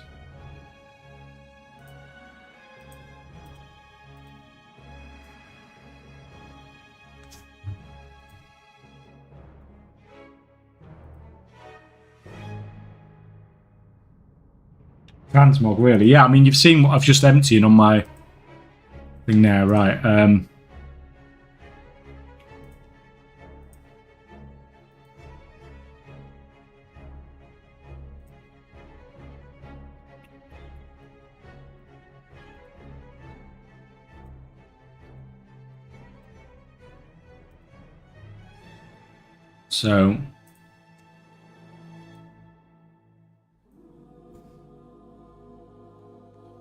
So when I don't have my stuff posted on the auction house, there's only 6 of these on the auction house on the whole US.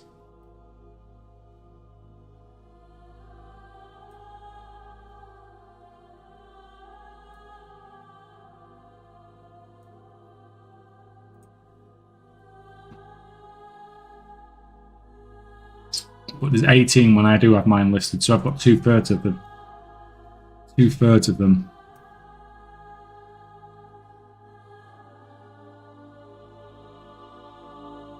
And I can see which servers they're on.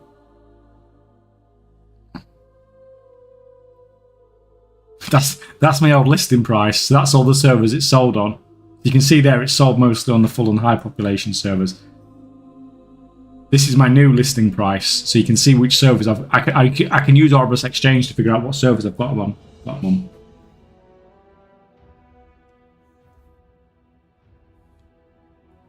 Do only new pets sell quickish? I've tried selling pets, but it's too slow. It takes dozens or hundreds of reposts. I lose patience. Yeah, I mean, it depends. It does take a lot of time, but there's also a lot of profit margin there as well. So, like, right, let's work down this list then. So So I'm quite happy to keep that one. Airy Peak, we can move off that one. So if we... Actually, it doesn't matter. We can log on there.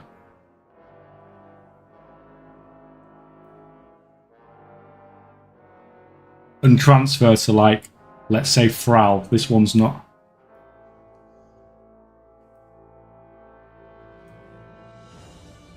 So you should have... Yeah, he's got loads of them.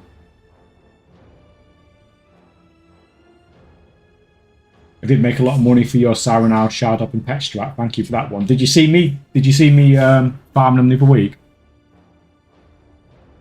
Crazy amounts of them. Illidan's not had one of these on its server since the 7th of April 2025. So let's move some stuff over to Illidan.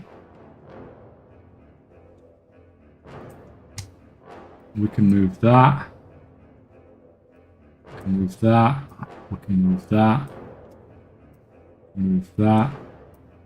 That. What else we got? We're less bothered about that.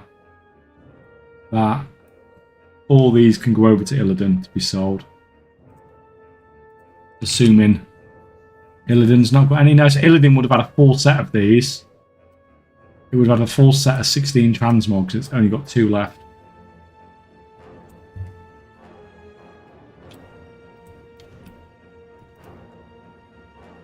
And luckily, we can do this nowadays, can't we? Make it super easy.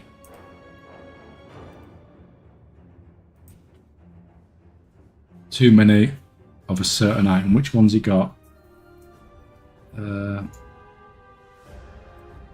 He's got the unique, so he's got one of them. Bet he's got the interceptor one. Am I just being blind here because I cannot see?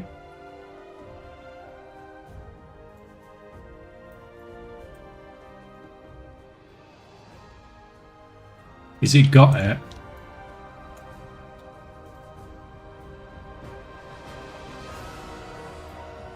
In his bank? Is he hiding something in his bank?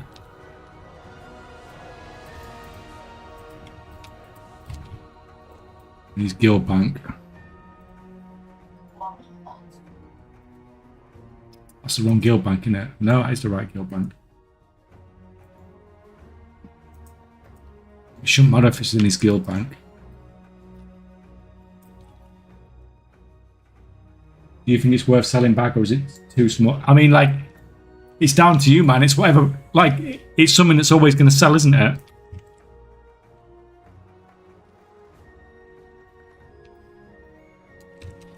Why can...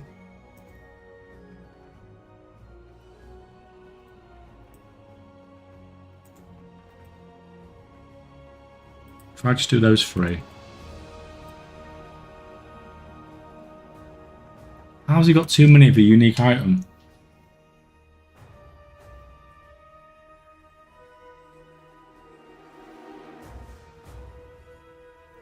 Right, okay, let's take a different stance. As annoying as it is to do this like this.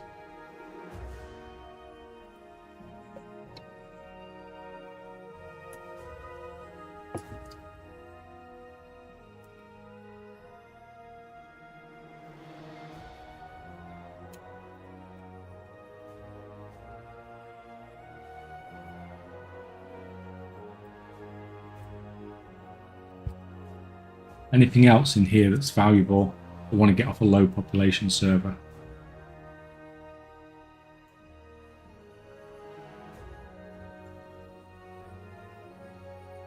Not really. I think the rest of that's fine.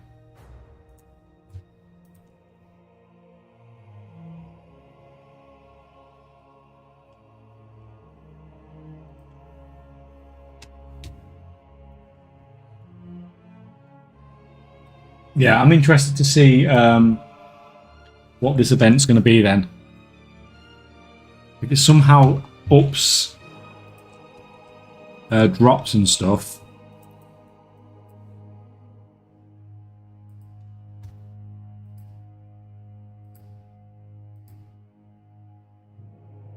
It's a brutalizer one.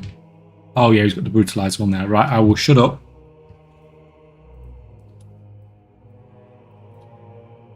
Because that is definitely true. Right, he's also not got a constructs one as well. How much gold was your investment in Shadowlands? Do you just mean on that transmog?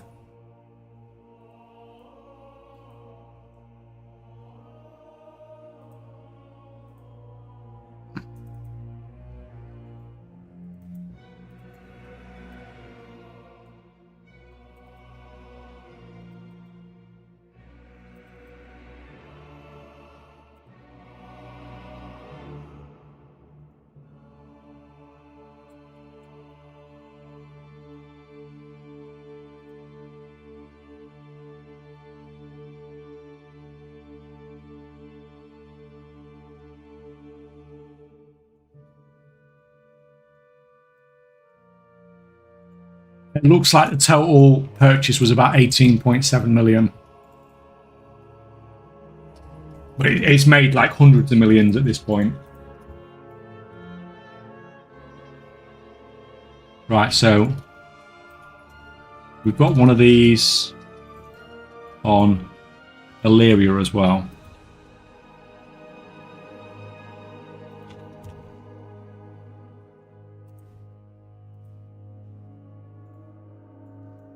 Where we've got another full population server. All these servers have got one. I'm not going to compete with somebody else.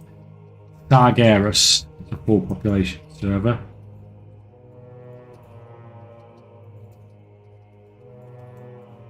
Storm Rage, that's only been 7 days.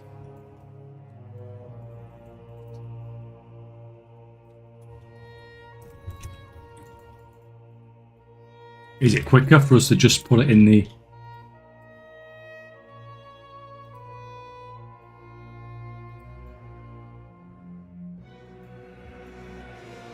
That one can't actually go in, that one can, that one can.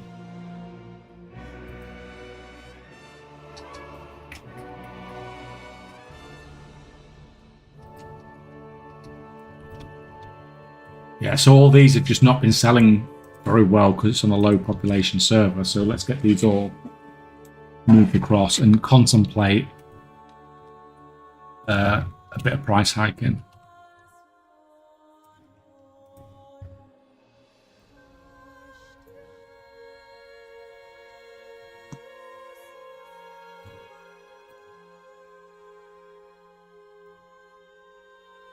Where's the all-time price on these? This is when it screams that one person owns a market.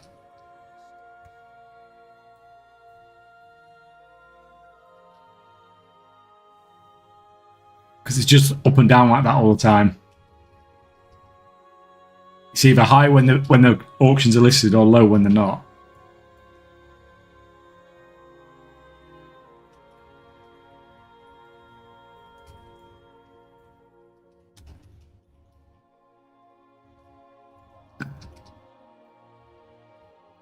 Like you can even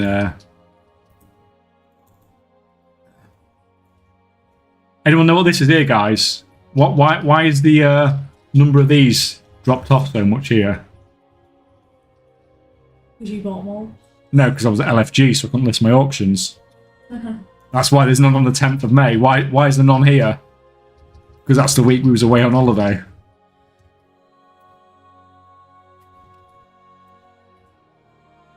Right, Storm Rage.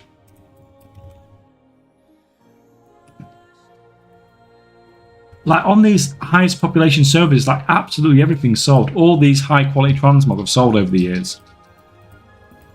He hasn't got a single one of those.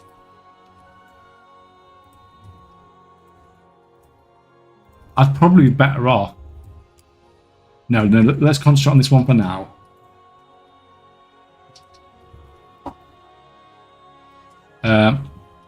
Arthas. That's listed. What are you putting on Storm Rage? I'm moving some of my valuable transmog from low population to high population servers.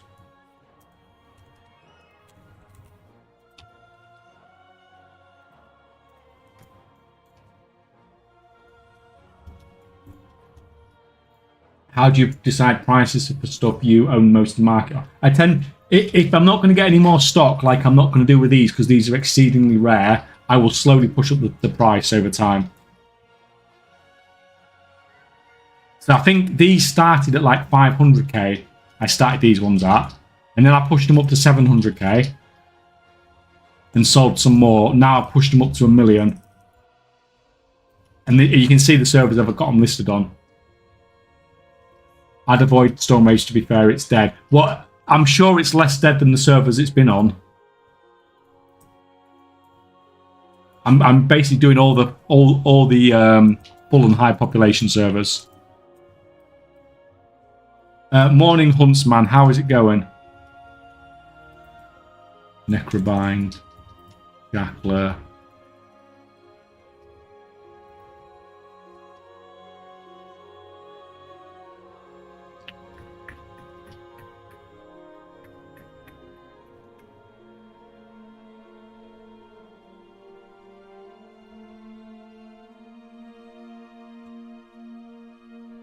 Have they gone down even more, the prices?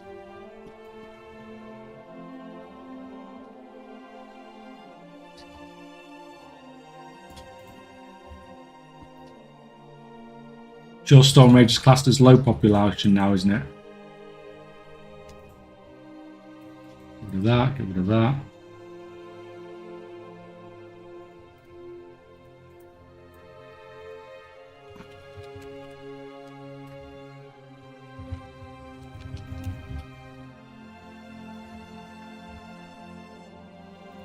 Like, according to Raider.io, it's the second biggest server.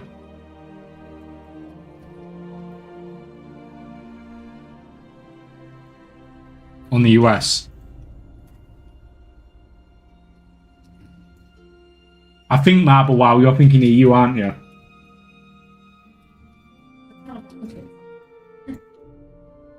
Storm Rage is quite a small server. Yeah, on EU it's low.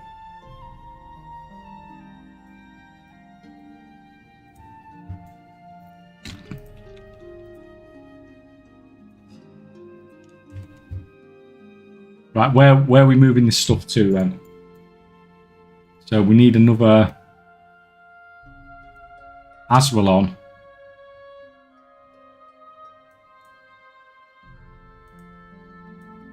Sold one mount for 990k.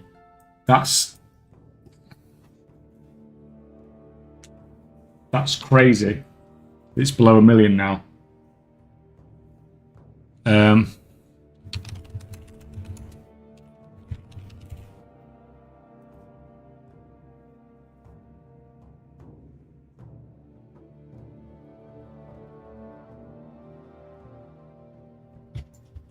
So let me have a look at these. What's if I put them like this? These servers then. Proudmoore, Dalaran. Yeah, Proudmoore's fine.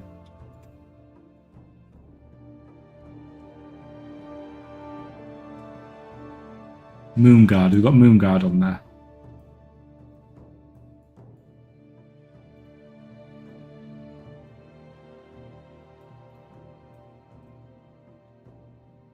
Sargeras is on there, right? Well, that we can do that one because that's one of the bigger ones. The other day I checked EU and the Silver Moon had 40k more active players than Draenor. It's officially the biggest now. The last time I've looked as well, Bakoto, it's been the biggest server. So it does seem to be. You're getting that? It does seem to be getting there, doesn't it?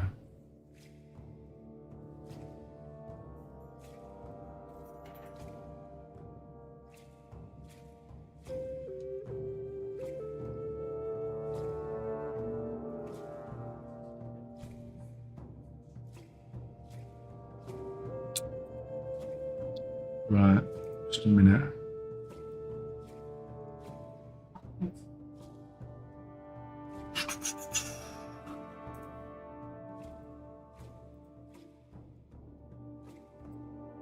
Right, clear this out. Can't use that one.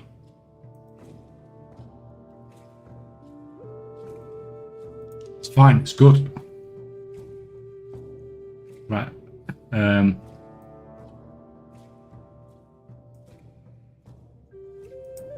Put it back to the 90. Dark Spear has some on it.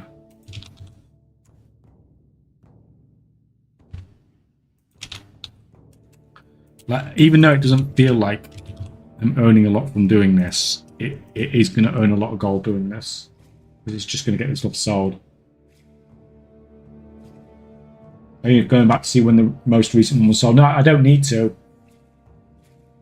There's no... I just need to put it on servers where there's more people on it. Like, I had like probably like 70 or 80 of these to begin with, and I just spread them out across every server.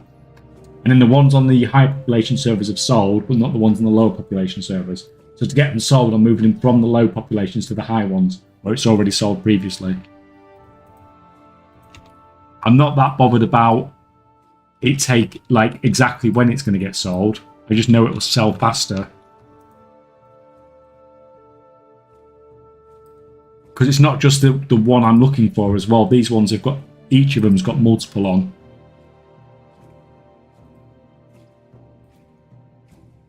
Like that one's super rare as well now.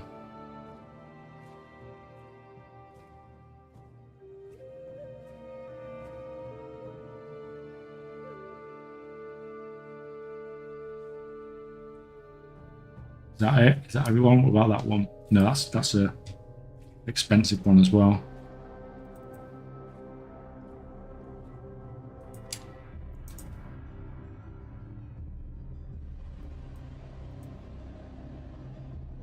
Area 52's got one. Stormwade, Illigen, Tichondrius I don't list on because it's...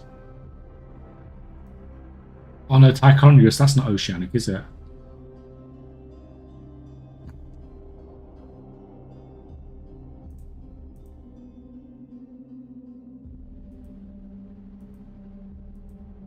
That's just...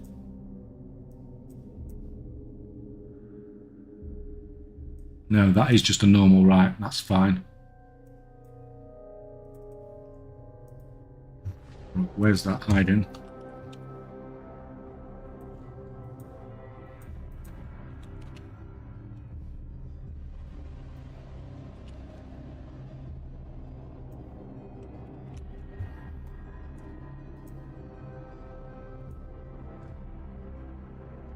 Don't forget Frostmourne. I don't even bother listing my auctions there anymore, man. It takes too long. It takes me like 20 minutes to list like 10 auctions.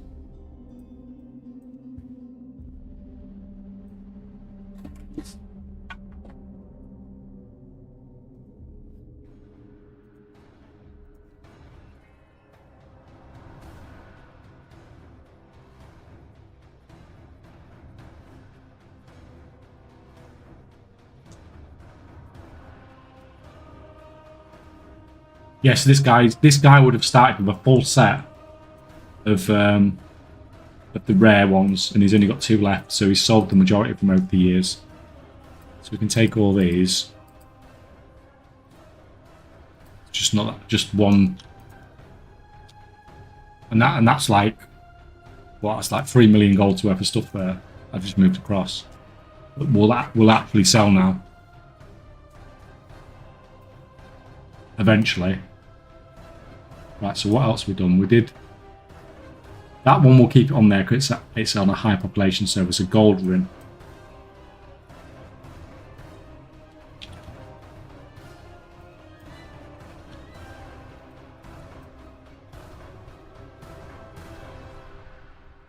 Does the brute sword pop up on the black market auction house? The green one does, yes.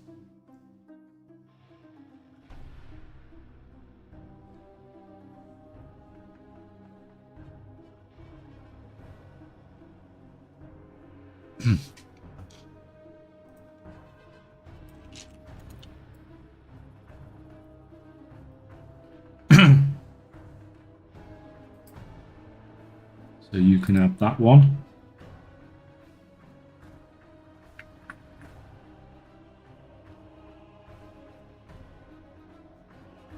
That one.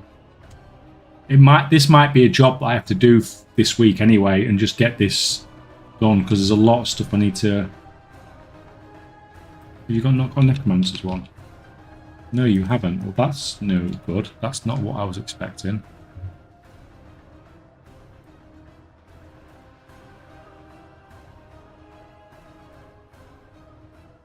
Okay, that sucks. Oh no, oh no, that's fine. That's not what I thought it was. That's all good. Right, so we've done Goldrin, right? Ijal.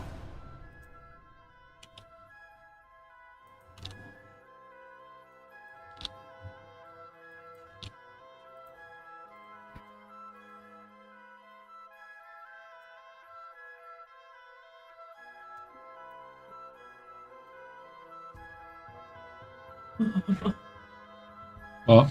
Spider on the wall. It's fine. Spider on the wall. It's fine. Oh, We shall get rid of the spider on the wall at some point. it's not big. He's just I know the spider's not big. fat and ugly. Ugh. That shivers down me. Makes me feel awful.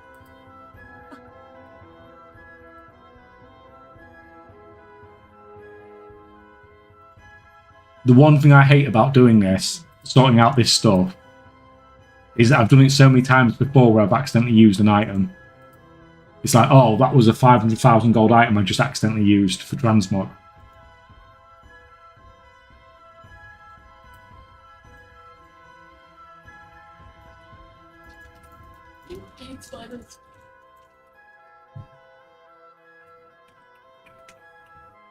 That's fine, is that everything?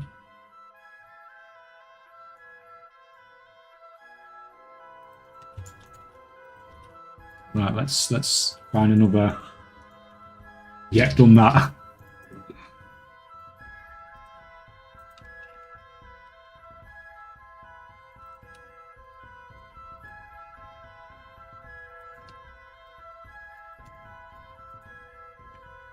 Not 500k, but close. I mean, it's annoying. Whatever it is, it's annoying, isn't it? All right. Moonguard. Where's Moonguard on this list? Put it alphabetical. Moonguard has got one already, so I'm not going to put one on Moonguard. Illidan, Tichondrius, Azralon, Thrall. Should we do Thrall next? Have we done Thrall already? I can't even remember now.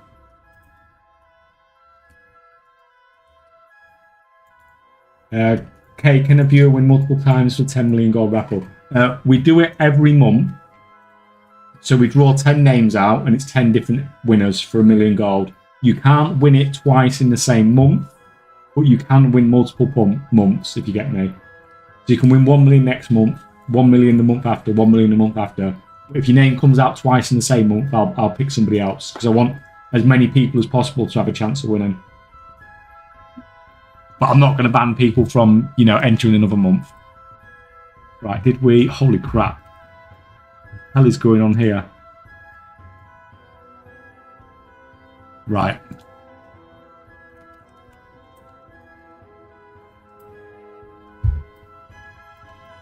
Please, seriously, I just want to do this.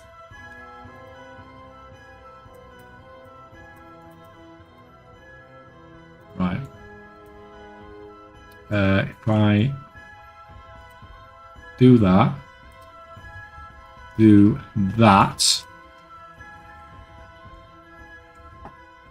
it with runes all the time. I mean, that's annoying as well. I was worried about doing that yesterday when I was moving my mount. Yeah. Yeah, I worry about it with mounts as well.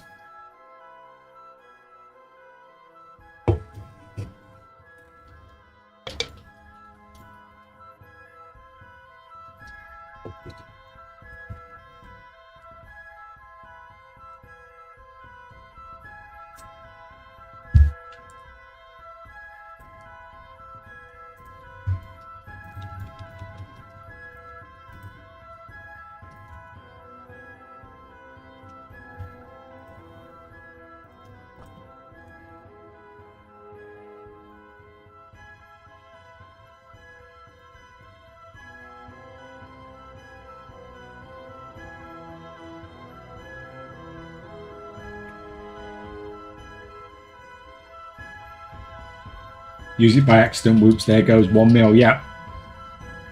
Exactly, right. Now, so I've emptied that out, and it's not done the job it's supposed to have done.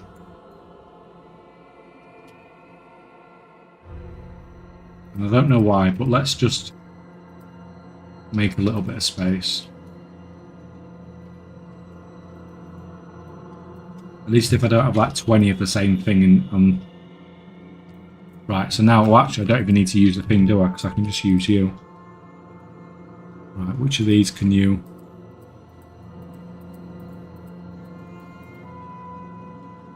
Fine, he's managed to use most of them.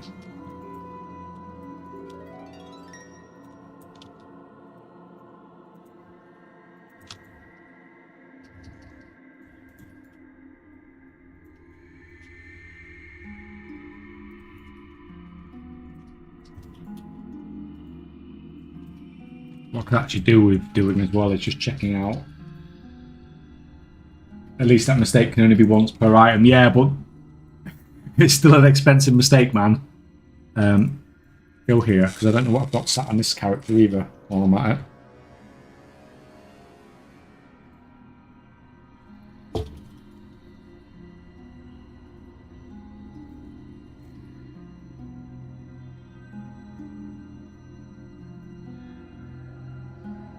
Does anyone else have a bug where all pet cages and guild banks don't show where a pet is anymore? Yes, not only do we have that, but we abuse it. Here. We absolutely abuse it. Right, what have we got? Have we got anything left at all? Just some of those. Some of those.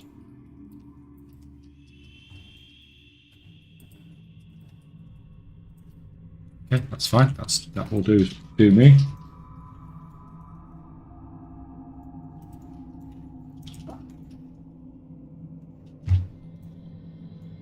Right. So where are we going next? Kill Jaden.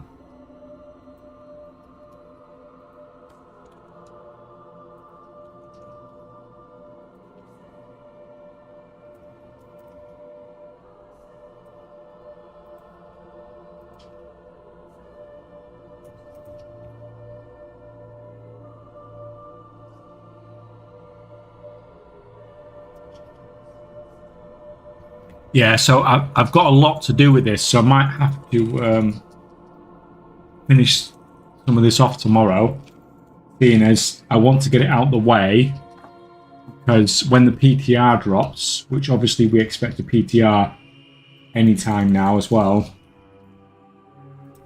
I don't really want to miss out. You can't use that.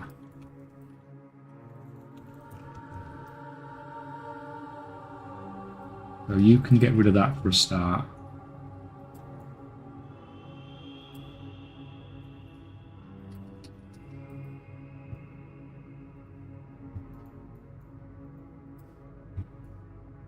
One of those already. Ooh, that wasn't the one I thought it was. You got a more guards one? You got that already. That's fine. So this stuff can get moved on up then.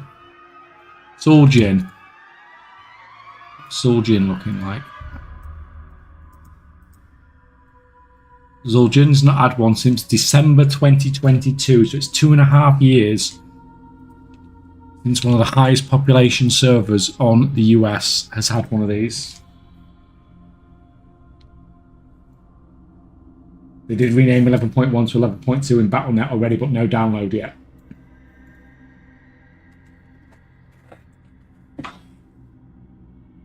Come into my realm. Yes, Cyber. I'm importing stuff that probably nobody else has. Well, this guy has got a bit of stuff, actually. Right, what are you doing, man?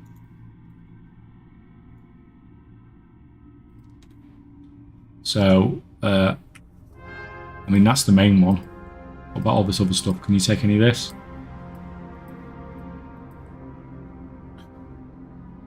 mean, that's a cheap, some of the cheapo stuff. That's fine. Like I said, that's probably like another 3 million gold's worth of stuff as well to list on that server.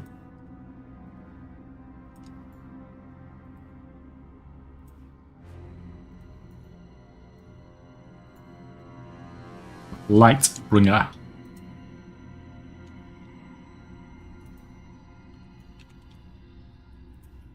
I don't understand what these electric delves do other than you have to hand in time things.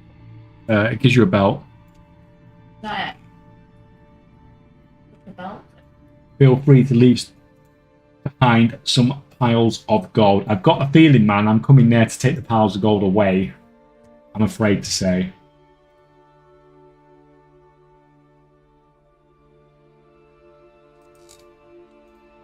I'm afraid to say.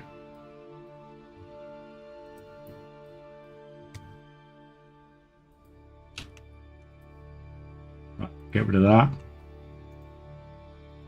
Oh, that's... Why is that one here? I'm surprised that's even listed on the auction house. Already got one of those. He's definitely not got one of those. Viscerators.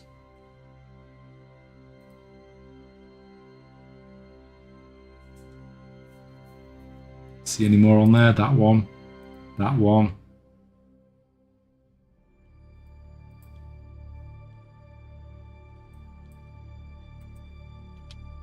All good. Right, where's this all going to?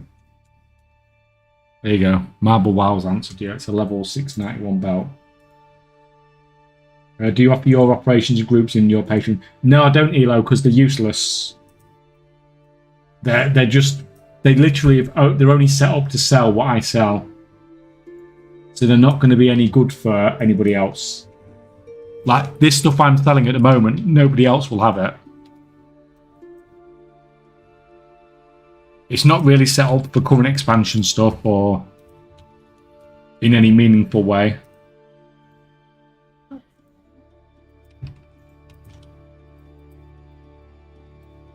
Yeah, I'm not a very... I'm not a very TSM user. I use TSM for listing my auctions, but my setup is extremely basic.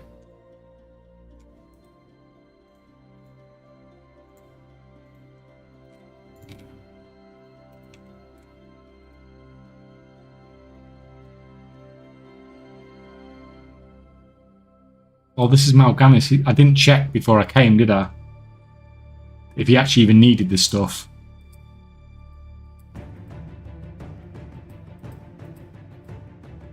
Yeah, we actually need to go to another server because I've only got rid of some of that stuff. That was a bit silly.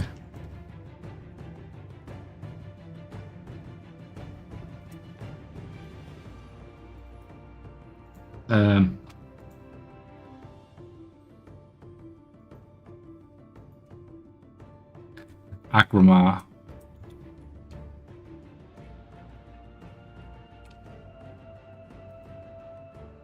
Do we want to... No, actually, we'll get rid of...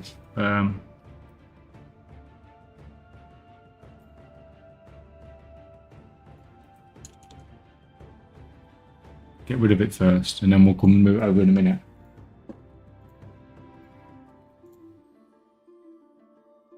Have you ever made a video explaining how to do auctions with TSM? I have no clue how that works for auto posting and such. No, I haven't, because I don't really do enough with TSM besides the basic stuff for me to make a video about it. There are some videos out there though. There's I think Guild for Gold's in chat. I think he's just done one recently. I've not seen the actual video like that. Okay.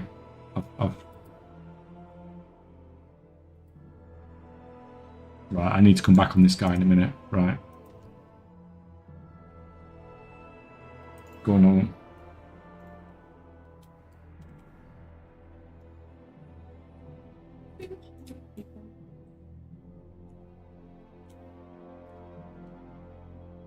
Who's got 200 people? Oh, both of them. Okay. I've just seen it combined. Oh, Oh, 691 belt. That's actually not too bad.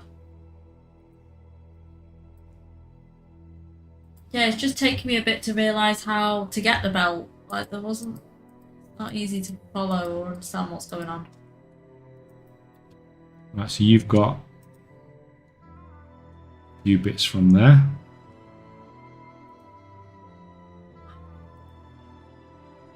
Okay. There's a few more of these to move. Really wish the belt didn't require the quest on each character. I mean, Oh. that does sound like a pain in the ass. What, so that talent tree for it isn't locked to each character? That's annoying.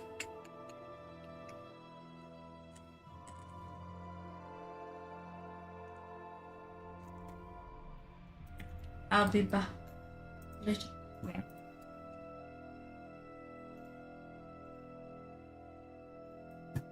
Do we have any more full population servers that don't have one of these on them?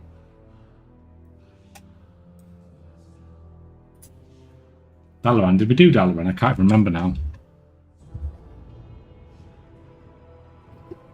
Warsong, we definitely didn't do Warsong.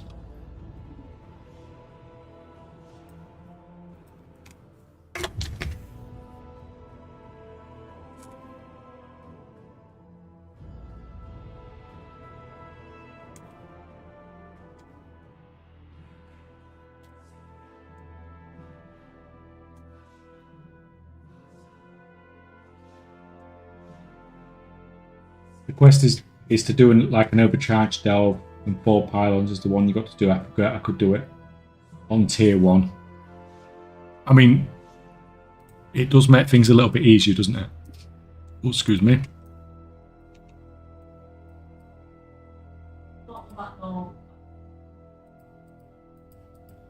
Take some of that stuff, man. I took some of it at least.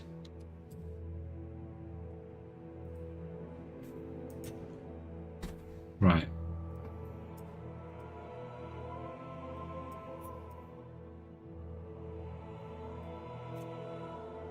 Nemesis.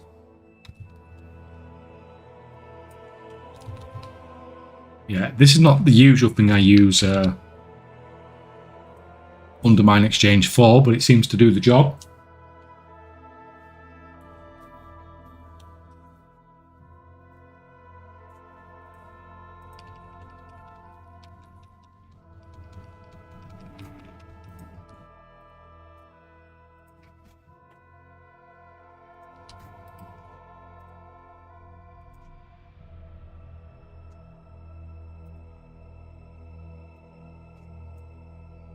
Don't understand why people think my characters are bots. Yeah, not at all.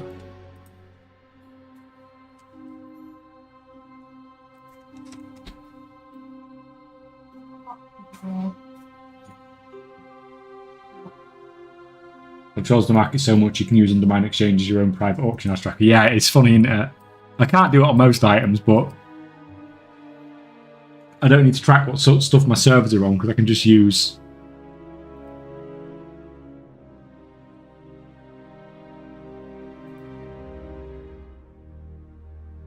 There should be a Necromancer's Mantle here, though. Where is it? Oh, there it is. Like, I'm not moving every single item, but if I go onto these servers, I know they're probably going to have multiple items. And you've seen every time I've gone on one of these low population servers,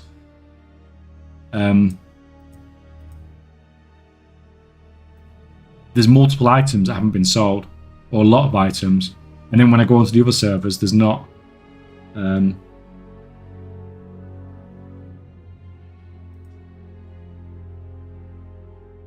Dalaran, did we do Dalaran? I can't.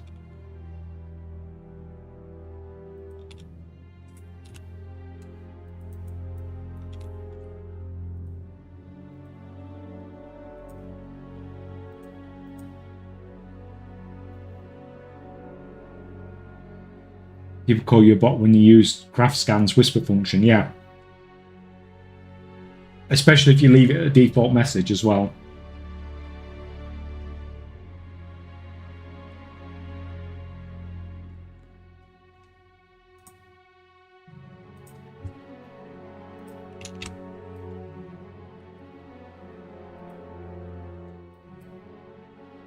skull flame shield on this dude.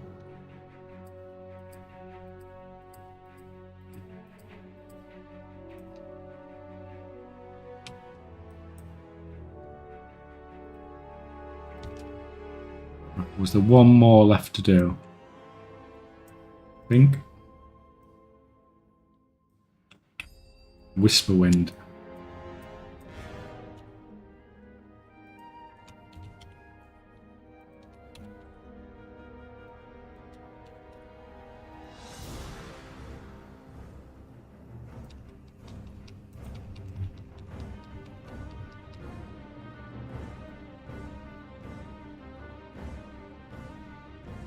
Man, I've gone through so much scrap today.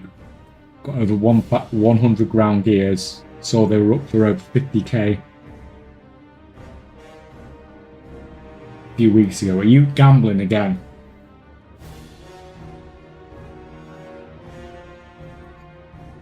You know ground gears isn't going to come up on the giveaway next time. You know that, don't you, man?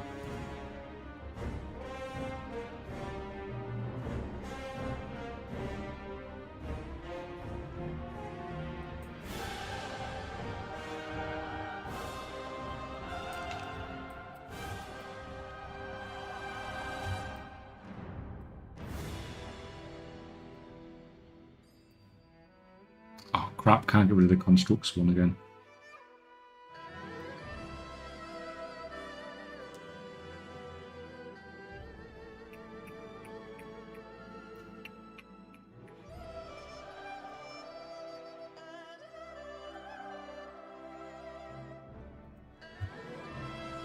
Yeah, I wonder if these are going to start selling again then, because funnily enough, I have bet there's only one guy on here that's really selling them for cheaper than me on the whole region.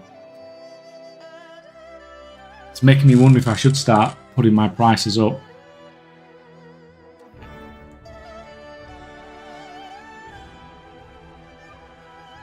Because there's so few of them left. And it's so difficult to get. There's like less than 20 now on the region, and I'm only charging 1 million gold each.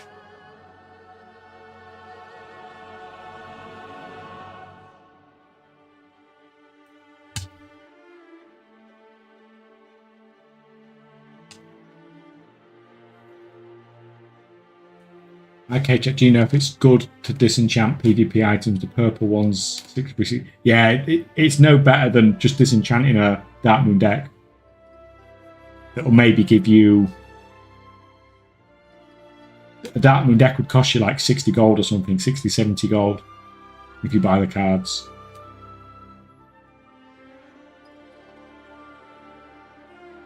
Like, it's better than vendoring it, unless it's a weapon, normally.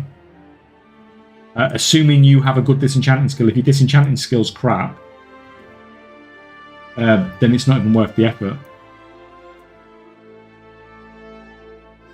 I'm afraid.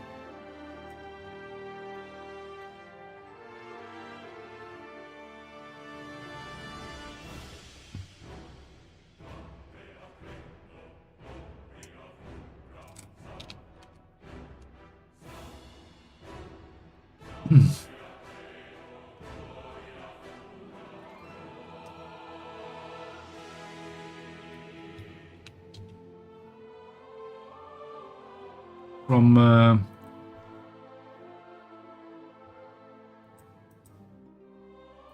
see that is putting that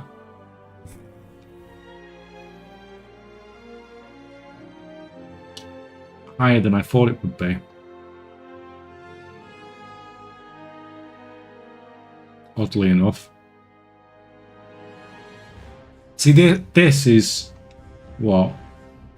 1, 2, 3, 4, 5, 6, 7, 8, 9, 10, 11, 12, 13. This is like the 17th highest population server according to Radio.io on the US. On here, it's down for new players.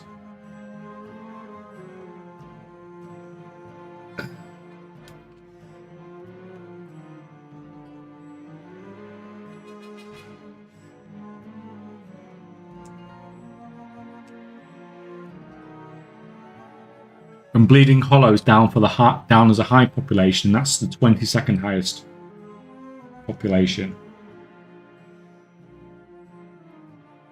Who do you believe?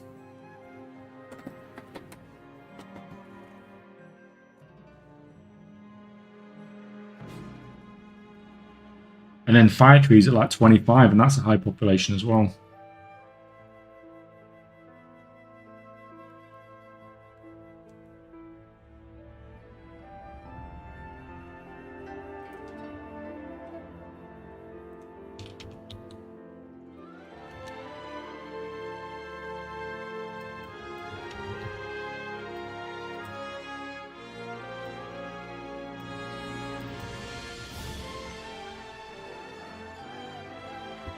I think I have stuff on Agwin from memory because I thought it was high.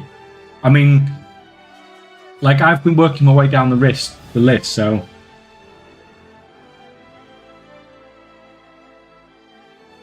But it's marked as a new player server, which is supposed to be, like, quite low on WoW. And then on Raider.io, it's not marked as being a low population. It's marked as being, you know, like, reasonably high population.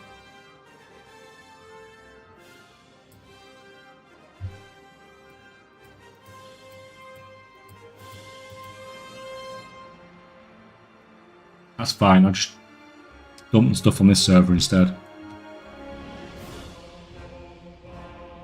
It's because it's got 6 connected. Yeah, but that's taken into account on the server population.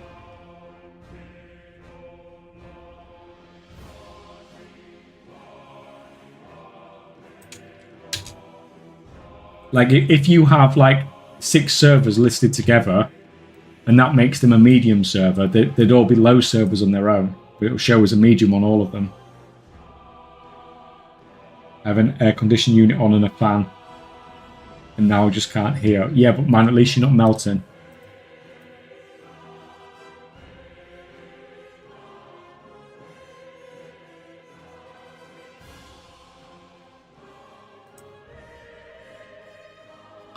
Right,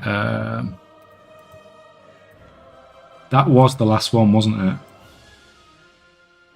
So if we move on to, say, something like this. What's my listing price for this? I think this is my listing price. Bronze beard, some of these you haven't been on yet, so bronze beard.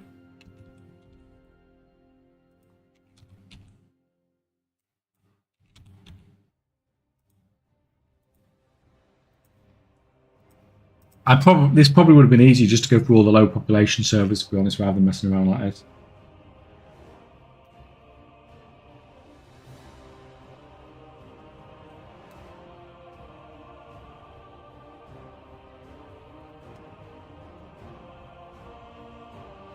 Oh, excuse me.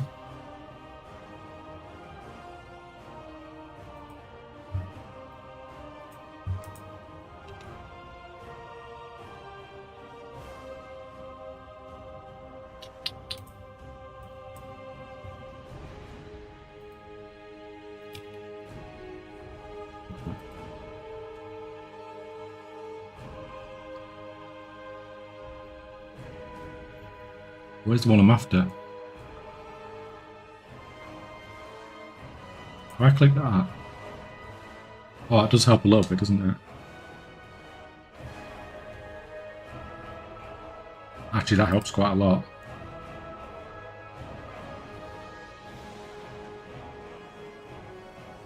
But that's not the one I was after.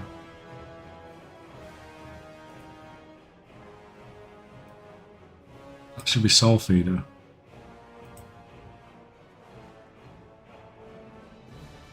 Oh, is that the Soul Feeder I just took off? Yeah, I think so. Right, okay. Well, we'll let you off.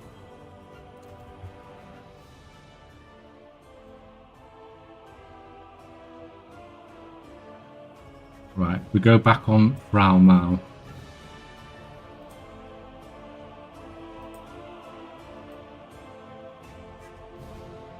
Is it new player where you automatically get sorted into if they're there for long enough? I guess that makes them easily grow past That's the numbers. Yeah, I guess so. I guess so.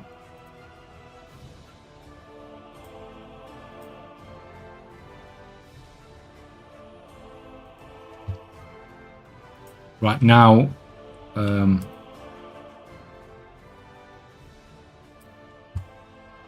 you like empty some of this out, man. Just you can use some of that up. That's fine.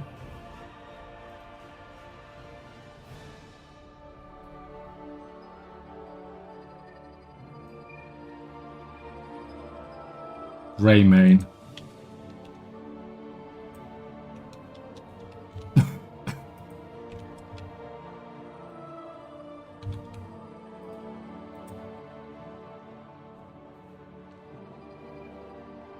I have to turn my air conditioning off when I have a work call as it's right next to me on my laptop. Well, can't you just turn it down or something, man? It's like, it's so hot. Like it's crazy. Or can they literally just not hear anything? Oh, we're only 2 follows away from 3,400, guys. 2 follows.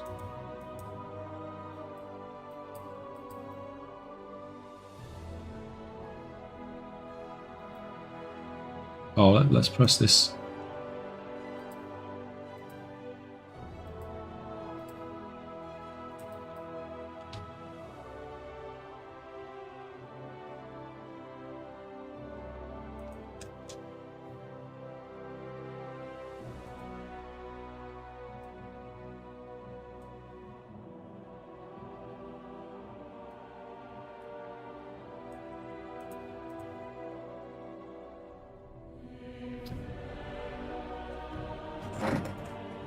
Oh, and that's one of them.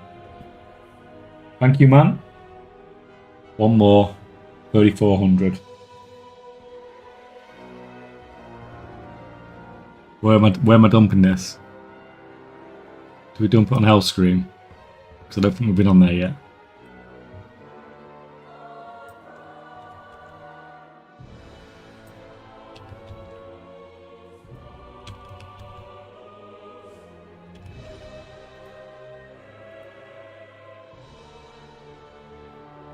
Let me log on to account. No, don't worry about it that much, man. Don't worry about it that much. I'm not that bothered about it. Usually if we get close and I say it, then sometimes we get a couple of follows to get us over the edge. Or the guys on YouTube could come over on to Twitch. And then you can take part in the big giveaway.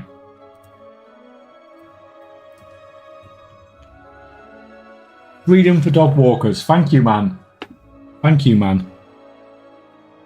That's 3,400 follows.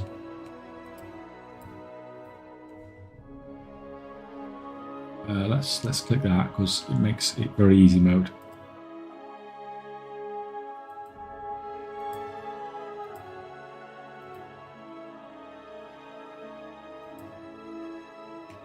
How have you? Oh, for God's sake!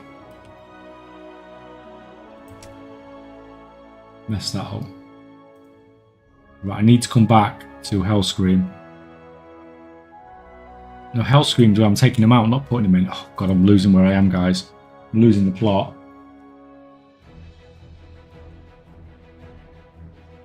Do you still do flipping? Yes, I move things about all the time.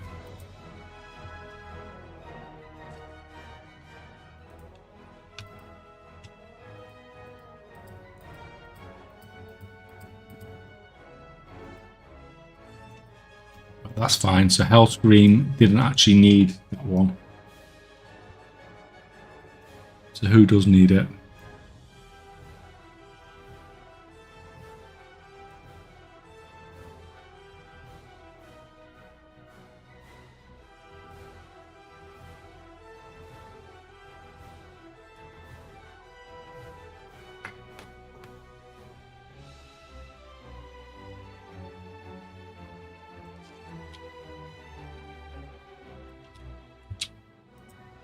You can probably take that one, to be honest.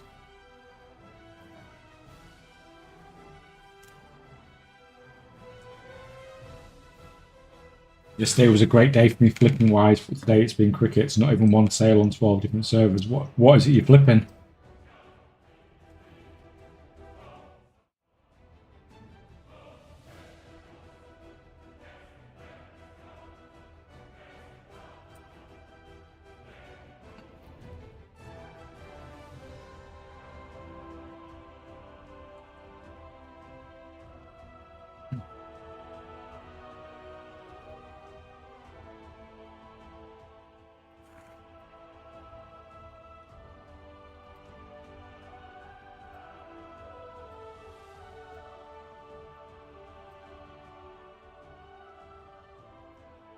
It's fine. You can get out of there.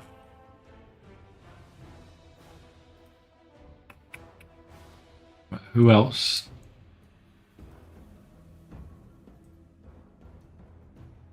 Magfaradon. I think we've done Magfaradon already, haven't we? Believe.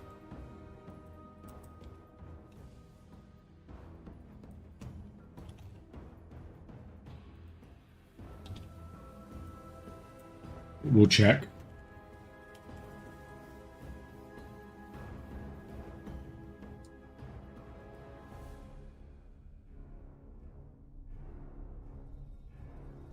I will say the new realm I'm posting on now, the mogs sell slow, but I'm getting a good amount of gold more from the mogs. Yeah, it would just be lower population, won't it? Lower population. Oh, Spooner, welcome, man. How's it going? You've got a soul feeder already. Oh no, this is Magfaradon, so this one will have the soul feeder. Get rid of... Which one's that? That's Shackles, that can definitely go. Death.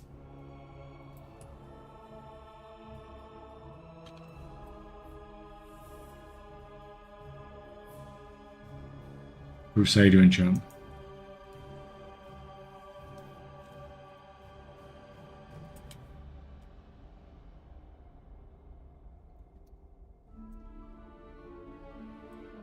Go back to say Zul'jin again.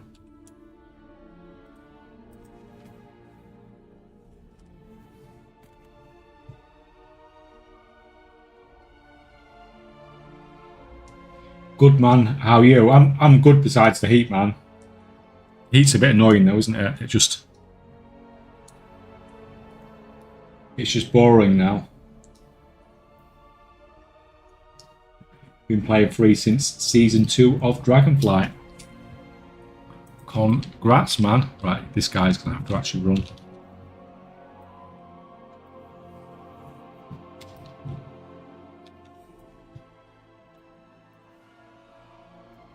So much stuff in these banks.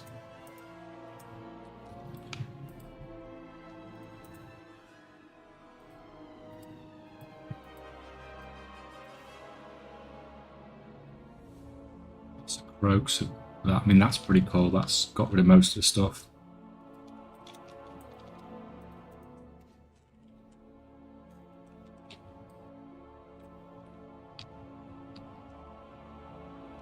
I think that can get destroyed at this point.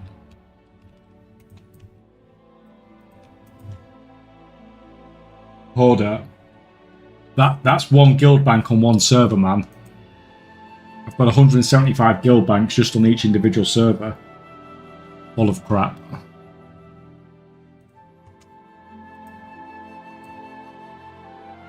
I've even got like overflow guild banks on some servers. It's I'm sure it's a very healthy situation.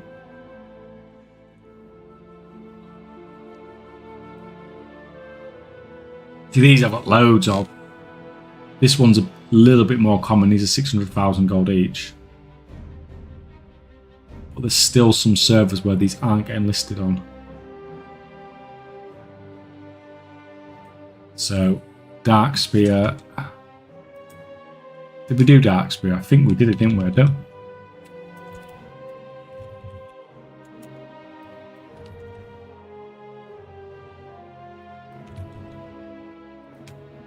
Have a check. Check for Dark Spear.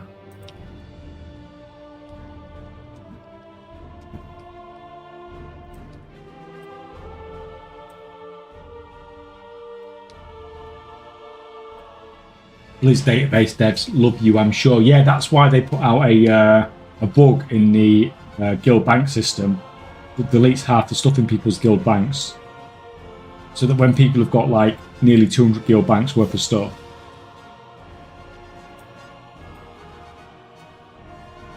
it makes them very happy.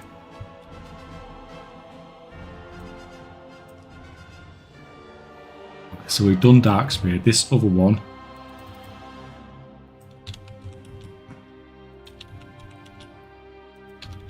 let's go here. Meter 90, welcome, man. I'm doing good, thank you. How are you?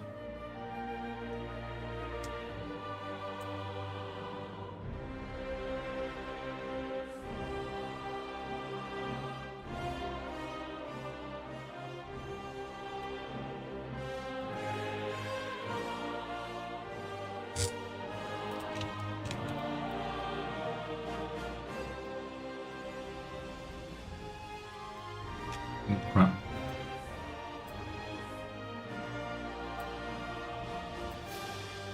So he's literally just getting rid of that. Okay, that's fine. But who wants it?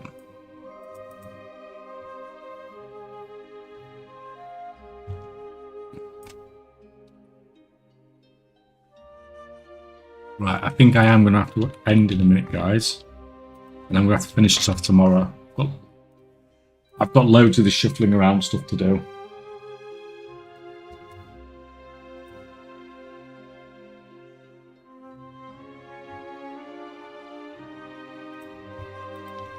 It is it's just essential part of housekeeping, really.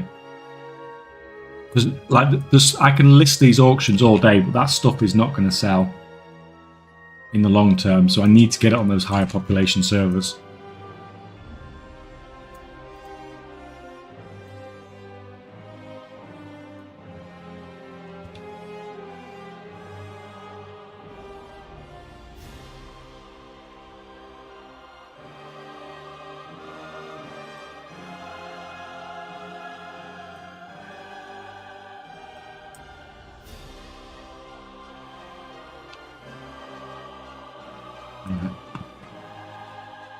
At least for these valuable mogs anyway, they need to be on the higher population servers.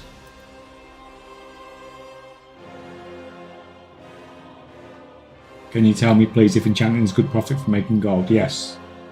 Enchanting is the best profession for making gold for the majority of people. Just follow the guide that is on the Discord.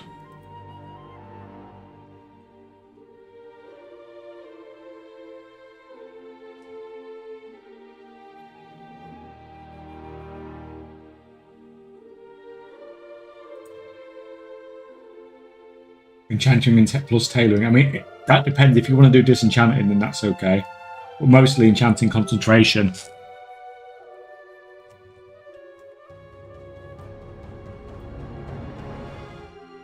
Holy crap, this guy's got loads. Which server was this again?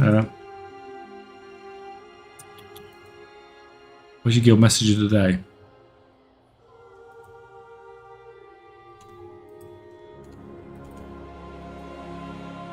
This one was thingy, wasn't it? Right, this is the one I'm withdrawing from, not depositing.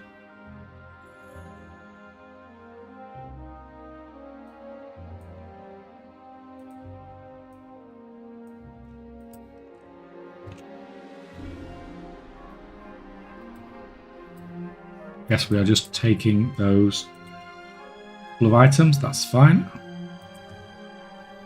I think it's a little bit weird that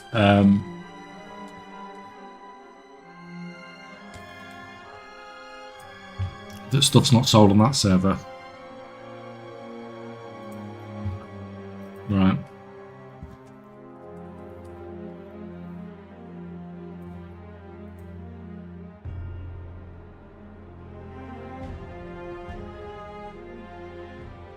Right, guys. So I think we will call it there.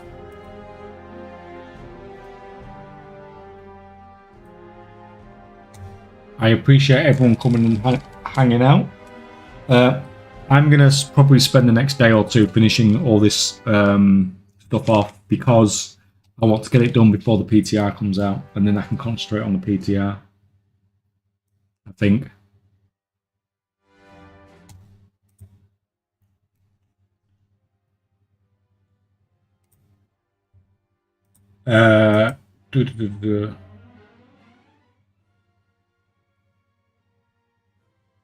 So one of the streamers I was watching the other day is on, guys. So I think I may raid over there. Although it may be someone that you guys have never seen before. So if you want to stick around, that's completely up to you. If not, then I shall hopefully see you guys tomorrow. Is it me? No, it's not you, man. It's Corey, who you may or may not know.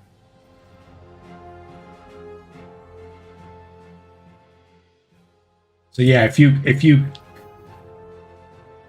was on, man, I might have done. Right. Yes, if you want guys want to raid over, that's fine. If not, then you can get off, do whatever you want to do. Back tomorrow at the normal time. Hopefully, please rain for God's sake. Yeah, I shall see you all then. Hopefully, guys. Cheers, cheers, cheers.